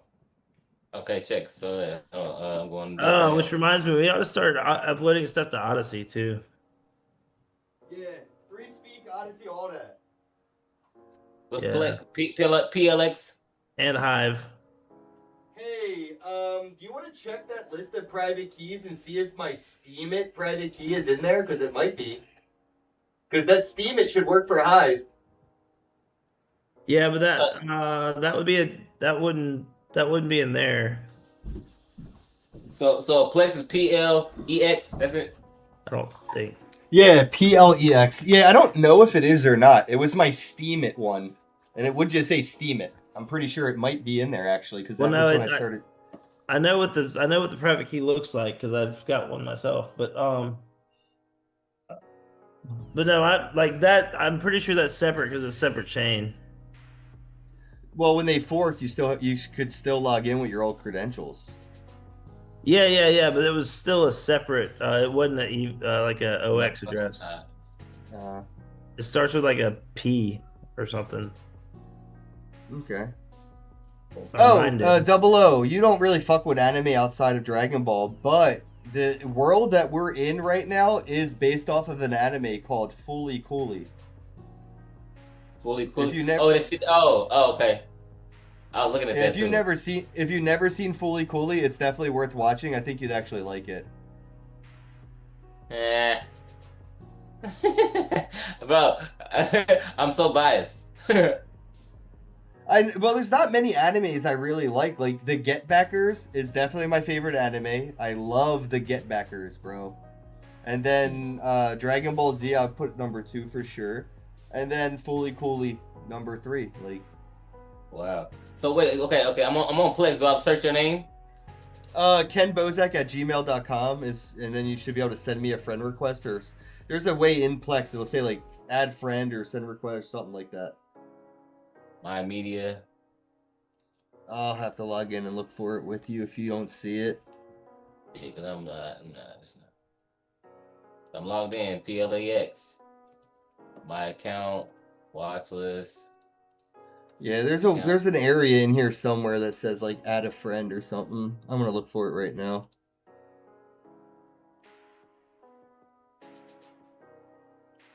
All right.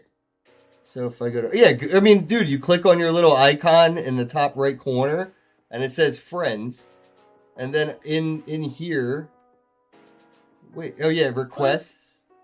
Yeah, all friends, following followers, blocked accounts. I don't see where to add. Yeah, PLEX.tv. .tv, okay. Oh, well, yeah, I'm seeing that too, but still.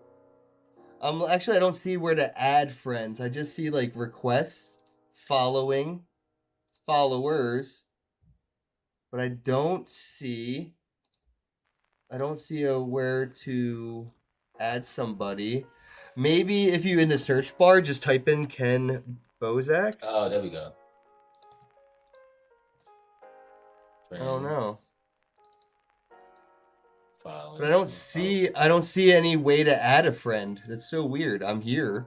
I see friends, but I don't see add friends. What the fuck? Is this like somewhere else then? Let me go to account settings. Man, sign in. All right, so I'm here under account settings, and now let's look.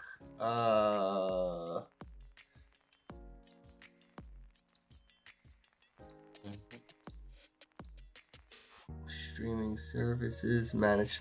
Okay, manage library access. Grant library access. View all friends. Where the hell is request access? Oh, cool. Grant library. I can just type in your email. All right, send me your email so I can copy and paste it. The one you used to sign up for Plex. And I should be able to just do it right here, and it would show up then for you.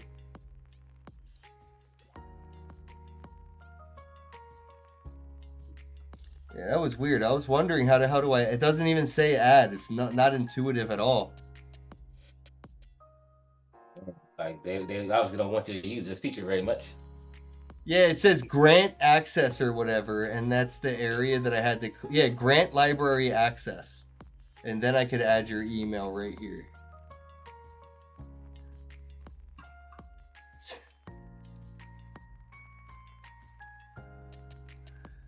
Tattoo Pac, though? that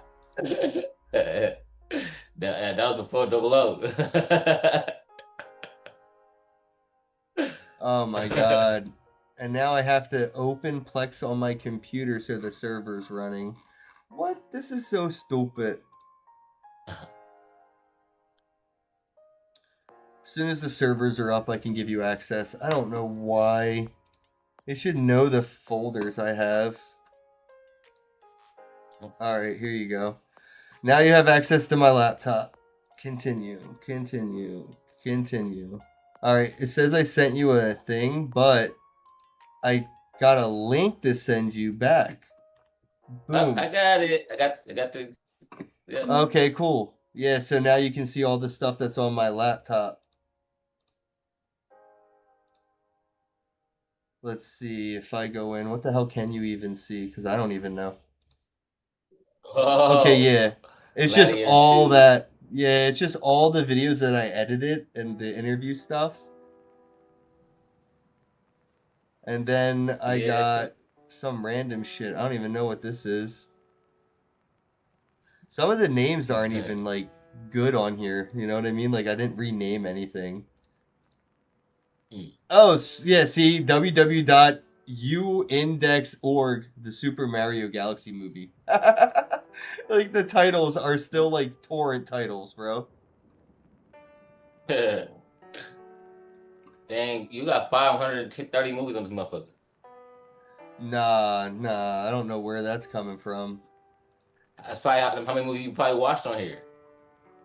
Oh, maybe, but yeah, I only have 56 files that you can see. I'm looking at the list of 530 videos you watched. Oh, I didn't know you could see what I watched. That's pretty cool. My buddy... And on the day you watched them. My buddy added me to Bad Cal 4, which is like somebody who has a computer dedicated to just hooking people up. So like, yeah, I got all this stuff on Plex, but it's like some other guy downloaded it all on his computer, and then I get to watch it, and he never turns his computer off, so I always get stuff to watch.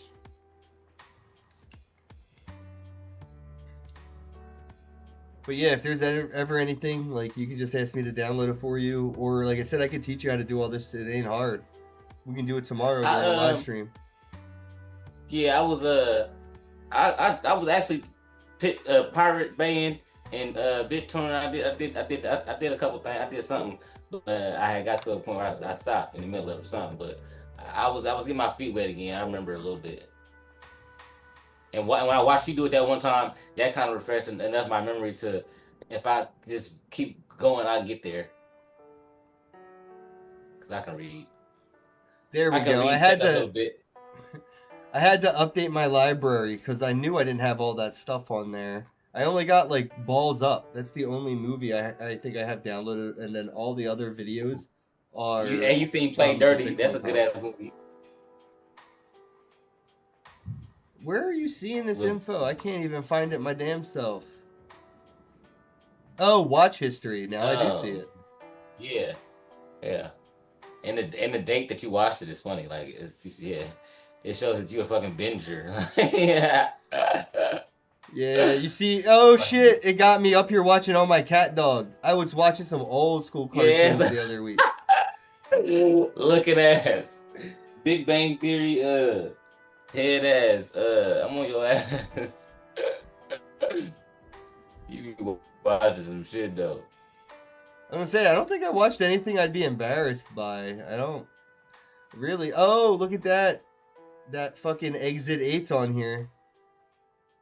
Oh, I gotta watch that shit again. Drunk. That shit was fire.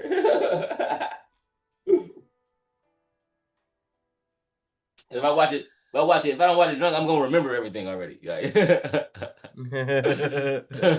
You can have your mind blown all over again. yeah, that's what I'm saying. I gotta fog the brain a little bit so I can, I wish I knew how to ask how to find out how you could ask to be this guy's friend. Because like his user. Oh, can I copy it? Hold on. Copy clean link. No, copy link. Damn, address. you like Outlander, huh? No, my cousin does. Oh. All right, hold on. He This was might binge work. watching the shit out of. Yeah, he watched all of it, the whole thing. I'm trying to get you put on, so I'm gonna send you a dude's username, and you're gonna see if he'll accept your friend request.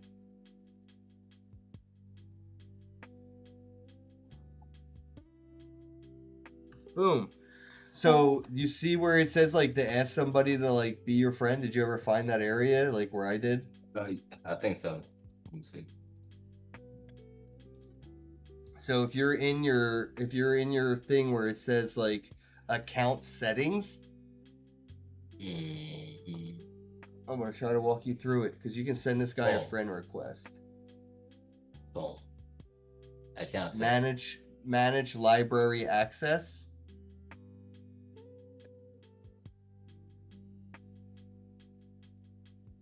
I'm not getting that option yet. Let's see. Hold on. It's on the right. It's on the left side where it says like your name, account, online media sources, authorized devices. It should be like the 8th option on the list. Yeah, I only got like 4 options on my side, bub. You're under account settings. Like you clicked on your little icon. I gotta sign in again, I guess. Yep. That now you know you're on the right track. Exactly. I don't know why it does that, but that's how I know you're on the right track. Yeah. And I think the grant, it still works as a request. Enter a Plex username or select someone from the list below to grant them access. No, so you'd be giving him access. Is it view friends and then manage? Where the fuck is the request at? View all friends. Grant access. I think that's like kind of go both ways, twin. Like once you. I think I found his link. I think I found his link though. There you go. If you click that, maybe you could ask him to be your friend there.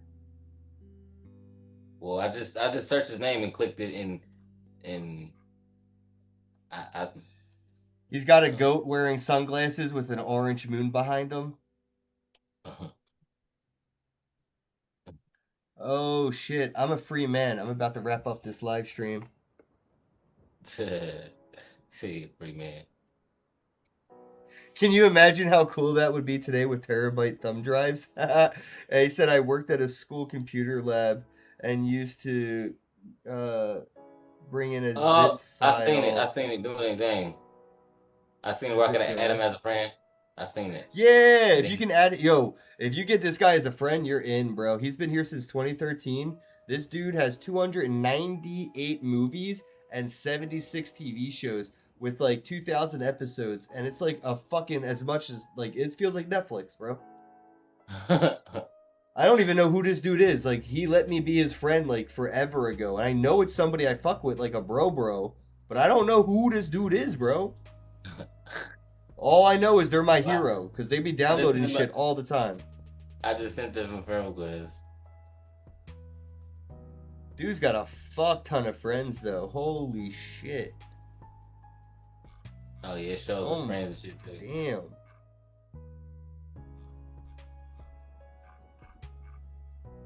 Yeah, I love Plex, man. I know the way they're going is it's gonna get. I'm about to just add everybody. Yeah, you might as well. Yeah, I mean, it only gets you more free shit to watch. That's for real. Right.